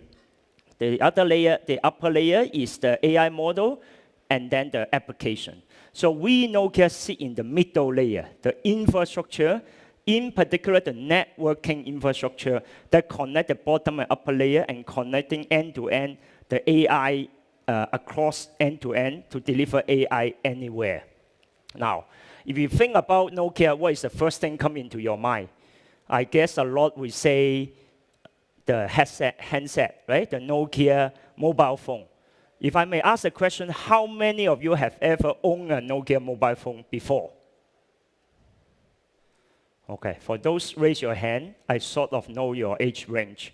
So if you think about that, Nokia has always been in the connecting business, right? We always connect. Well, with the mobile handphone, we're connecting people, people to people. Now we don't make the mobile handphone anymore. We make the large-scale network equipment, both from mobile, 5G, IP routing, networking, optical networking, and then the last mile FTTX GPON to connecting data and information. Now, we want to evolve in the industry with the AI supercycle to connect intelligence, basically meaning connecting AI. AI is intelligent. Intelligence can reside anywhere, right? From the biggest AI factory to the edge data center to the end devices, AI devices. We are in the business to connect. Connecting intelligence is our tagline. Now we all know we're in the token economy, right? And I'm going to go over this very quickly because I don't think we need any convincing about this. Now, based on different reports, we're taking one of these to say today, there's 5 quadrillion token today. Quadrillion means 1,000 trillion. Actually, I also just learned about this word this year because before we never need to use this word. Now, there's already 5 quadrillion, meaning 5,000 trillion token today running. And of course, based on different estimates, it's going to grow big. Whether it's 120, 150, 200, doesn't matter. It's going to grow big in the coming years. And also on the left-hand side is the GPU as a service revenue. Of course, all the major hyperscaler, AI, neo cloud, companies are building data center everywhere to deliver GPU as a service, and the application run on top of it. What is the implication of this? Implication is today, a lot of this token, of course, a lot of this big AI data center is building data center for training. Training the next generation frontier model, right? The OpenAI, Anthropic, Google, everyone is racing with each other to generate the next more advanced AI model. But when you have all this model, you need to have application, right? You need to deliver it to inference. Inferencing is where you put this model to use to actually generate token for real-world application. And application, you can see there's many type of application. There's from the most immersive VR, AR type of devices that can bring all this intelligence to your wearable, to various industry applications, like IoT, finance, robotics, factory. Indeed, in this event, when I walk around the hall, we see all these different type of applications, ranging from all wide range of application. And then, of course, there's also need for the data to locate into the local country because of a lot of countries have this data sovereignty act, right? That you don't want the local sensitive data to leave the country. Now, with all this drive, we are predicting that, or different industry report is predicting that most of the AI workload will move to inference. From today's training, the next big model to inferencing, 60 to 70% or above, right, will go to inferencing because that's where the AI application is actually being used. So what's the implication of that for building the network to serve this inferencing? The implication is, we like to call it the AI grid. Right? This is a term that started by NVIDIA, but we from Nokia also expanding it into the networking area. So if you think about AI grid is, on the left-hand side, you have the large AI factory. These are the ones that make the headline, right? All the big hyperscaler AI neocloud is spending billion and billion of dollars to build large AI data center, thousands and thousands of GPU, server, power, cooling, which we are seeing in different demo area now, that to address this very big data center, many GPU basically to do the training of the model, right, and some of the inferencing. But as the AI move to inference, move to more and more real-time application, industrial application, just on the AI factory is not enough. All this AI workload need to move to the edge. Edge meaning closer to the user, closer to the end customer. You can imagine the AI factory, because of its size and power need, there's only one in some country or multiple in a country, right? At least, at most a few, because of the large power requirement. This can only be based in the central location. But when you need to go this application delivered closer to the user, to the inference, you start even have edge location. Edge location, you can think about a few hundred locations per country, depending on the size of the country. These are usually the telco, telecom, central office of telecom, point of presence. They convert this into the edge data center, right? So that you can run some AI workload as well. Less scale than the AI factory, but more focus on inference. Now, if you push it even closer to the home, right? This can be a few thousand in a country. This can be very close to the, for example, the AI base station, right? The radio base station, right? Where Nokia also participating in the building AI radio RAN, AI radio base station to also run some workload. And then ultimately, of course, is in your own home, your own end devices, right? Your mobile phone, smartphone, your laptop. There's a lot of talk about industry moving to AI laptop, AI-enabled laptop, which GPU is running in the laptop. We already see all these NVIDIA, AMD, Intel, Qualcomm, all saying they're going to put the GPU in the laptop to run AI. And also all the phone company, of course, to say next generation will embed AI capability in there. So you have this entire spectrum, we call it the AI grid. Because the way to think about it, the analogy is like an electricity grid, right? The biggest AI factory is like your power plant, right? Central power plant to generate the electricity.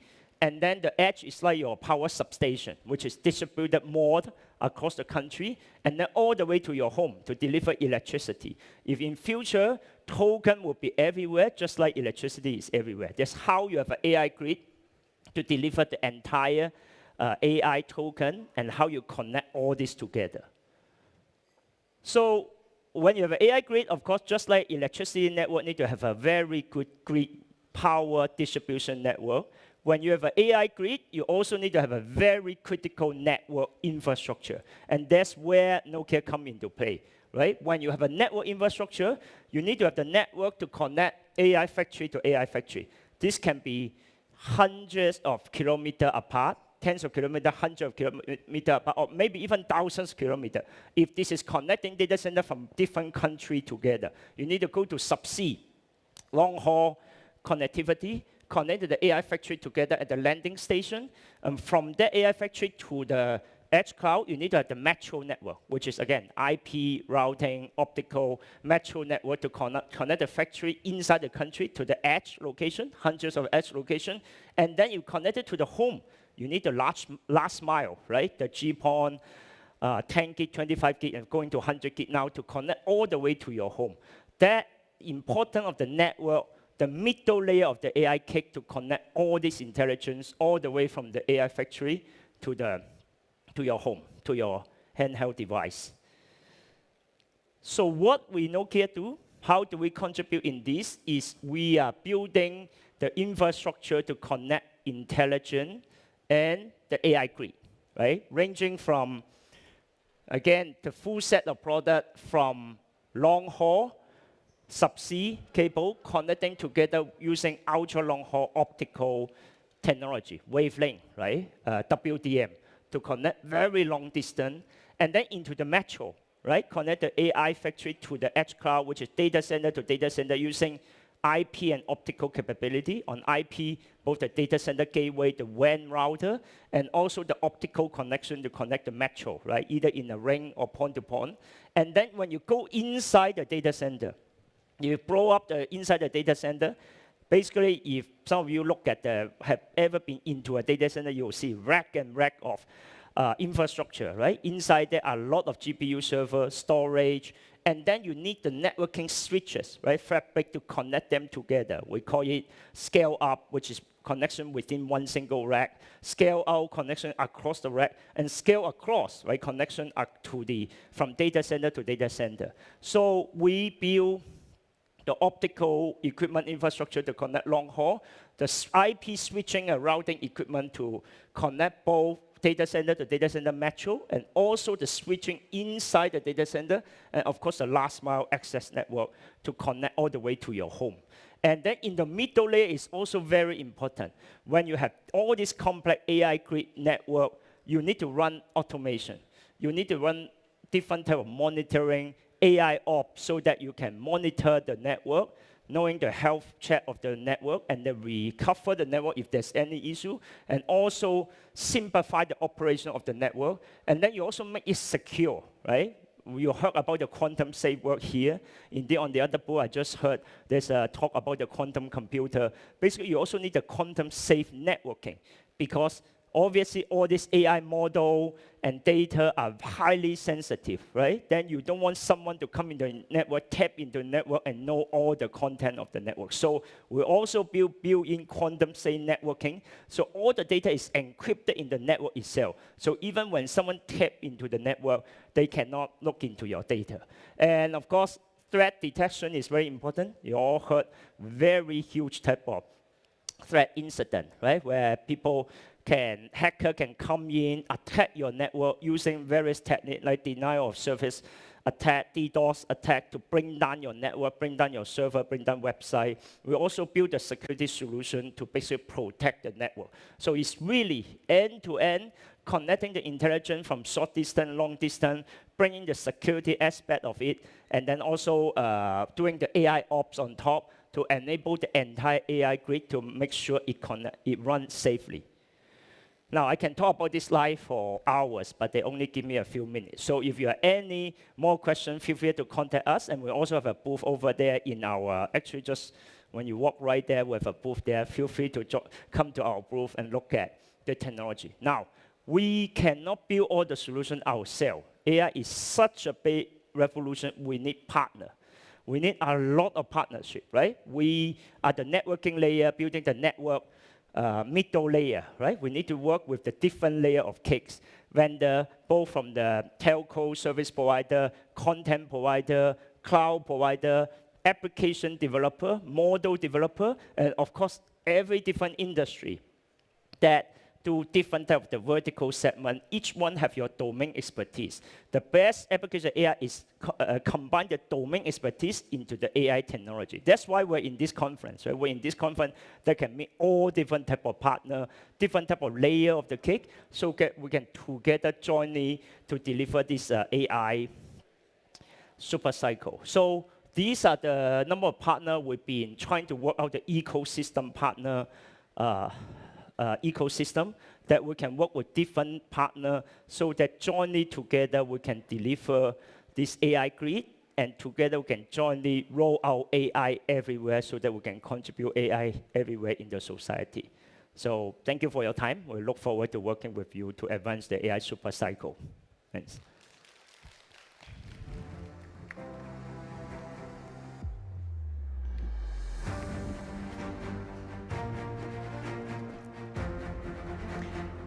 So ladies and gentlemen, we have arrived nearly at the final stretch of day 3 of Leap East. Time flies because it just feels like yesterday. We were just doing the opening ceremony right here on the main stage. But for this final session, thank you also to everyone for sticking around. We'd love to turn and get your attention for this, because now we're going to talk about expanding across borders. And this is something that we've been heavily discussing about, but it's fundamental to many businesses these days that want to branch out beyond Hong Kong, beyond Riyadh, and partner up in new markets. Now, expanding your business in a fragmented world is quite a complicated situation. So if you land in a new market, it can still remain stubbornly local. You'll have to dig with some questions like regulation, local distribution, gaining trust with people on the ground. And this looks very different if you're in Riyadh, if you're in Singapore, or if you're in Hong Kong. So our next guests, they have kind of cracked this formula about success when it comes to multi-market growth. And they're going to share, hopefully, some inside tips, some learnings and advice. So please give them a very, very warm welcome for our final session on this stage, as well as our moderator, William Balby. Please give them a warm welcome.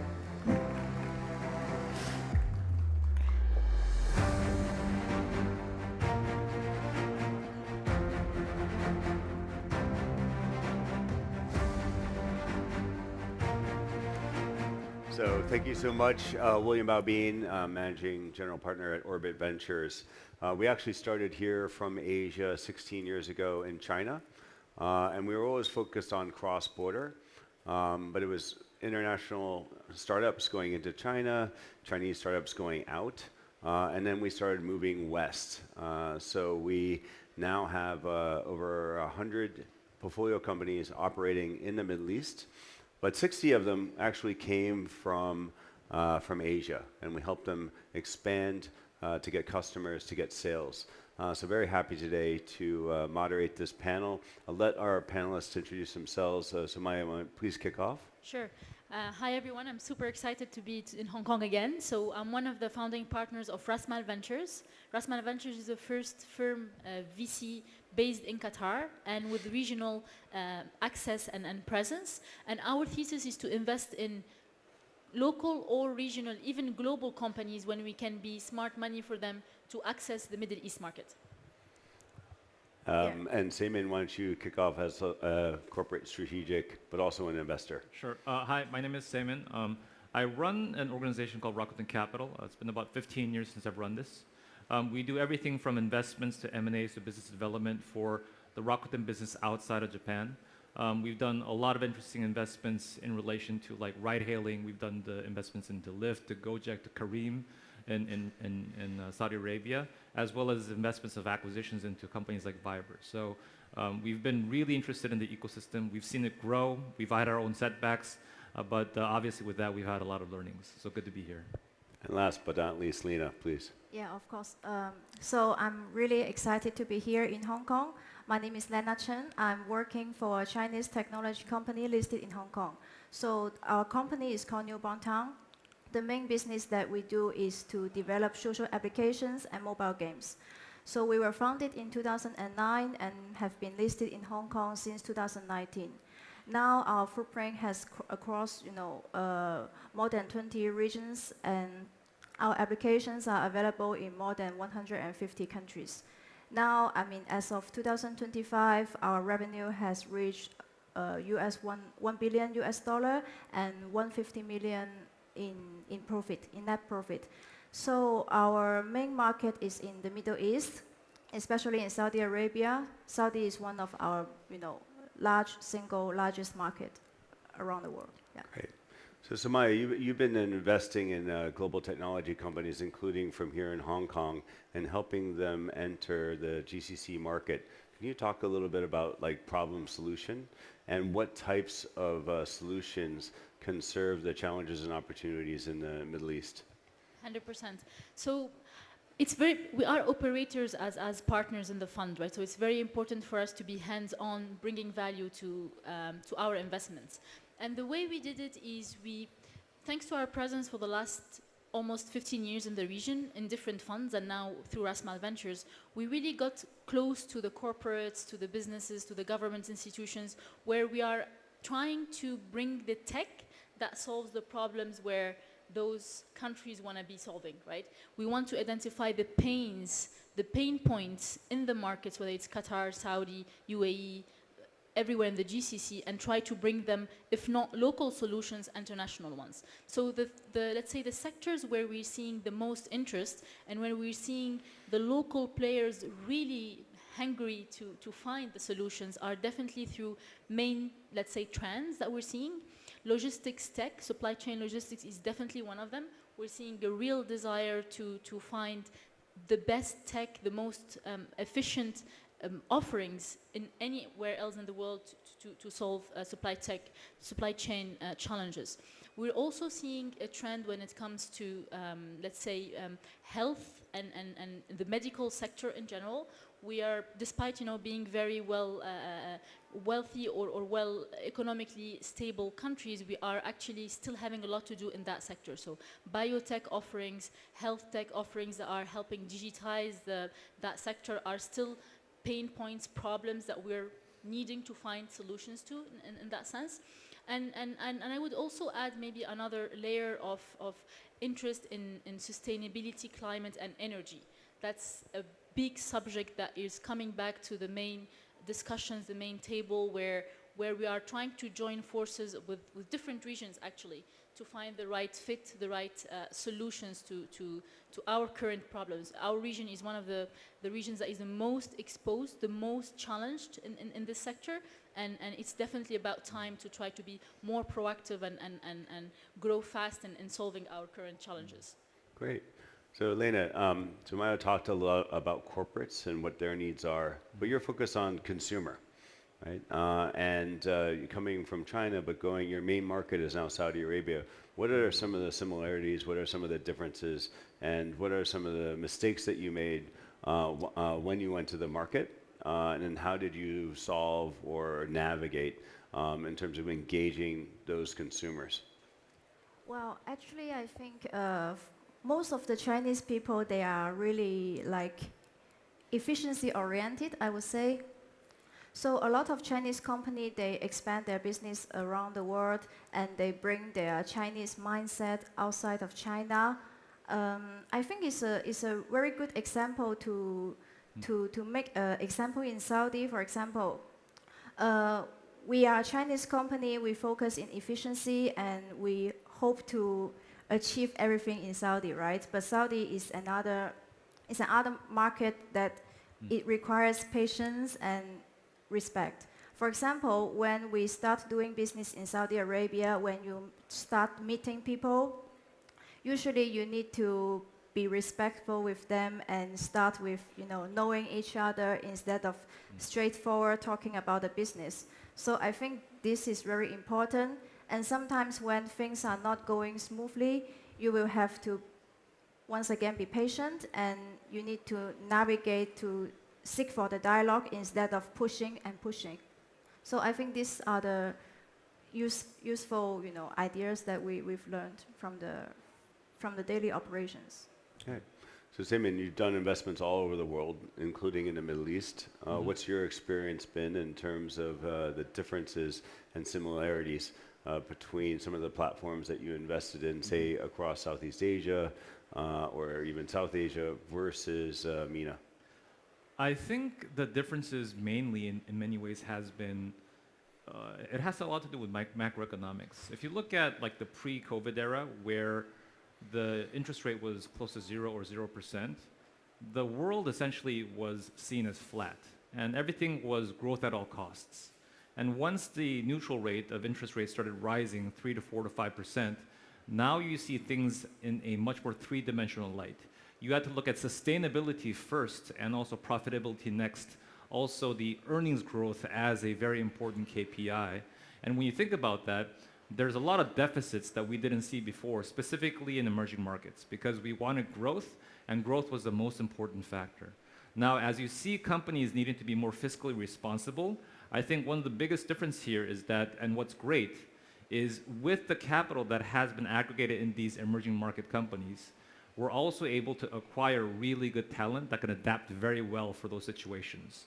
And the adaptation need has actually built a lot of durability into these companies, even more so than the westernized companies. So I think that's the big difference in terms of what I've seen post-COVID era of higher interest rates, where emerging market executives and founders, they've just been able to adapt much more quickly and have durability when the markets of liquidity or debt dries up quicker than usual. Yeah. So if you go to the U.S., and this is for you, Samaya, if you go to the U.S. and then people think Southeast Asia, they think it's like one place, one market, and it's not. They're very separate markets. And even if you go into Indonesia, the big cities versus the small islands are very, very different. India is seen as one country, but very many different languages. So for the Middle East, a lot of people think it's like one area, one market. Can you talk a little bit about the differences in terms of opportunities, country by country, region by region? 100%. So, and actually, it's spot on because generally most of the founders we speak to, a little bit from everywhere, as long as they are outside the MENA region, there is this assumption that it's one market, GCC is one market, and it's really not. It's like 5 different jurisdictions, 5 different cultures, 5 different ways of building relationship, 5 different visions on what is coming next. So we actually really appreciate when the founders take the time to understand the difference, because one of the tendencies we have as well is a founder comes and say, I'm going to launch in the 5 countries at the same time. They're GCC. Yeah. Well, it's different, right? So if I had to speak about, some of the differences that we observe, especially on hands-on expansions we're seeing, if we're thinking of building something that is more logistics-oriented, that is more let's say, infrastructure oriented. We're definitely seeing a lot of willingness from Qatar to be positioning this, right? So if we're thinking of a fintech, we're generally seeing them having easier access to do things from the UAE. When we're thinking of major mega programs, we're definitely having potential to see that in Saudi Arabia. So there are already different sectors that have a little bit more interest, more desire to focus on in one place or the other. But also, most importantly, I think it's to take the time to understand the different regulations. When you are coming to a free zone in Doha, it's not the same recommendations or requirements that you will be having in Saudi Arabia. And if you succeeded in Saudi Arabia, it doesn't mean you're going to be able to expand directly in the UAE, right? I think taking the step back and trying to focus on your own product, your own offering, where would be the first champion customer that you could secure, and that will be your easier story to create a referral mechanism to help yourself start onboarding the region. I think it should be starting from where can I thrive, where can I have my first champion, and from there you start having your own anchor. Because it's really different, and every country from the GCC will have its own very specific requirements. So taking that step back, finding the champion, taking the time to build the relationship and the trust relationship.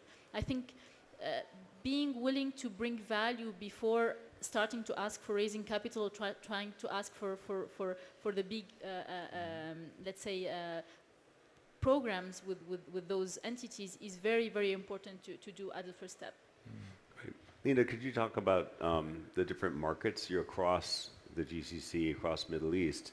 But what are the differences that you see in consumer behavior? How people interact with social media, with games, and what are the differences in terms of monetization? Yeah, definitely. So for us, MENA is definitely one of the most important market for us, and it generates most of our revenue and as well as profit. So for us, the reason why we have chosen Saudi Arabia, for example, instead of the UAE, I think the population is definitely one of the most important factor, because as a B2C company and we do the applications to serve those users, we hope that we can expand in a country and in a market where you can find a lot of potential users. So Saudi Arabia, for example, is driven by the Vision 2030. We are in the gaming, in social entertainment sector. Saudi Arabia has created a lot of incentive and policies to promote these companies, multinationals, to come to Saudi Arabia. And for us, this is a great opportunity from a top-down level. And for example, in other Middle Eastern countries like in Egypt and in some other North African countries, we can easily find talents. They are, very cooperative, and we can do the resource allocation, I would say. For example, the people in North African, they can easily, because they speak the same language, they share the same religion, and we can easily find those people resonate in the GCC market. And as for the UAE, for example, for us it's like a hub. It's easily to attract the capital, and it's more, it's more inclusive, but for us it's different. So Simon, you invested in Southeast Asia. There's like this super app model that came out of China. Yep. And a lot of investors pushed the companies to go into multiple markets. Yeah. And you also invested in like Kareem and some of these other companies, similar type of model. Yep. What was with some of the differences that you've seen as Kareem tried to go cross-border into multiple markets, or perhaps some of the other companies? Do you think it makes sense to go into every single country? Short answer is no, specifically because what we saw with Kareem and the likes of Carousel and Gojek in Southeast Asia, specifically because if you look at the idea of a go-to-market strategy done by a lot of consultants and a lot of famous people, it really doesn't exist correctly or congruently in emerging markets and even in the Middle East. Because when you say a go-to-market, every single country and all sub-cities are very different. A very good example of this is when you look at Indonesia, which is like one of the biggest gold mines potentially for a company of a startup to succeed, each of those cities are in many ways its own country state. We forget that a city like Bali in Indonesia, it has one of the highest ARPUs actually in any of the Asian cities, specifically because it has a high expat population. But that can't be equally translated to actually doing a go-to-market strategy into Jakarta. Every single market is different, and hence, if you want to just do like a one go of launch in every market, the opportunity cost will be immense. And we've seen this actually play out in guys like Rocket Internet, where they try to launch in 17 markets at the same time. Especially when we were working with Kareem, this was equally true. Even though we were very successful in markets like Dubai and Abu Dhabi. And by the way, when we even look at Kareem, we looked at those two almost as a different... Somebody talking? Okay. Anyway, thank you for your attention, by the way. Yeah. But yeah, so basically, even for Kareem, when we were launching in Abu Dhabi and Dubai, we treated those two places almost like a separate country. We had different launch sectors, we have different launch vectors. How we even took payments were, the payment flows were different.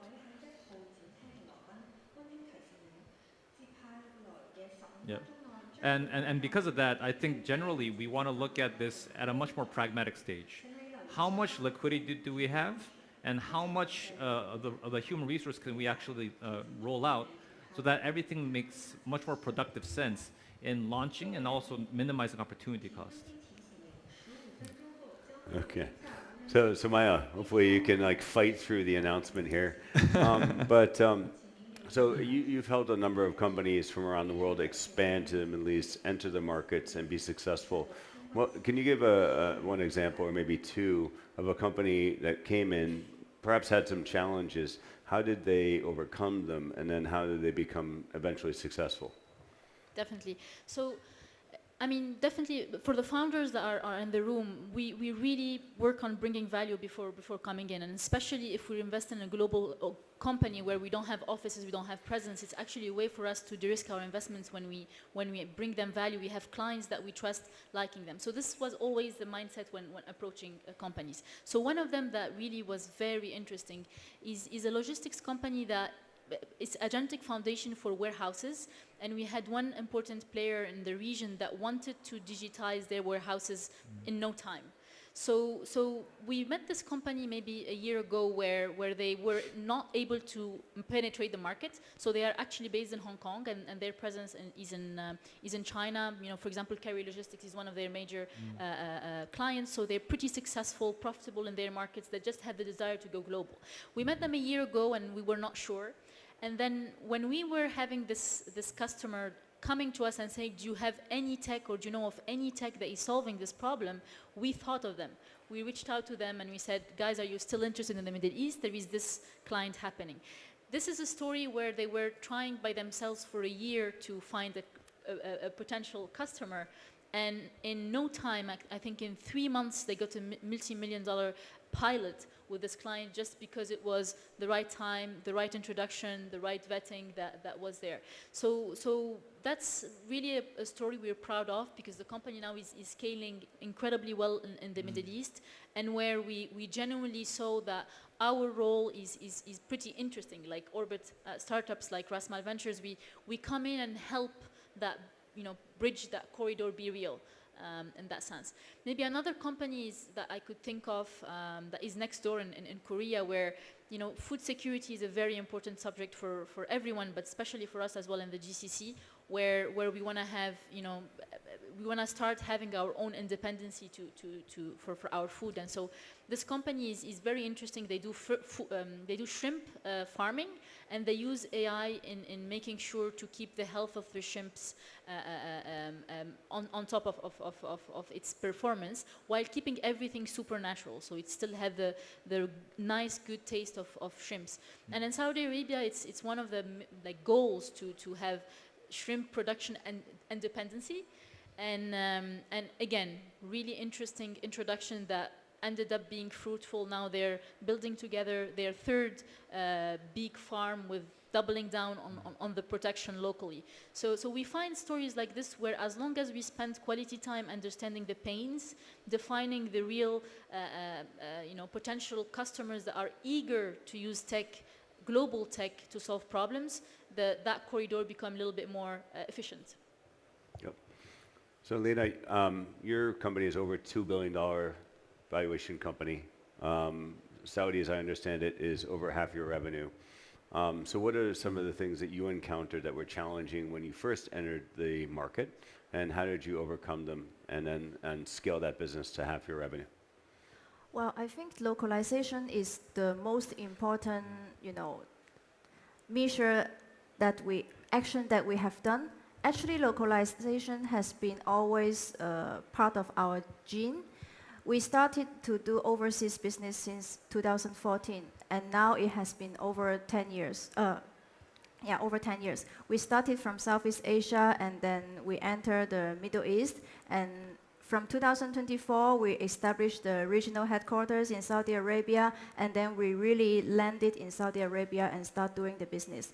I think the most important part for us is to keep the localization into our gene and start to adapt our applications to be tailor-made for the Saudi users. For example, the UI features, the virtual gifting part, and also the languages. We create a lot of local activities to serve those users, and we have been always respect the local laws and regulations.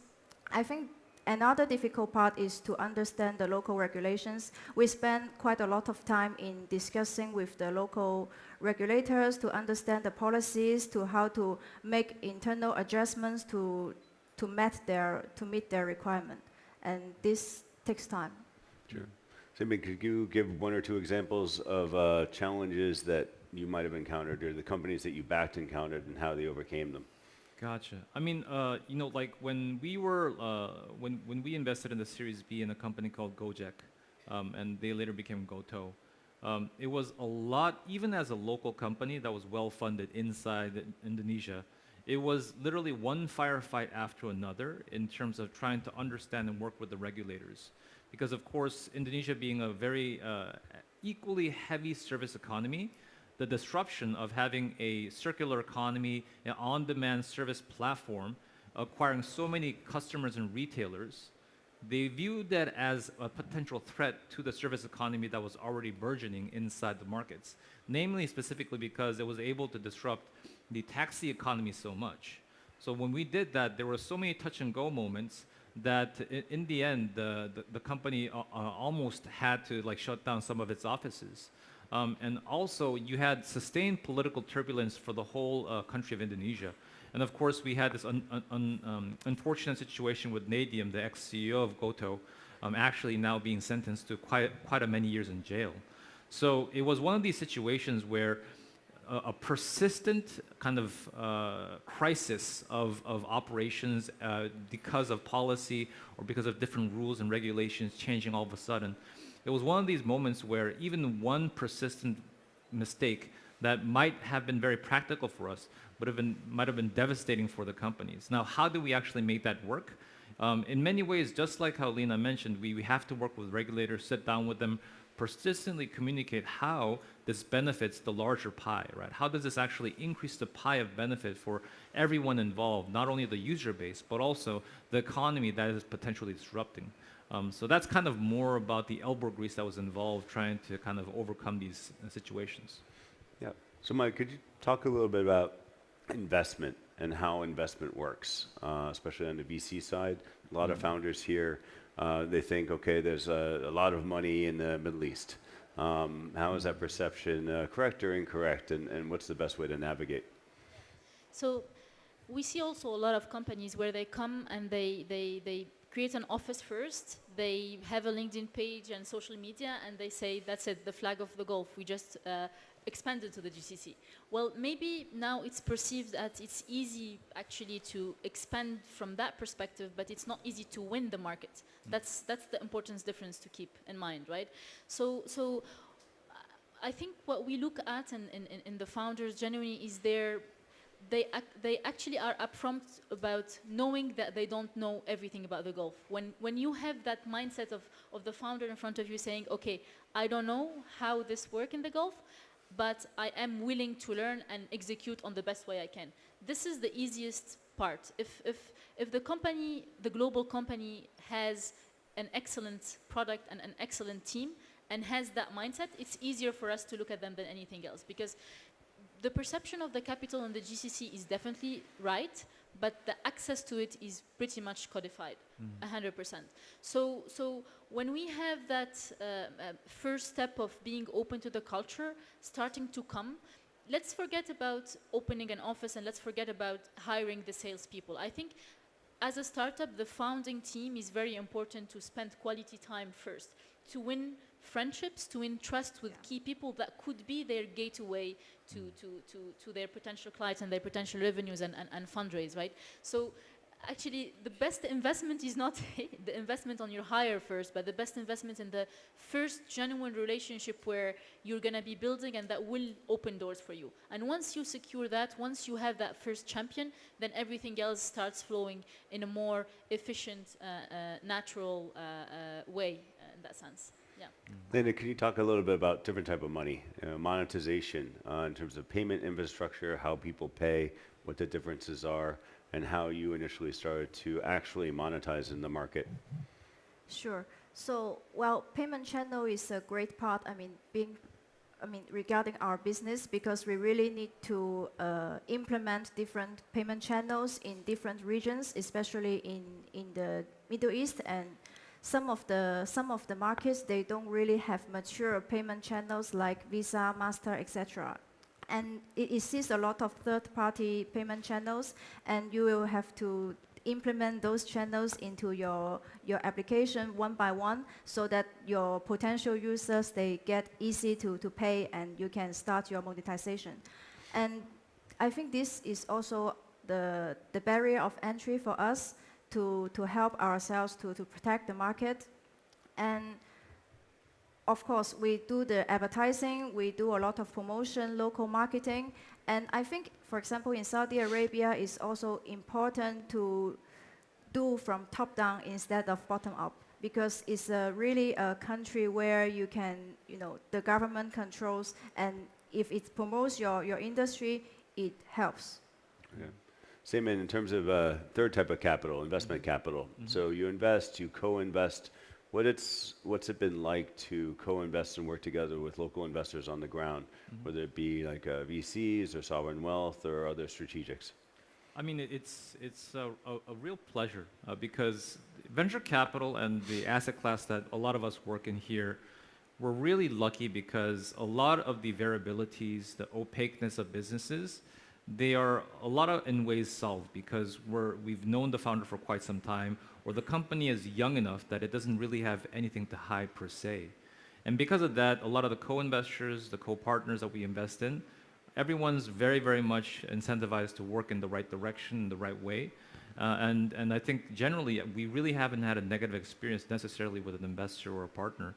I think one of the most important parts when you work with them is just to make sure of how they can be helpful for the company and make sure that that incremental help that they receive really becomes a force multiplier for the company's success. Cool. We've got a short period of time left. Quick, something that you should probably not do, something that you should do when you're thinking about expanding to Saudi Arabia or expanding to GCC. Somaya? Yeah. You should not start by opening an office and hiring. You should start by getting a champion client in a country where you start. You don't start in 5 at once. You start in one place where you have a champion. Lena? Well, for me, I think in Saudi Arabia, do go top down instead of bottom up, and also make your Chinese bit into your product and be slow down in Saudi Arabia. Last but not least. Yeah, so what I've actually learned, at least working in, around the Middle East, definitely it's the relationships that build the success. It's not the PowerPoint, it's the story that builds the overall arc and enthusiasm around your company, and be genuine with how you want to build that platform. Wonderful. Please give this amazing panel a round of applause. Thanks. Thank you so much. So a big thank you once again to our panelists for wrapping up the day for us. That was the final session of day 3 of Leap East. And what a milestone it was, because this week we had about 25,000 people coming to this venue, coming to this exhibition center to view all the sessions. And if you are interested in the content, remember Riyadh, August 31st to September the 3rd. And we already have the dates for Hong Kong next year. That's going to be December 8th to 10th. So mark that in your calendar.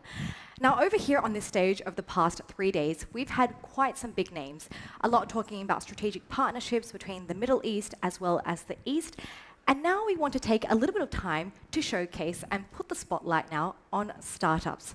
Because over the past 3 days, we've had about 150 startups showcasing, 25 were shortlisted, and now we are down to the final 6. They're going to be, in a moment, pitching up here on stage, trying to get a slice of $100,000 USD equity free. So with that, I just want to say a big thank you from my side. It has been a pleasure. My name is Olivia Kinghorst, and now I'm going to wrap things up and hand it over to our next MC, Melody Kwon. So please give her a very warm welcome. Thank you so much. I believe they're playing a video first, so yes.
All right, good afternoon, everyone. All right, let me see how everyone's doing. Show of hands to show me that you guys are with me.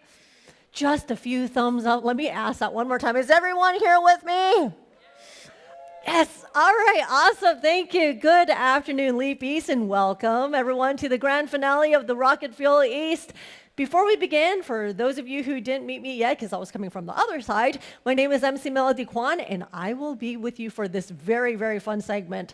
Now, not only that, so a bit about myself. I'm a presenter and content creator that's working across all sorts of stuff. Technology, media, live events in the animal sector, and somebody who spends a lot of time thinking about how ideas get conveyed, how they go from one place to another in a trusted, in amplified, in a fast-changing digital world.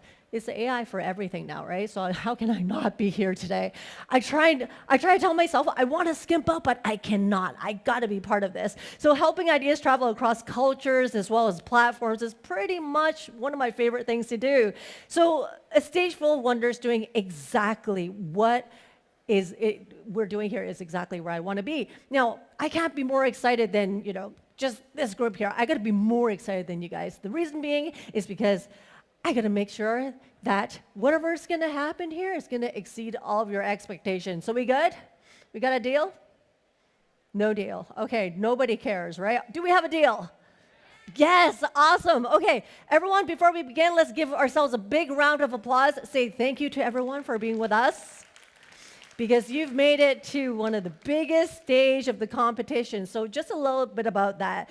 Over the past 2 days, we have 25 of the most exciting startups across region and across the world to board this stage. Now, they pitched, they were tested, they were judged, and they were interrogated. Yes, and now only how many remain? Do we know?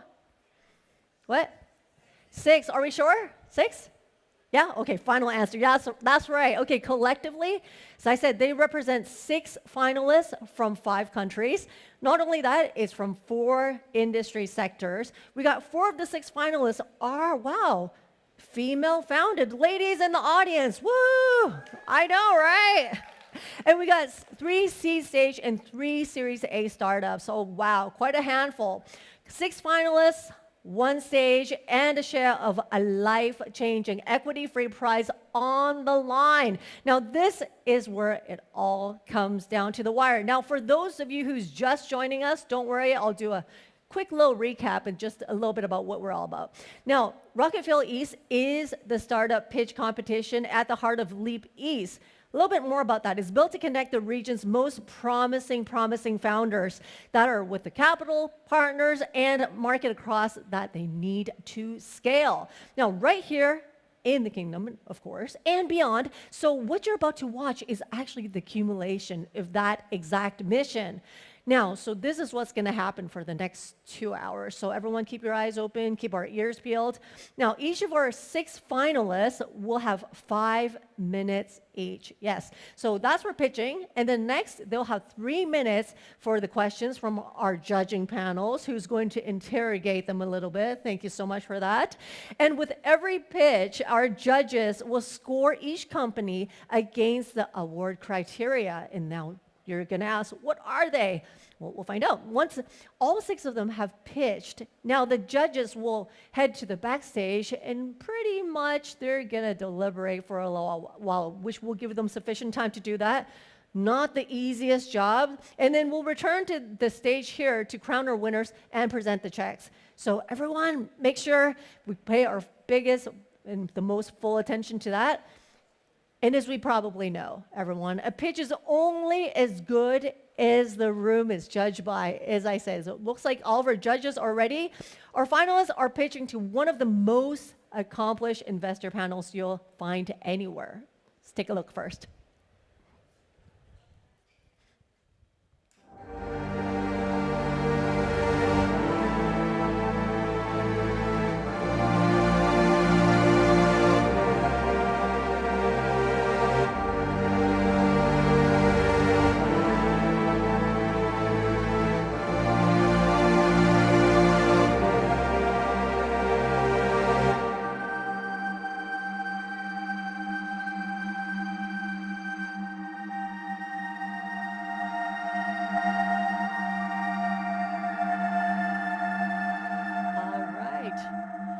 Are we ready? Good? All right, as I said, let's give them a very big round of applause as they board the stage, because it's one of the toughest jobs to pick out what they're about to pick out for today. So first, a true architect of the MENA startup ecosystem. Everyone, let's put our hands together for Amal Dakin, managing partner for MENA at 500 Global, where she leads this unveiled to 500 MENA seed accelerator. Not only that, having deployed into more than 100 early-stage companies across the region, she's one of the first female managing partners of a global VC firm in MENA. All right, so please make yourself comfortable. Yes, please take a seat. Now, everyone, let's put our hands together and meet judge number 2, Mr. Zhou Chang. Next, a cross-border operator who has sat on every single side of the table.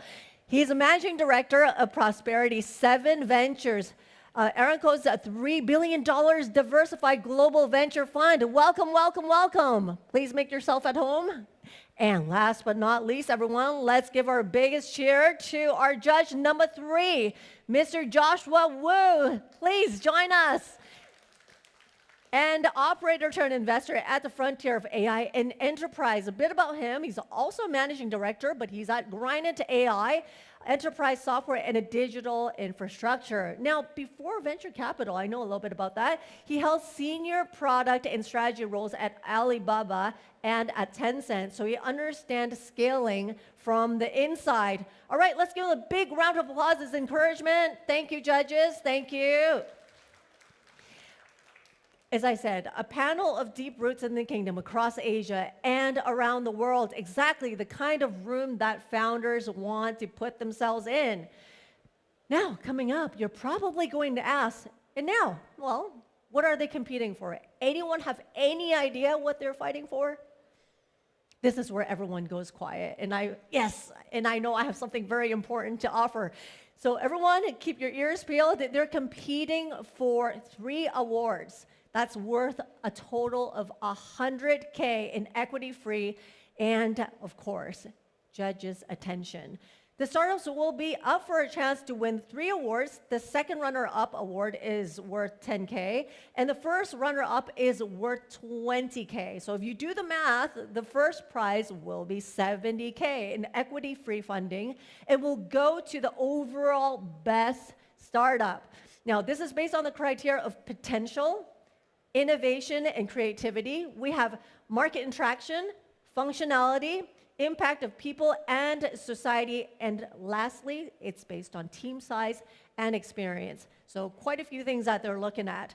A quick overview of the competition guidelines for today. Now, all founders, as I said, they have 5 minutes for the pitches, and they have 3 minutes for our judges' Q&A and the interrogation that's going on, and a chance for them to deliberate between the pitches. Now, they will have 4 of the comfort monitors in front of them, 1, 2, 3, and 4, and a clicker in your hand will take the slides forward with the red arrow, and the red arrow will take you back. So make sure that we're briefed on that so we don't waste any time. All right, so this is the moment that we're all waiting for. Founders, the stage is yours. Let's give them a big round of applause to encourage them as well. I think they can use some encouragement. Judges, looks like the scorecards are ready. We're all good? All right. So for the first pitch, Lucera Health Tech, Amin Hamili, please join me on stage. Doctors spend more time on paperwork than almost anything else. Our next founder is giving that time back. Amin is a serial health tech entrepreneur with more than 20 years across the MENA region. So, ready when you are. Yes, thank Take you it so away. much. Thank you. So, let's be honest. When you see healthcare on that screen, you think about mainly 3 things. Slow sales cycle, heavy regulations, and 5 years to prove it. Guess what? You are right. Hospitals are really slow in buying innovation and really fast when they stop the financial bleeding. Saudi hospitals, they leak $100 million for services and care that's already delivered. Not waste, not fraud, delivered. This is why our first client signed with us in just 8 months, a multi-million-dollar contract. This is Amin Al-Hamili, the CEO and co-founder of Noxera. So we have a vision to be an AI operating system, Arabic AI operating system, for the region of MENA region and Saudi Arabia, starting by the 130K physicians of Saudi and expand out of it. Let me take you and go back to Saudi Arabia to visit King Salman Hospital, in Hayel cluster. It's 9 p.m. Patients went home. Doctors are still there. Dr. Bishriya still typing all the time. And she told us, I didn't spend 10 years of my life to become a data entry clerk.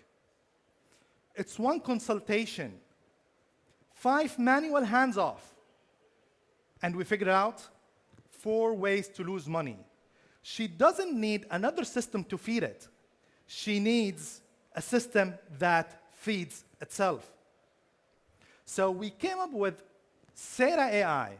It's a Trojan horse as an AI medical co-pilot that it listens, it understands, it captures what is missing and suggesting codes to build a structured, billable medical note.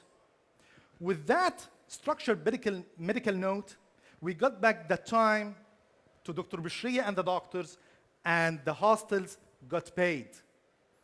So you must think, why Noxera? Why not Dragon from Microsoft? By the way, we replaced Dragon Microsoft from several hospitals because we are the Arabic AI meeting the regulations from Saudi Arabia, the largest deployed, the largest contract, and definitely the bottleneck of integration. We can integrate, and you can work without integration, without even copy and paste, without even interrupting the flow of HIS or the doctors. The market's huge. We are talking about $55 billion operating systems in the region. And we are capturing the 50 million in the first 3 to 5 years. And by the way, it's proven, the traction, it's live, it's not a demo. You remember the client that signed with us? It's not only one client. We are talking about public, governmental client with 22 hospitals, 5,000 users, and $2.7 million in contracted revenue. The impact is there. And our playbook, it's not luck. It's all about trust. To trust Noxera, to land a cluster, prove the ROI, and expand out of it, top down and bottom up. And behind such a playbook must be a team. Let me introduce you to my team, Dr. Nada Hassan, which is here with us, here in Hong Kong. She's one of the best leaders in the healthcare industry and commercial. And behind the scenes, Asad Khan, he's the mind behind such product. Such team, we have, the system is proven, the team is there, and we need to accelerate and speed up the momentum through raising our 4 million Series seed to be in every hospital in Saudi and in the region. Dr. Bishriya, now she's curing her patients. Join us in curing the system of healthcare. Thank you so much. Thank you very much. Judges, please. Hello. Hello, Amal. Thank you for a great energy opener. Thank you. All right, you've explained a lot of interesting details about the integration and about the Arabic component and the case use that you mentioned as well. I think my question to you that transcription in general, utilizing AI, in clinical systems is trending towards commoditization, and I'm sure you've heard that before. So I think the question to you is, the proprietary today would be in the integration methodology, is it in the speed, is it in the language? What would be the top thing? Because again, the internationals and the big corporations you replaced, they'll try again and to come back. So I'm curious that you can highlight this, please, for us. Thank you so much, Amal. Actually, this is the question that we ask ourselves every day, and here is the answer. It's a multifactorial thing. First of all, when we started this company, we started as AI I'm describing for transcription. But actually, the problem is bigger, much, much bigger than that. Sera now is actually capturing the history for the patients, summarize it for the doctor, and make the charting. This is before the visit. During the visit, it does the transcription with 28 Arabic dialects and 15 Saudi dialects, including the broken Arabic. And that's very famous in there. And afterwards, it does the order staging, so it orders for the doctors as well. So the doctor actually he needs to review everything. Behind that, there is more than 42,000 hours of Arabic dialects that trained our model. And also on the top of it, that our dream to have it like Alexa or Siri, to have our Sarah as an earpiece for the doctors. So when I come into the hospital or the clinic, I can just say how many patients that I have. Yes, you have 20 patients. 5 top of them are urgent. You need to see 1, 2, 3, 4, 5. I will order 1, 2, 3, 4, 5. So this is how we are going to make it for the Saudi and the region. I hope I answered the question. Thank you. Are your products relying on the foundation model, and how can you make sure you always have access to the most advanced foundation model at an affordable cost? Amazing. So we have our team, our AI team, that they always do the benchmarking to check our solution versus the open models right now. We started with the open model, but we trained it, and now it's closed model and hosted in Oracle in Saudi Arabia to meet the regulations. And continuously, we develop and train more the model. For example, we started with 2,000 hours of training of natural conversations between doctors and patients, not general one. We're talking about medical conversations between doctors and patients. And now we are exceeding 42,000 hours. And for the benchmarking, we are exceeding by far now. We are talking about accuracy in medical terms, and the medical notes in general is around 97%. For the ICD codes, the International Code of Diagnosis 10 Australian that is used in the GCC, and particularly in Saudi Arabia, it's exceeding 99%. I hope that I answered your question. So is that accuracy rate consistent across all of the Arabic dialects? And then how do you handle the code switching between English and Arabic for the medical terminology and the clinical capacity? Thank you so much. Actually, the AI is trained to detect the doctor, the patient, the caregiver, if there is other doctors, if there is noise, Arabic, English, overlapping, these are all tested. And this is a very good question. Why? Because when we started 2 years ago, we thought about a setting like this, a quiet place. When we went to the market and the clinic, it's really hard. We're going to have to ask you to wrap up in one sentence. Sorry, time's up. Yeah. Thank you. Thank you so much. Thank you, thank you. Thank you. Thank you very much. Not easy being the first contender, but well done. Thank you, thank you. Just a kind reminder, I will always have to be the bad guy. If the time is up, I will have to ask you to wrap up in one sentence. That does not apply to the judges. The judges can take your time to ask. If time is up, I'll just jump in and ask you to wrap it up, whatever it is you're doing, in one sentence. All right, so for pitch number 2, we have Gen Edit Bio, Dr. Tian Zhu. Now, what if a single treatment could replace a lifetime of surgeries? Our next founder is making that real. Now, Dr. Tian is a co-founder of Gen Edit Bio. Now, what is this, you may ask? It's a clinical stage biotech that is developing what she calls affordable precision DNA surgery. With around 15 years of experience in therapeutics, including major licensing deal with AbbVie, her team's lead gene editing therapy is on track for clinical trials that's in the US and in China this quarter. So everyone, let's put our hands together for Dr. Tian Zhu. Please join the stage, and she's from Gen Edit Bio. Please.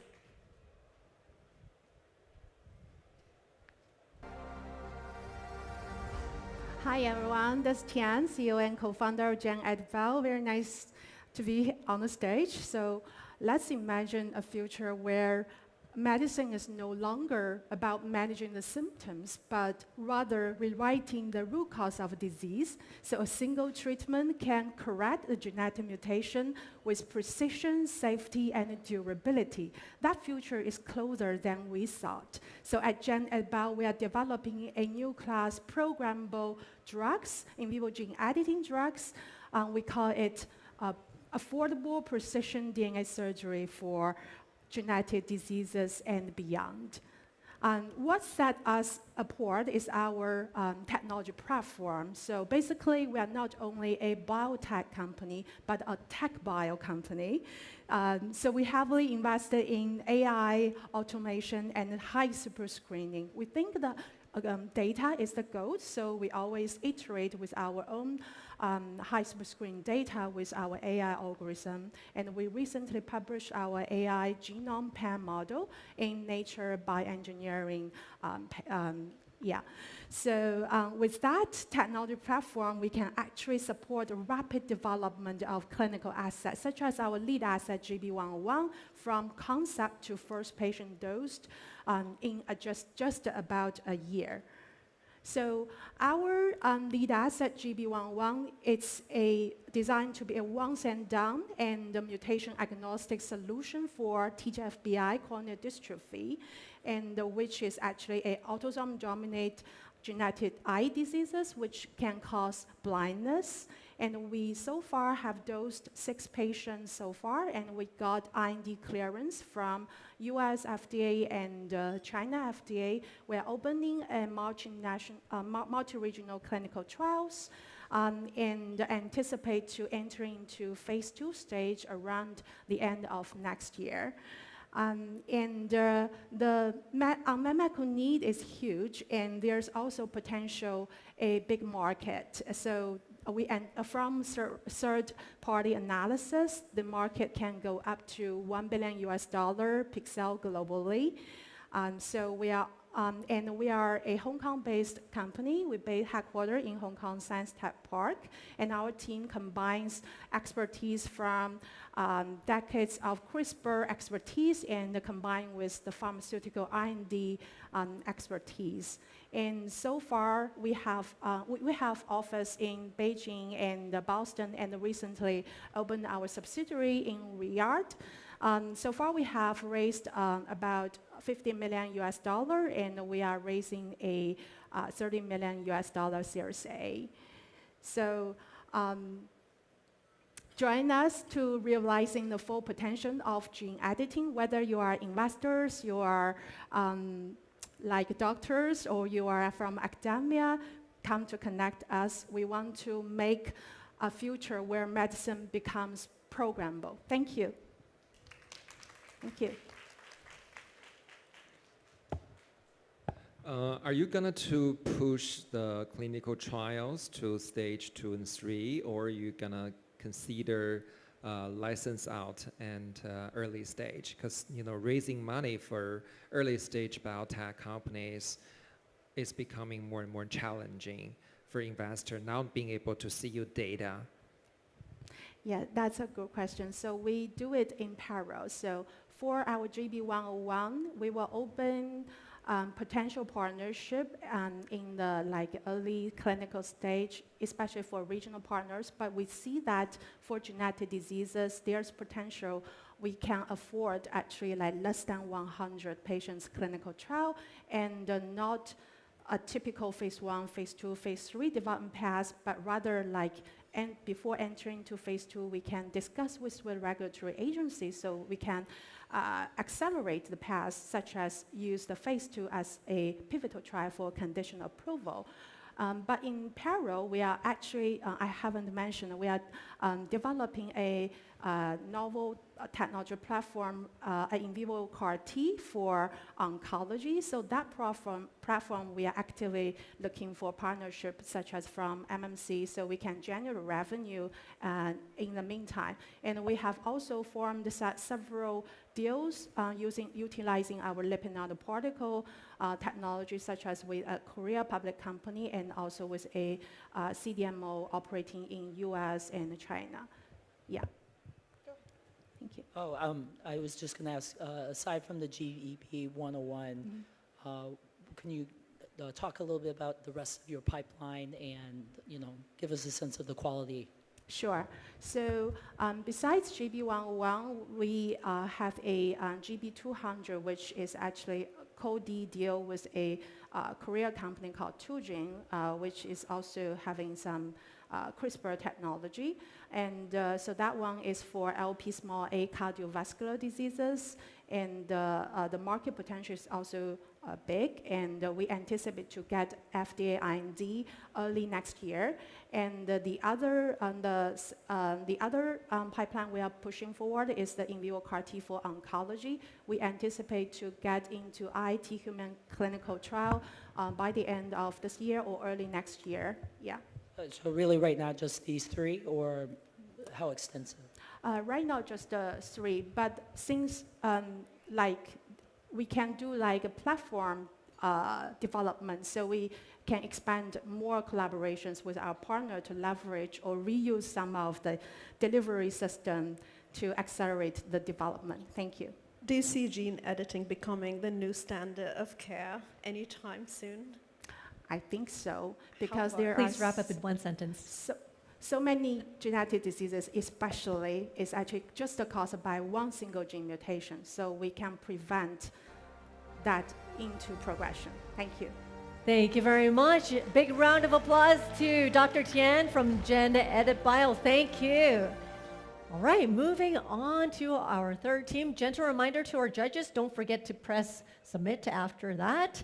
Now, moving on to our third team for today is, well, just a bit about them first. Shall we talk about that? Disease can wipe out an entire harvest of fish or shrimp in days. Now, this will cost the world tens of billions of dollars a year. Our next founder caught it pretty early on. So Kit Young is a founder of Forte Biotech and a Forbes 30 Under 30 honoree. His product, called Rapid, brings lab-grade disease testing to the farm.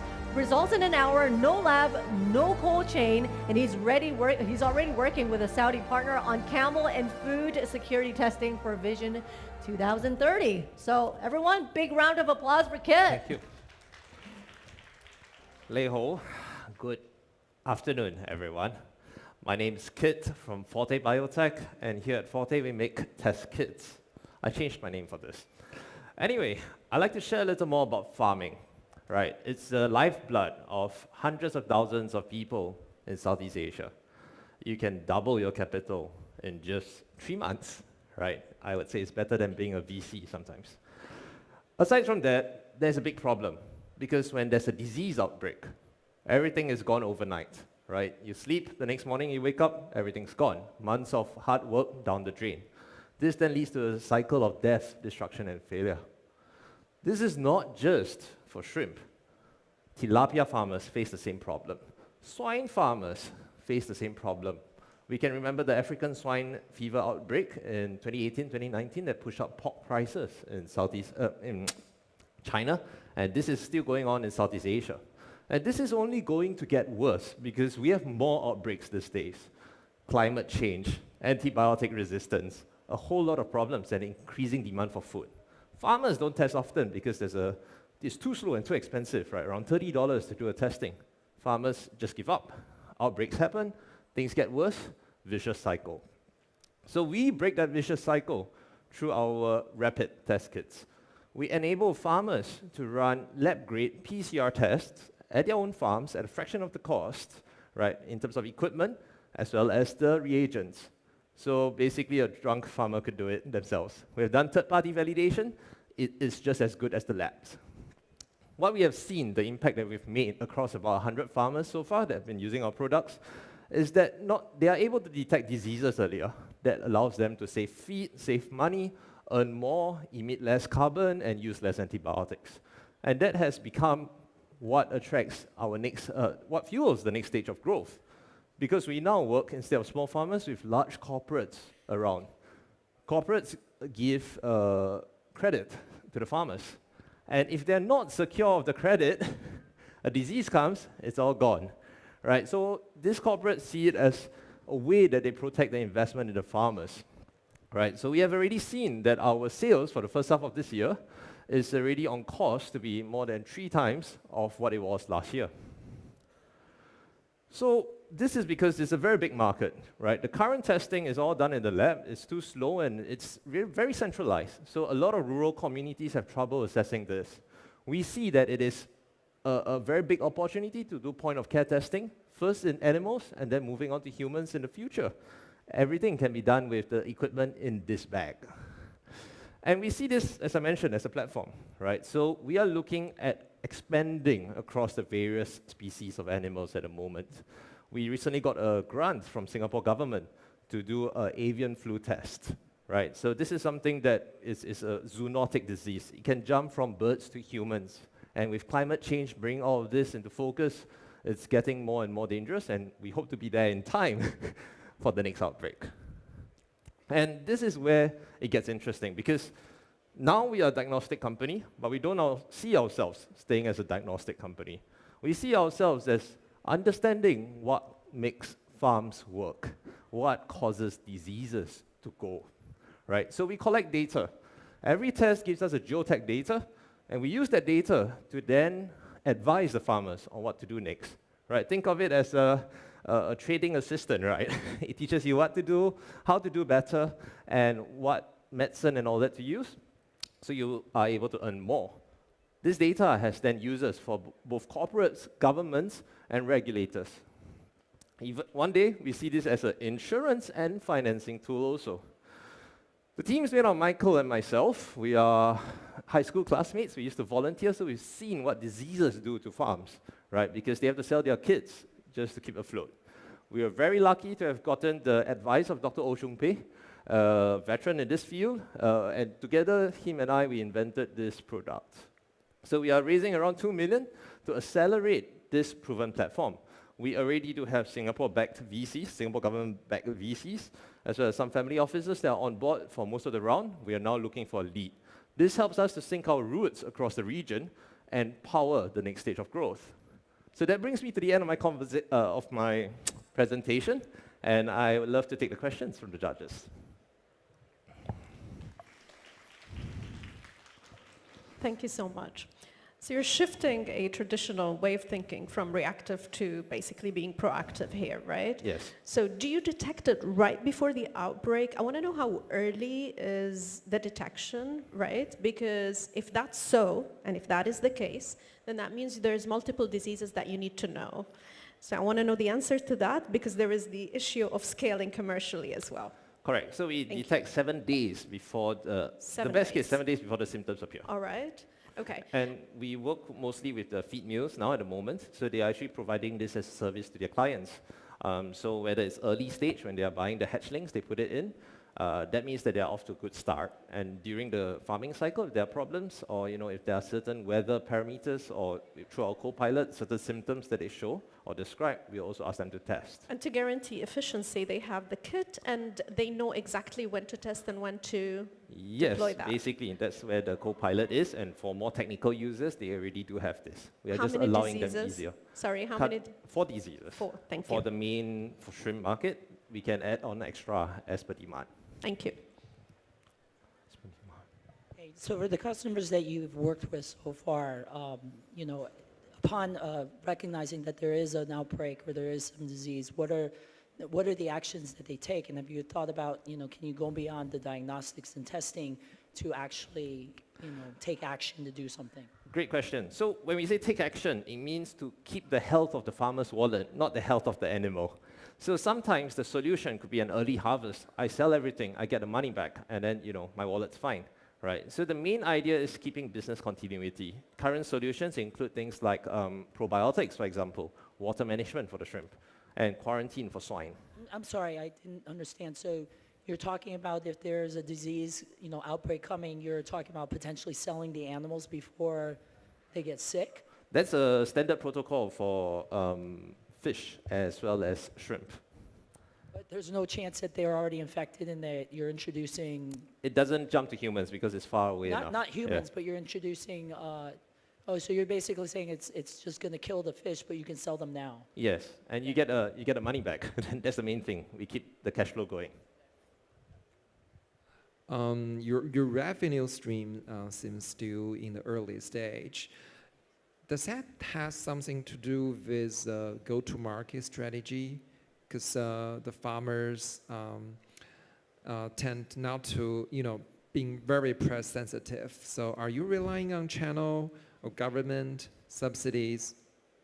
It's going to be a very long one sentence. So basically what we are looking at is really helping. We were idealistic. We decided to go with smallholders, but we realized that was too difficult for us to do. So instead, what we see is that we bring the most value to feed mills, animal health companies, as well as the animal health companies, to ensure that they are able to provide good customer service and to ensure that they are maintaining their credit risk, because they got large sales networks already that have hundreds of customers. All right, and that's going it through for them, one it's sentence. a lot better to Sorry, go gotta cut like you that off. way. Thank you. Yeah, hope that answers your question. Thank you so much, Kit. Sorry, it was one last No, sentence. all good. All good, all good. All right, everyone, so moving on to our fourth pitch already. Now, we know that 1/3 of the world's food spoils before it's even consumed. Our next founder gives it a longer life. Now, in 30 seconds, with no chemicals, Dr. Ezra Damdam is the founder and CEO of Uvera. With a PhD from KUST, her technology keeps food fresh up to 97% longer, and is already deployed across Saudi Arabia and in the UAE. A L'Oreal UNESCO laureate and Forbes 30 under 30 honoree. So everyone, let's put our hands together and welcome Dr. Ezra Damdam. Please join us on stage. Stage is all yours. Thank you. Good evening, everyone. My name is Dr. Asrar Damdam, and I'm the founder and CEO of Uvera. In Uvera, we guarantee our customers a long-lasting and traceable fresh food. Our vision is a world where no fresh food goes to waste. And we're doing this because 1/3 of all food produced for human consumption is either lost or wasted. Retailers lose 8 to 10% of fresh produce annually. And I'm quoting here one of the supermarket chain CEOs in Saudi Arabia. He said, food waste costs us $14 million per year. That's why we developed this technology. We multiply the shelf life of fresh foods within only 30 seconds and without any use of chemicals. This was my PhD dissertation. I have a PhD in food preservation technologies and Internet of Things. And the result of that was increasing the shelf life of more than 70 fresh food items. We have 4 patents, and again, we do this without any chemicals. We offer one platform with 3 layers. We protect, monitor, and predict. First, we extend the shelf life of fresh foods using our proprietary UVC light sterilization technology within 30 seconds. Then we monitor every product across the supply chain. We track every pallet and every shipment. Then we use this data to predict the remaining shelf life using our AI-powered shelf life prediction model. So our customers know exactly when product should be sold, transferred, or discounted. As a result, we helped our clients reduce food waste by 86% during the first few months of deployment. Our clients' portfolio includes Amazon Now in Saudi Arabia and Dubai, Dava, which is the largest hydroponic project in the Middle East, more than 100 hectares, in addition to Al-Atham Markets, which is the largest supermarket chain in the Kingdom of Saudi Arabia. And we have $5 million of qualified revenue pipeline for 2026. The market size is huge. We're talking about a market size that exceeds $136 billion. And with a conservative estimate of only 15% market share, this puts Uvera at a $355 million market share. Why we win? Because without Uvera, our customers must choose between either chemical preservatives or single crop technologies, or just do nothing as a cost of doing business. But with Uvera, they can reduce food waste by 80% using a scientifically validated technology and with an AI-powered shelf life prediction model. We are the only platform in the world that extends freshness and tells our customers exactly how freshness will last. We are backed by KUST in our pre-seed round. We're also backed by MCIT and NDTP. We're also backed by Morgan Stanley and Lab 7 by Aramco, in addition to Draper Associates and more. Here are the heroes behind the scenes. We are 20 experts from 8 nationalities, experienced in biotech, product, commercial, and operations, and with 40% women participation. What happened? Okay, this is the last one. We just closed our seed round with Morgan Stanley, Lab 7 by Aramco, and Core Vision, and a group of angel investors. I'm here today to build relationships with investors who want to lead our Series A round as we scale across GCC and beyond. Now we are focusing on GCC, the Gulf countries, until mid-2027. And by the end of 2027, we have plans to expand to the east, to Hong Kong and perhaps South Korea. And then 2028, we have bigger plans. Thank you. Thank you. May I ask, I might have missed it, but the technology that you talked about in terms of exactly what you're doing to treat the food, you said it's chemical free, but I didn't think I caught what exactly are you doing. Can you describe that process and why it's effective? Yes, we use physical preservation technologies that consist of light and consist in controlling the atmosphere around the fresh foods. UV light. Okay, let me explain more. Okay, yeah, thank you. So we use UV light. UV light exists. We did not invent UV light. However, UV light burns human skin that comes from the sun, and it also burns fresh produce. So our core technology is the UV light doses optimization system that we created, so we can sterilize tomatoes and we can sterilize raspberry without burning any of them with different doses. So the dose that we use for tomatoes burn raspberry. So you cannot use that. So that's the core technology that took around 3.5 years of R&D. Who are your customers? Are the suppliers or retail chains? How are you going to charge them? The ideal customer profile are the ones who bear the cost of the waste, right? So those are supermarkets and quick commerce, like Amazon Now, Kareem, and Ninja, and Kita. How much you charge them? So we offer a portfolio of products. We charge each component differently, but for the core technology, we lease it for $24,000 per year. Asrar, you've spent years developing your technology until you got to commercialization, so great to see that you have the customers today. I think my question is about scaling from here. Are you noticing as you integrated that there's other features that are needed, right? Do you think, because today is the system era, operating systems for shelf life extension, for example. Are we talking about that particular offer, or there is more that you will be offering, or would your scale be geographical? So I'm just curious of this, because you need a lock-in with the customer, right? So is there any other things that you've learned as you deployed this that you would add over time, full scale? Yes, you're talking about the software elements or the shelf life elements? I mean, both. Both. Yeah. So for the shelf life element, we started with strawberries only at the beginning. Now we have a portfolio of 70 SKUs.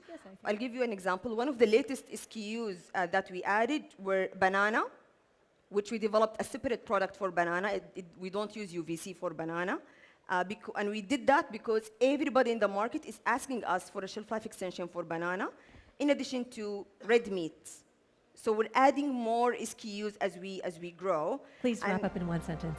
And in terms of the software features, the AI model and the dataset that we have, this is maybe the competitive advantage that we have. It's very difficult to build. We built it over years.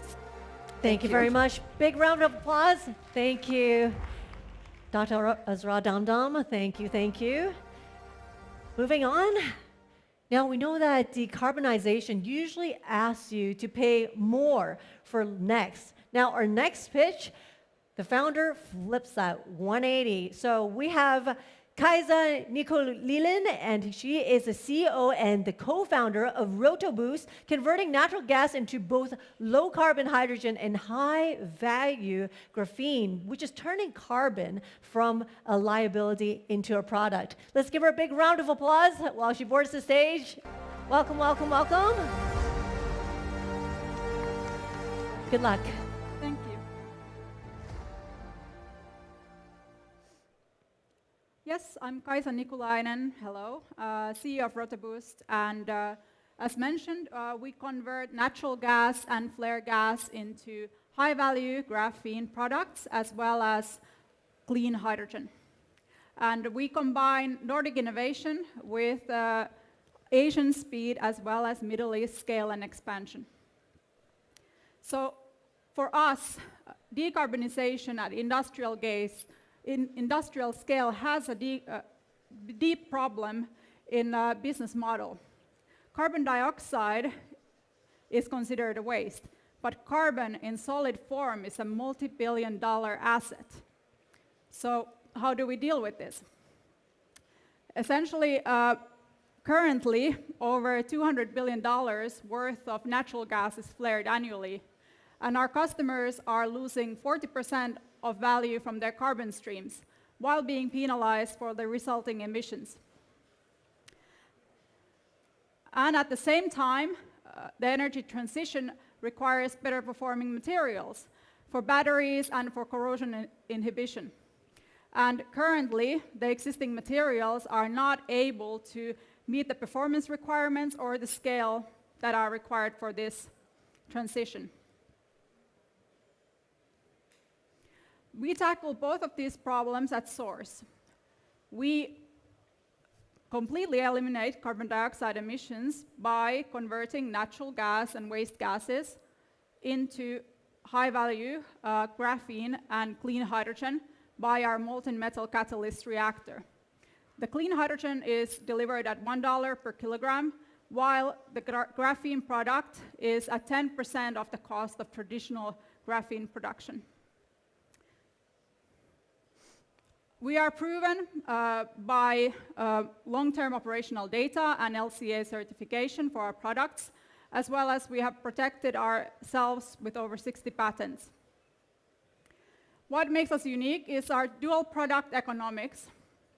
So normally, in decarbonizations, you have one product and one liability, whereas for us, we have clean hydrogen and we have this high-value graphene that boosts conductivity, mechanical strength, as well as corrosion resistance. So we turn an ESG gaze from just being a cost into actual profitable business case for our customers. And what we have already proven is our Petronas plant that was delivered in 2024. We managed to scale from lab scale to 1 ton of hydrogen a day and 3 tons of graphene at the same time. And due to industrial growing demand, we are now scaling to multi-ton industrial systems. And we are also partnering in tire for the next generation EV carbon materials. So each tire is 38% carbon. And now due to the increasing demand for material side, we are also developing materials, higher performing materials for that. And at the same time, we are partnering with the world's largest steel maker for green steel. And we have been recognized in the battery chain by the world's largest steel battery maker, CATL. So for us, sustainability is only there if you actually have economic profitability. So for instance, if we deployed our unit across the Chinese steel sector alone, that would be the equivalent of taking 300 million passenger cars off the road. And we are scaling this same effect across Saudi in the world's second largest steel plant that is under construction there. Revenue-wise, last year we made $6 million, and we are scaling to 20 million this year. And we are planning to use our next round of finance, 20 million USD, to scale our expansion across Asia and Middle East. And our current round is led by a Saudi investor, and we are looking for like-minded investors and ecosystem enablers to join us. And our team is proven serial entrepreneurs with over $3.5 billion of previous product revenue. And we have a 30-person team with Asian execution capability. We are based in China as well. And also Nordic innovation acumen, and very well-rounded individuals. We would like you to join us. Thank you.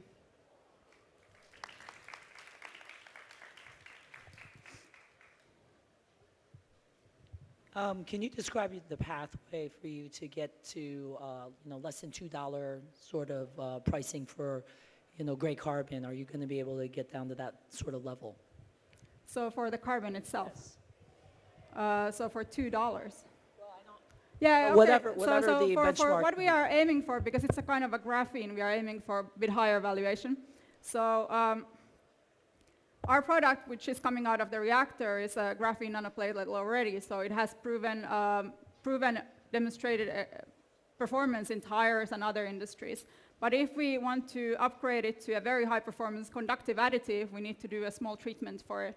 And that has been already proven. So we are able to do that in a very consistent way. And that's why we are proven in the battery chain already. And in terms of the treatment, it's quite simple, but something that we needed to fine tune across the road. But as you develop your pricing strategy and economics in general, how do you budget for the changes of the prices, like of graphene, for example, right? Because you agree on a price with your corporates or your business partners. Is there a formula that you follow? You don't have to reveal it, but I'm just curious of how you think about it as a company. So we usually sign long-term agreements with our end users, so we have at least like 3 to 5 years of predicted pricing from them. So that's one way. But another way is to benchmark ourselves against the carbon black, like the $2 per kilogram, and see how we can bring our production costs to that level. So in case there is a price drop, we are able to combat that. And based on scaling our system, we are able to actually get there. So it's fully okay for us. Is this business model capital expenditure heavy? How much you need to invest? And how your customer need to invest as well? So for us, this is not very capital intensive because we have long-term contracts for the carbon and sometimes for the hydrogen as well, but especially for the carbon. So we can get project finance. So how we sell our products is through project-based JVs. And these JVs get the long-term contracts, for example, from plastic, for paint, for batteries, for the carbon product. And then the finance is pretty easy because the markup is quite good. And from CapEx point of view, we have scaled our product in China, so actually it's not expensive. What is your biggest next milestone? You seem to have secured the customers now. Curious to know what you're working on now. So we are working on the next plants in Southeast Asia and Korea, as well as Middle East. And we plan to expand the local ecosystems there for the carbon product offtake, as well as for the hydrogen. So that's what we are working on currently. Time's up. Thank you very much. Thank you. Perfect timing. Thank you, Kaisa. Big round of applause. Thank you for that. And thank you, judges, of course. Now we're on to our last pitch for this afternoon. Now, our next founder left the top of the smartphone world to pick fruit with robots. Professor Mandy Hu is the associate professor in the Department of Marketing at the Chinese University of Hong Kong, and that is the business school. She is also the director of the Center of Consumer Insights. So everyone, let's put our hands together and welcome Dr. Mandy on stage.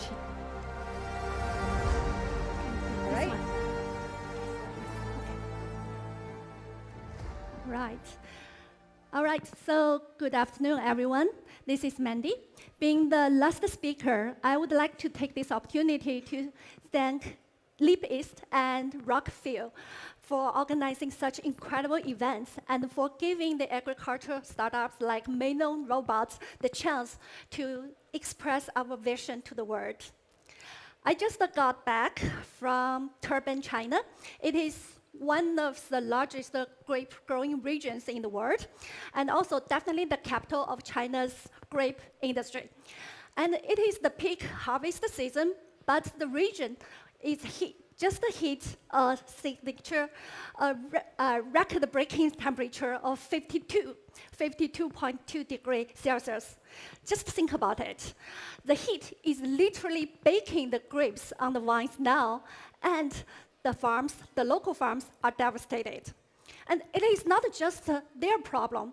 According to a United Nations report, by 2030, the extreme heat will wipe out 60% of all working hours in the agricultural sector worldwide.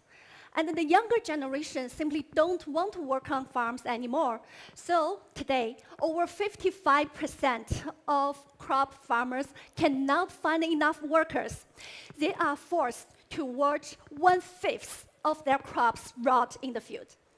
This is a massive and a very painful reality happening right now.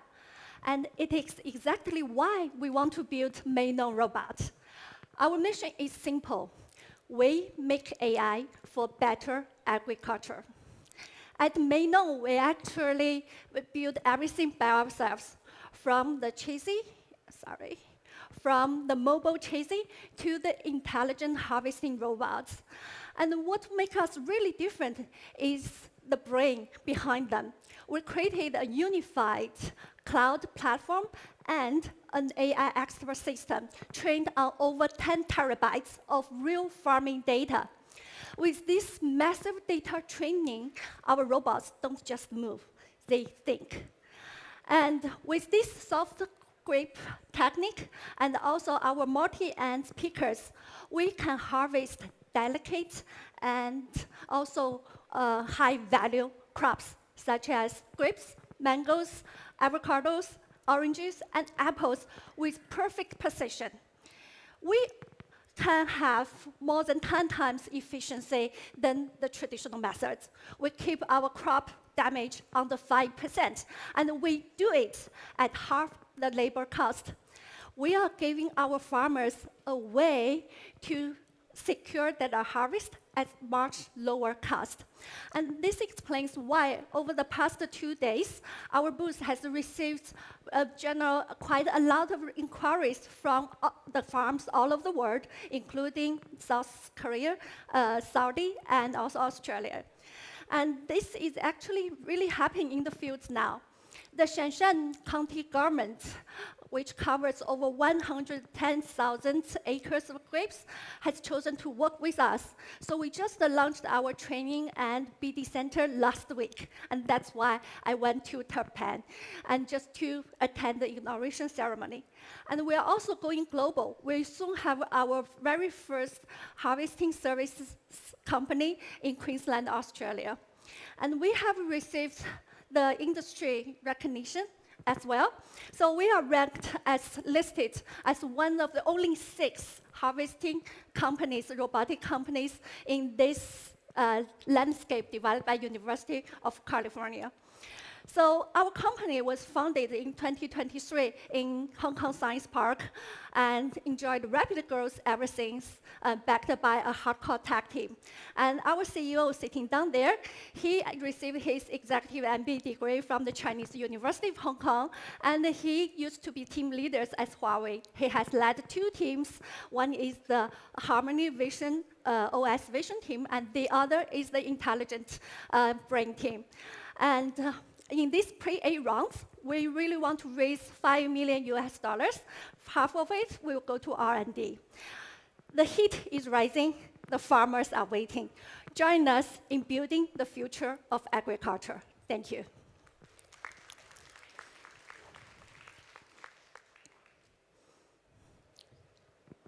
Thank you for your questions. Can you walk us through some of your key differentiations with existing products and machines? Yes. So first of all, we have this brain behind all the robots. We have this unified cloud platform and also this AI expert system, which makes everything the data as our asset. So once we collect the data, the machine will train itself and can recognize how ripe the fruit is and also can cut it accurately. So I think the main advantage of us is we have this big brain trained on over 10 terabytes of real farming data.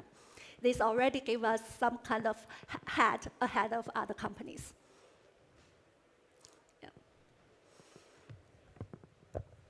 Yeah. Can you describe the current deployment? Have you deployed these robots already on farms, and what's the status of that deployment, and how quickly could you actually scale that deployment? That's a very good question. So we have already started working with the Xinjiang province, the Shanshan County, and they already tried to use our robot. And what we plan to do is, in about 1.5 years, we can sell at least 20 pieces of this machine at the price of $200K US. So that's just for the one customer, or that's total? That's probably globally. Okay, thank you. Because one customer probably needs just 1 or 2 machines. One machine can be equivalent to 10 skilled workers. All right, so what is like the payback period, for example, for the farmers? Like, how do they deal with that? Are you facing any challenges when you're talking to them? Very good question. Yeah. Actually, we had a customer, not customer, potential client yesterday from Australia. When we told him our one piece it will cost them about 30K, 300K actually Australian dollars, they hesitated. And then they did the calculation.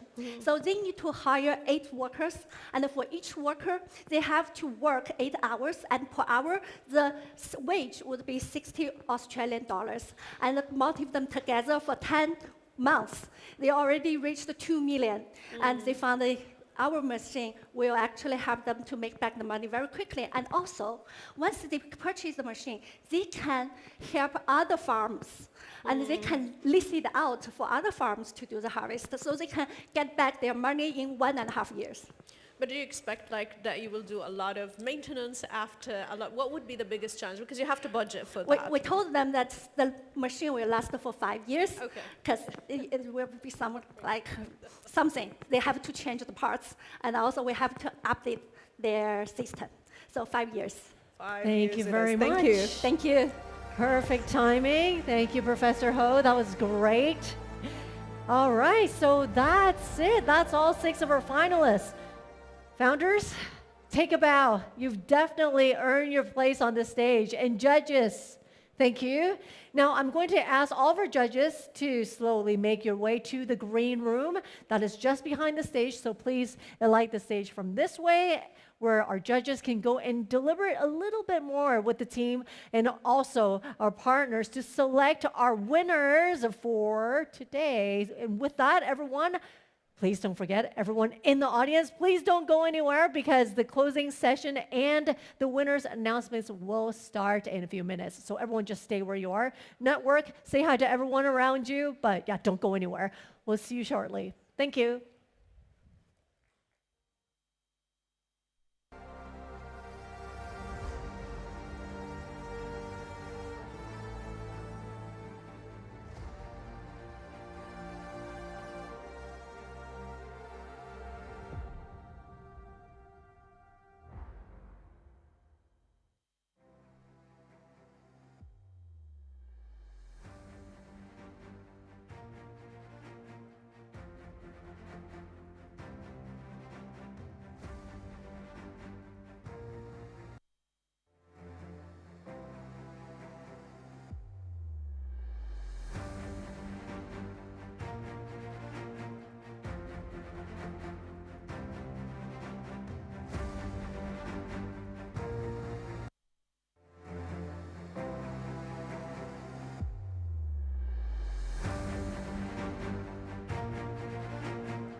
All right, everyone, thank you so much for staying in your seats for me.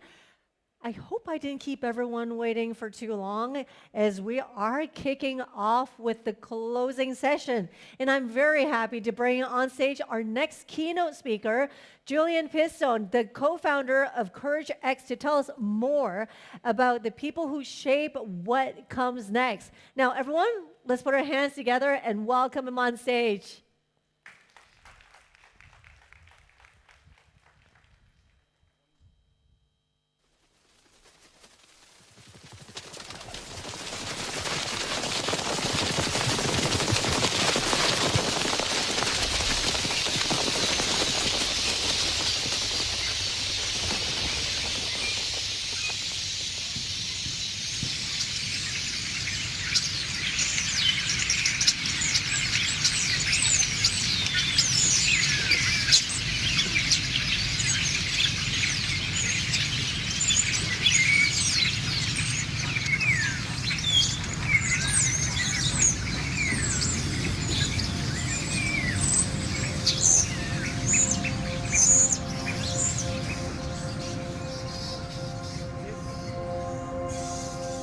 Is a starling murmuration.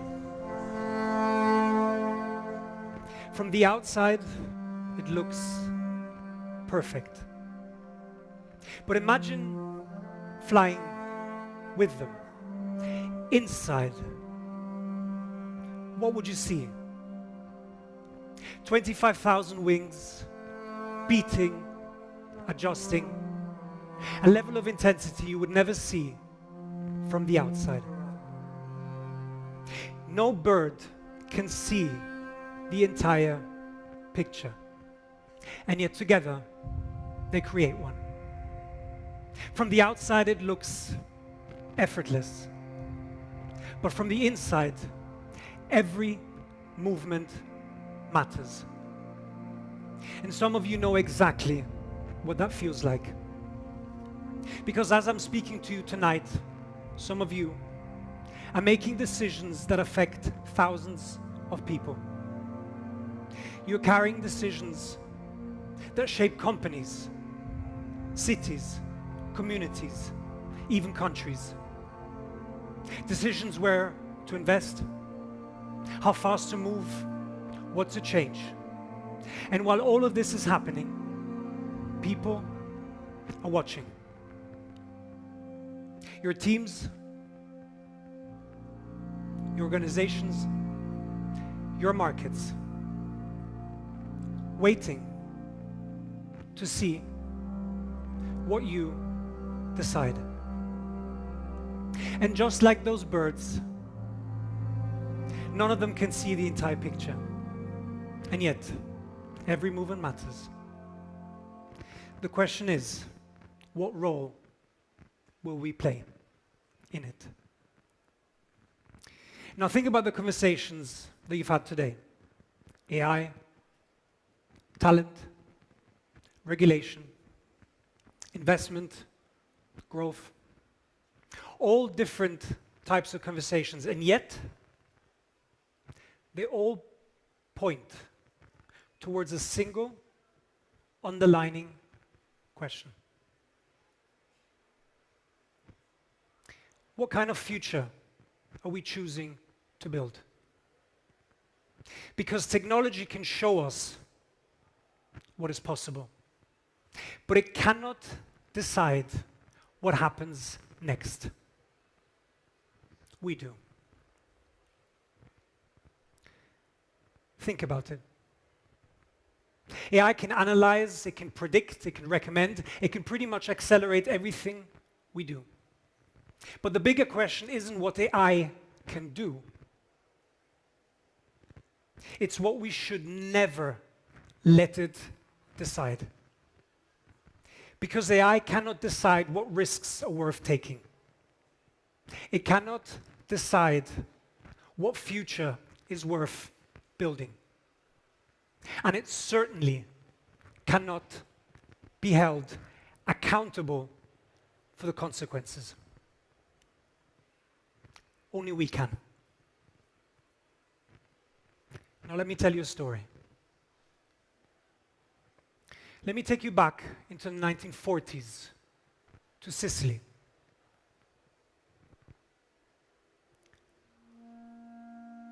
A little boy grows up in a small town called Riesi. And his town was known for its mines.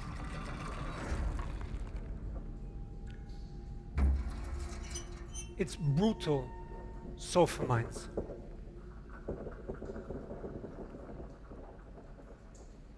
And those mines were controlled by the Sicilian mafia.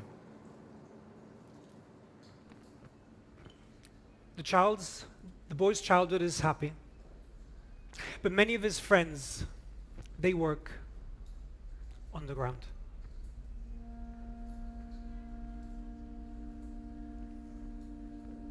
See, back then you wouldn't speak about the mines. And you certainly would not speak about the people who controlled them. And as he grows up into his teenage years, he gets involved in politics. And he's only 17 when he's asked to speak at a big national convention. He wants to speak the truth. He wants to talk about the mines. He wants to talk about the oppression.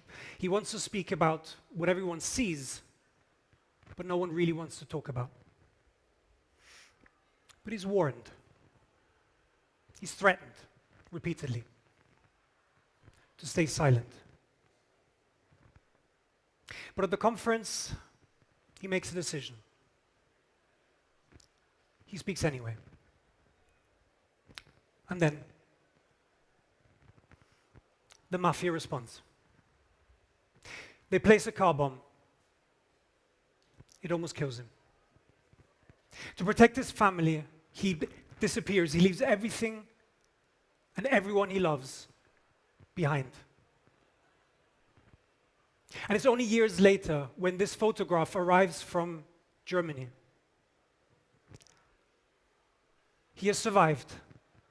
He rebuilds, he falls in love, madly, and starts a family. Now, fast forward decades later, and on his deathbed, my father tells me this story for the very first time. That boy was him. His name was Salvatore Pistone. My father never saw where those decisions would lead, because they didn't end with him. They reached me. He made the best decisions he could without really knowing where they would lead. And the thing is, neither can any of us. And whether we admit it or not, just like Salvatore, many of us are making decisions, big decisions, without really knowing and seeing where they will lead. Do we move now, or do we wait and risk being too late? Do we invest and go all in, or do we admit that the bet was wrong? Do we build a new team, or do we keep the existing one? Do we regulate now, or do we wait until the damage is visible? See, none of these decisions come with the full picture. You don't get the full picture. You never will. But you make the call anyway. That is leadership. And now look around. There's business leaders here, founders, policymakers, investors, builders of companies, builders of technology, builders of bridges. You literally are the people who make decisions before the picture is complete. The future isn't being decided somewhere else by someone else. It's being decided in rooms like this one.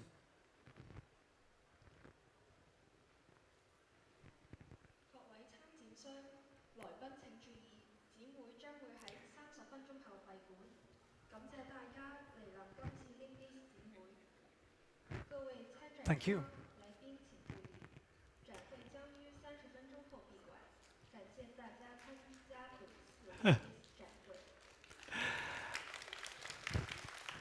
Thank you. The future isn't something that just happens.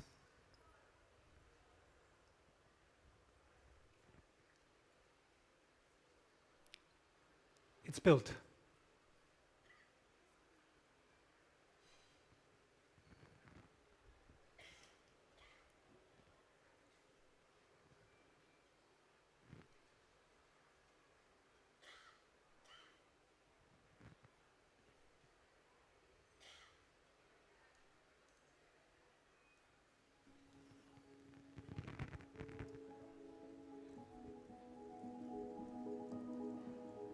One decision at a time.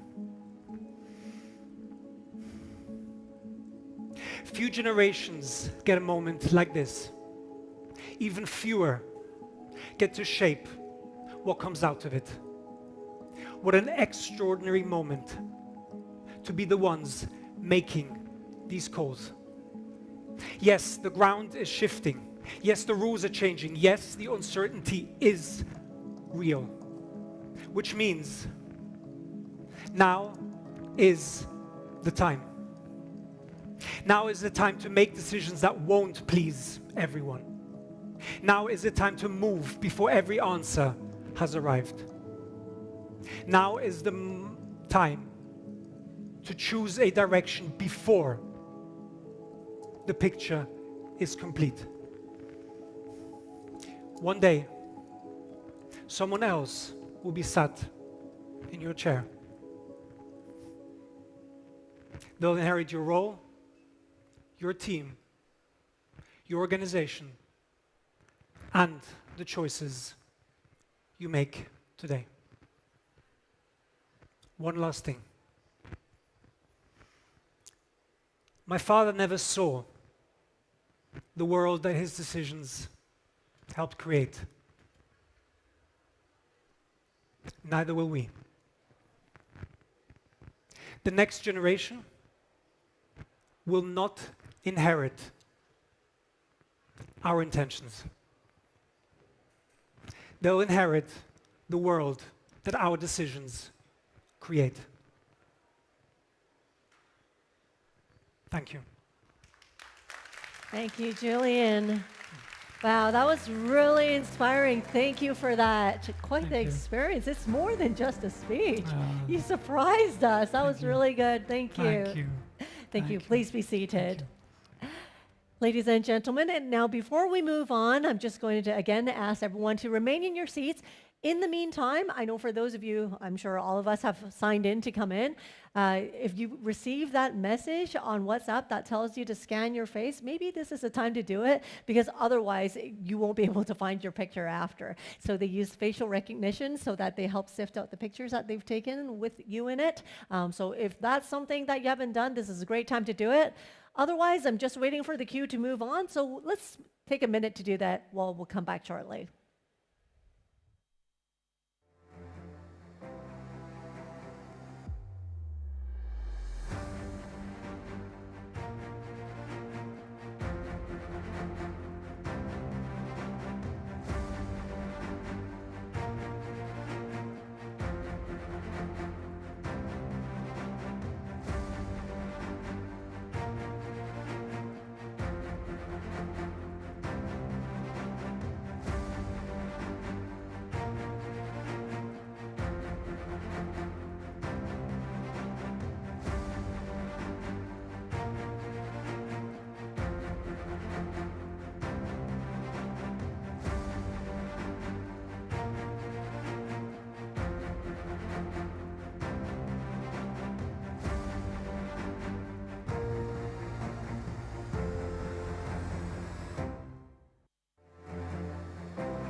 All right, thank you for waiting, everyone. Building a little bit of kind of an anticipation right there, trust me.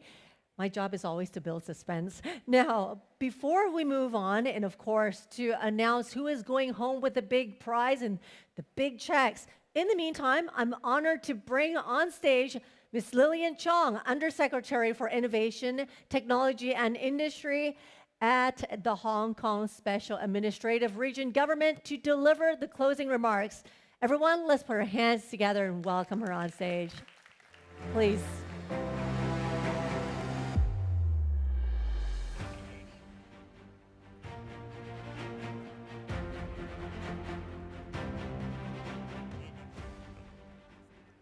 Mr. Champion, Ms. Manda, Peter, distinguished guests, ladies and gentlemen, good evening.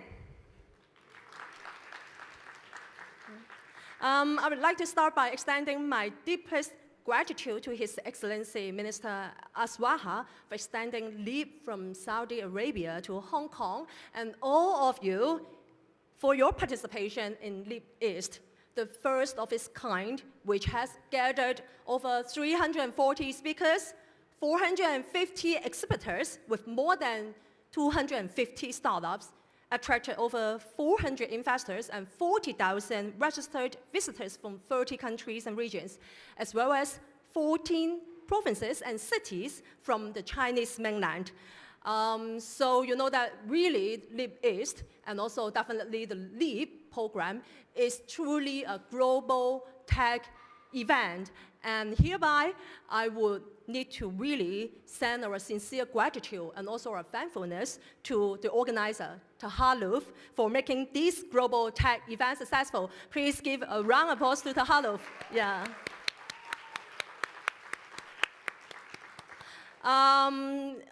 Really, that we shared our happiness today.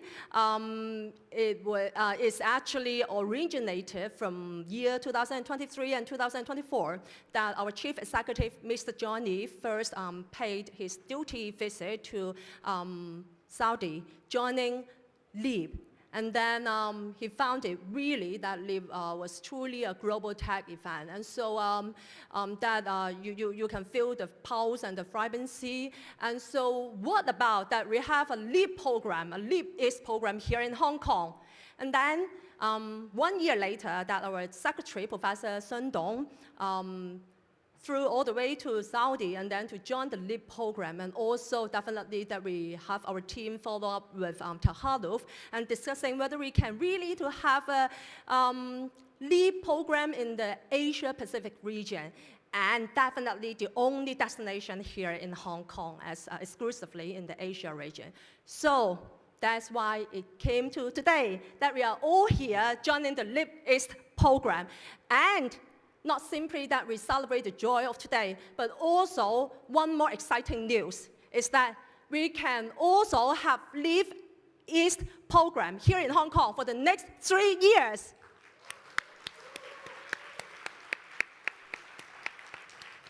And I'm happy to share with you that the LEAP East program here in Hong Kong would be the exclusive destination in the Asia region. So very important message is that hopefully that we can see all of you here next year, next December in Hong Kong.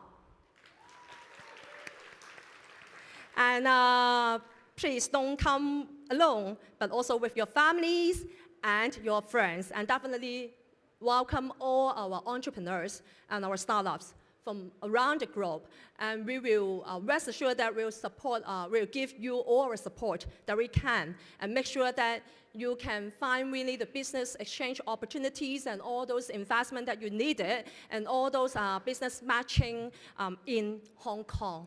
And Hong Kong will continue to serve as the super connector and super value adder for your businesses, and linking you with the Chinese mainland market, the vast market in the Southeast Asia, as well as that with our Middle East market.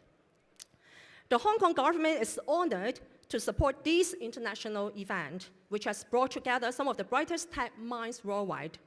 This gathering exemplifies the growing momentum of innovation technology worldwide. And Hong Kong, just as what I mentioned, is proud to serve as a superconductor and super value adder to foster international collaborations.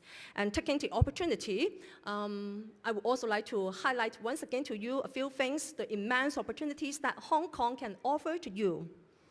Under one country, two systems, Hong Kong enjoys the institutional advantages of strong support from our motherland while maintaining close ties to the world.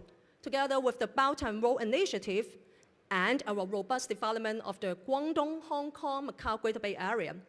Hong Kong is the best springboard for Saudi Arabian and other overseas companies to start or expand their footprint in the Chinese mainland and beyond. And I hope companies and institutions joining this 3-day mega event have utilized Hong Kong's unique edge in bringing in and going global to explore new business opportunities and consolidate partnerships. Hong Kong's doors are wide open for Saudi Arabian companies to explore our vast mainland market, and we are, at the same time, assisting Chinese companies in extending their businesses to other parts of the world.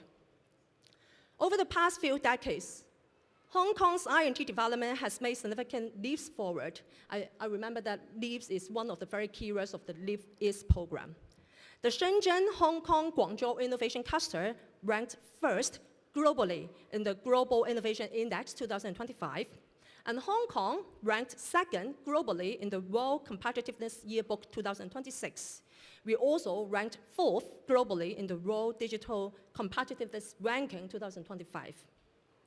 Our city is home to 5 universities ranked among the global top 100, including 2 of the world's top 40 medical schools.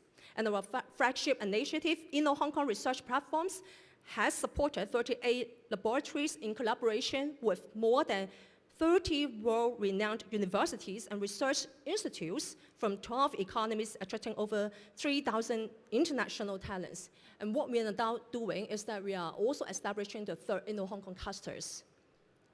And so I really look forward to welcoming our universities and research institutes from Saudi Arabia and around the globe to join hands with Hong Kong's institutions in extending the innovative boundaries. Definitely not simply on the basic research, but also what we are now doing is to push forward to have a robust and a holistic ecosystem comprising the upstream R&D capability, midstream technology transfer, and downstream industry development. So you may probably have heard that we actually, in the past 3 years, that every year we have announced a 10 billion Hong Kong dollar funding schemes, which is 1.3 billion US dollars funding schemes for each year, promoting the tech transformation and commercialization of R&D outcomes, the Waste Plus scheme, supporting our companies to set up smart production facilities here in Hong Kong, the new industrialization acceleration scheme, and also, which I believe that our enterprises would be very much interested, is that we have the 10 billion Hong Kong dollar scheme, the INT industry-oriented fund, that we channel more market capital to invest in you, in our emerging and future industries of strategic importance. Apart from supporting all those tech companies, definitely startups, among which startups is one of our very key focuses. And I'm glad to know that Leap East has also done a lot of work in supporting startups. Before my section, we just witnessed a number of high-quality startups presentations in the Rocket Fuel Startup Competition. And I'm truly impressed to see that many outstanding startups and high-caliber talent gathered here today. Every large enterprise we see today once started as a small startup. And so it actually proved that the potential of early-stage companies shall never be underestimated. And Hong Kong shares the same vision, and so our government has always committed to supporting INT startups. We have 3 INT parks, Science Park, Cyberport, and Hong Kong Shenzhen Innovation and Technology Park, which actually they also bring in their own startups and then to have the booth here in the Leap East program. And so for our startups here, for our tech companies here, please be reminded that we will try our very best effort, no matter in terms of funding, in terms of policy support, in terms of infrastructural support, in terms of whatsoever support that you would need, then the government will be your strongest partner, and not simply the Hong Kong government, I believe. Definitely to work together with our organizer, Tahaluf, and the ministry, so you will also be getting the strong support from the Saudi Arabian government as well to help you to expand the global market. And I'm really thrilled to see that all our companies joining the Leap East. So ladies and gentlemen, Hong Kong has always welcomed global talent and innovative ideas. And we will persist in serving as a super connector and super value adder on the international stage. And looking ahead, I'm confident that the relationship between Hong Kong and Saudi Arabia and the Middle East will strengthen further.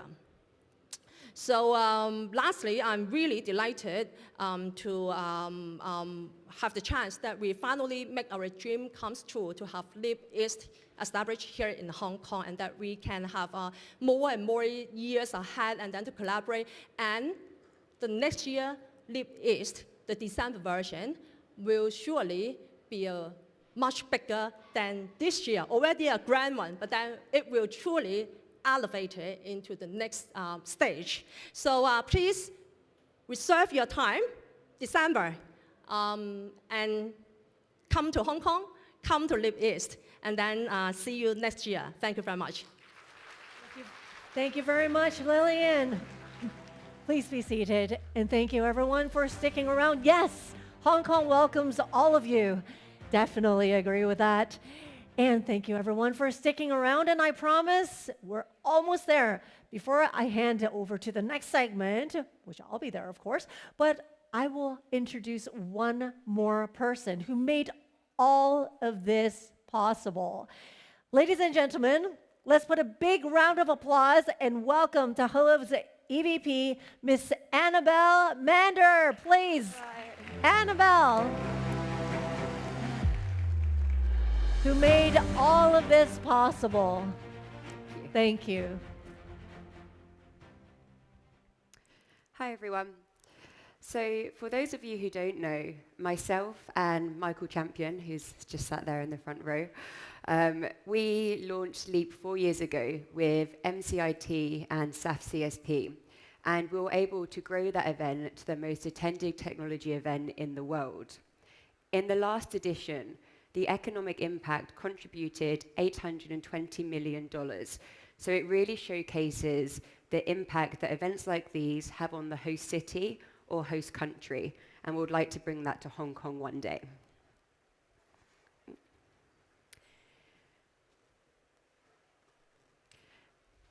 Our intention was to always make Leap a very global event. And during Chief Executive John Lee's visit to Riyadh in 2023, he had a meeting with His Excellency Abdullah Al Swaha, and there was a discussion around the perfect location for the next Leap. And we made a promise. And at Leap, when we make a promise, we ensure that we deliver. And I'm proud to say that our first homegrown Saudi IP is now established here in Hong Kong. So I'm very excited to continue this partnership. None of this would have been possible without the support of our fantastic partners. And I would like to say a very, very special thank you to the Hong Kong Tourism Board and ITIB, who have done nothing but support us over the last year to ensure that this event becomes a major success. We're very much looking forward to building on this with you. The proof of the success is really in the numbers. 450 exhibiting brands, including some of the biggest brands in the world, as well as key Saudi partners, again, contributing to the cross-collaboration between the Middle East and Asian markets. Behind me, you can see the scale of the event. 340 expert speakers, attendance of over 25,000, 450 exhibiting brands, and we've had 25 startups pitching in the rocket fuel. The finale will be taking place in a few minutes, so just hold on tight for that. It's become a global meeting point for some of the biggest investors in the world, We've had over 600 investors here across the 3 days, with over $6.5 trillion in assets under management. So I'm sure we'll see some very exciting investments coming out of Leap East in the coming months. The event's been covered by the world's leading media, really highlighting and further supporting the connections, the business, and the contracts that are going to be signed over the coming days.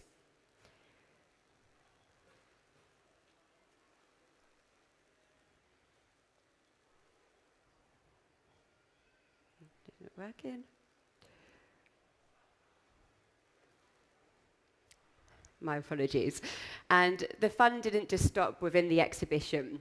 Over the week, we really brought Hong Kong to life, and we have intentions of establishing this further next year. And if you have the opportunity, you can join us tonight at LFK, where we'll be taking over 3 of the key restaurants there as well, for even more fun. I can't talk about Leap without talking about our 5th edition that's coming up in Riyadh next month. So I'd like to invite all of you to join us there next month and come to experience our flagship event. As for Leap East, as Miss Lillian has mentioned, we'll be back next year, bigger and better from the 8th to the 10th of December, further establishing our partnerships with the Hong Kong government. And finally, I would like to say a huge thank you to the team at Tahaluf who have supported us in creating this huge event. You really have created something very magical and special. So thank you very much. Thank you very much, Annabelle, and the wonderful team for making this all possible. I think that deserves another round of applause. Thank you. Thank you. Thank you. Please be seated. Sorry. I would now also like to invite the chairman of the Hong Kong Tourism Board to come up on stage with us. As we have mentioned, we're committing to Hong Kong for a minimum of 3 years, and thank you to the support of the Hong Kong Tourism Board. Appreciate it. So we're just... Okay. Thank you. Please do display your absolute best smiles and hold it for as long as possible, because this is the best photo op.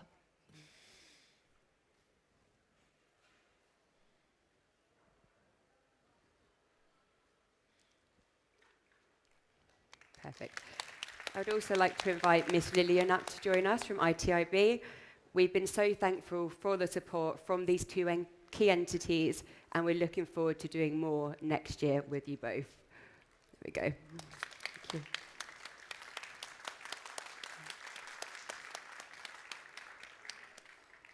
Perfect. Thank you so much. Over to the chairman. Good luck, sir. Thank you very much.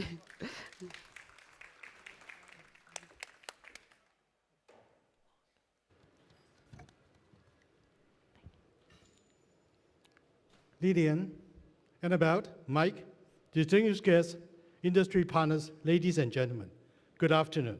It's a great pleasure to join you as we close the inaugural Leap East, the first Asian edition of this landmark event.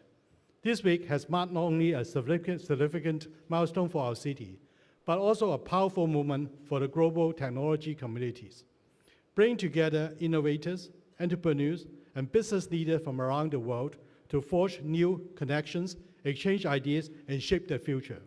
As we celebrate the success of these inaugural editions, we are also looking ahead to an even more exciting future for Leap East in Hong Kong. A bold new chapter begins today. What began as a vision in Riyadh has now taken root in Asia. I'm delighted to be here as we mark the announcement of a 3-year strategic partnership between Hong Kong Tourism Board and Tahaluf, confirming Hong Kong as the exclusive host destination for Leap East from 2027 to 2029. This partnership is a strong vote of confidence in Hong Kong global connectivities and positions of Asia world cities, a super connecting linking the Middle East and also the Chinese mainland and the world. It also reflects what Leap East represents, the platform that brings together people, capital, and ideas to turn opportunity into actions. This is why Hong Kong is the right home for this next chapter. I would like to take this opportunity to thank Tahaluf for his trust in Hong Kong, his unwavering commitments to Leap East, and its shared visions for strengthening ties between Asia, the Middle East, and the wider world. My sincere appreciation to tourism commissions and our industry partners and stakeholders whose support and dedication has been instrumental in bringing Live East to life in Hong Kong. To our guests and participants, thank you for being part of this important beginning. We look forward to welcoming you back for the next 3 years, the Live East editions, to continue conversation, deepen partnership, and experience everything that make Hong Kong truly Asia world cities. Together, let us shape a dynamic future for technology, innovation, and global partnership right here in Hong Kong. Thank you. Thank you, Dr. Patrick Lam. Please be seated. Thank you, thank you. All right, ladies and gentlemen, looks like the moment we've been waiting is finally here. Are we excited? Yes, only 2 people are excited. Let me try to ask one more time. How excited are we? Show of claps or cheers? All right. Okay, that's more like it. Okay, we're in the right place. Ladies and gentlemen, our judges have made their decision. I cannot hear what you just said, so I'll pretend I did not hear you, but hold on. I can't hear you. Yes. Do not worry, because we have a video, so let's play that first.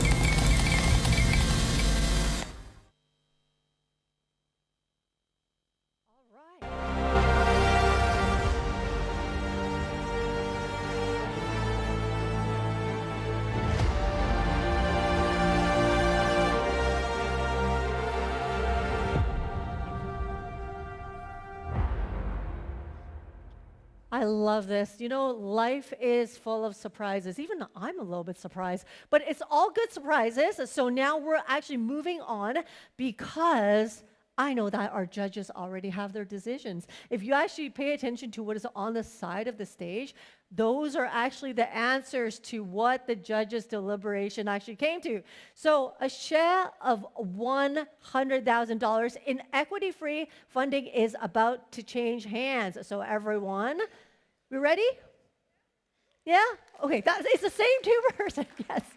Thank you. Okay, it looks like we're ready. So humble here. All right, so to give these awards, before I am very, very pleased to introduce Basma Dawaz, Content Director of Leap Events to Halif. So let's put our hands together and welcome her on stage. Please join me, and make yourself comfortable as we are ready to welcome what is to come. Are you ready as well? Yes, all right, let's do it. Looks like they have it in their hand already, so without further ado, let's start with our second runner-up. As I mentioned before, it is $10,000. That's what they are taking home. So please have that in your hand as we reveal. Can we kind of guess who they are? Shout out some names. Any names you have in mind? Mainon Robot, Professor Mandy Ho, congratulations!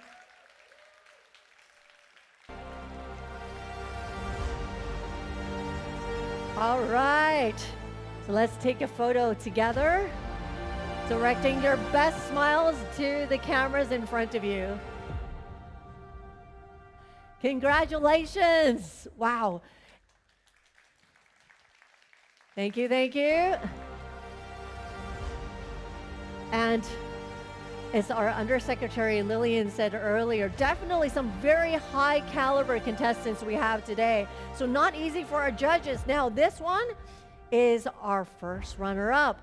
Now let's take a look. Awarded $20,000 in equity-free funding, and it goes to Uvera Inc., Dr. Asar Damdam. Congratulations. Great job. Let's start with a photo and make sure we have the perfect photo op here. Good job. Thank you. And oh, this way, this way, this way, this way, please. Or actually, this way. Oh no, this way is fine. That's good. Doesn't matter because I have to wait for the grand photo. Make sure I don't miss anybody out because we're gonna have a really big group photo after that. All right, so it looks like this is our grand winner for today, and if we did the math, $70,000. The moment we've all been waiting for. The grand winner of Rocket Fuel East taking home $70,000 in equity-free funding. It goes to, I heard someone screaming it earlier, Rotobus, Kaisa Nakulainen. Congratulations.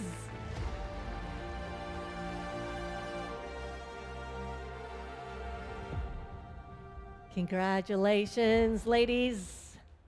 Big round of applause. And please stay where you are. Our other winners, please also join us on stage. Judges, please also join us on stage. We're going to have a giant group photo right now. Judges. And also our runner-up for the first and second. Please join us as well. This will be a really big group photo. Please follow their instructions. They will instruct you exactly where to stand.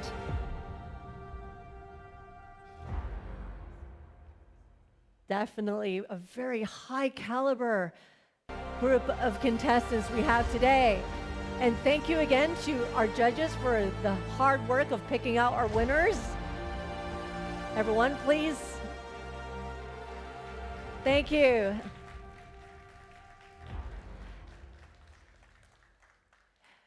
Congratulations once again. Thank you to everyone in the audience. Thank you to all of our judges, all of our contestants, all of our winners. What a way. And every single founder also in the room that pitched at Rocket Fuel East this year. 25 startups, 3 days, an incredible stage. Let's give them a big round of applause as well. And also, please keep those hands clapping. Thank you to our extraordinary judges, Amal, Joe, Joshua. Thank you to our partners and sponsors who make this program possible. And thank you, Leap East, for bringing the best audience a finale could possibly ask for. Everyone, please be seated. Thank you. Everyone, please be seated. Please. Congratulations. Everyone is so polite. Please take your seat. All right, ladies and gentlemen, so this is Rocket Fuel East. The founders you saw today are building the future, and it starts right here. Everyone, thank you very much for your participation. Big round of applause to wrap up our day. Thank you for making our event. Thank you for making our day. And everyone, have a great afternoon. My name is MC Melody Kwan. I will see you in no time. Thank you.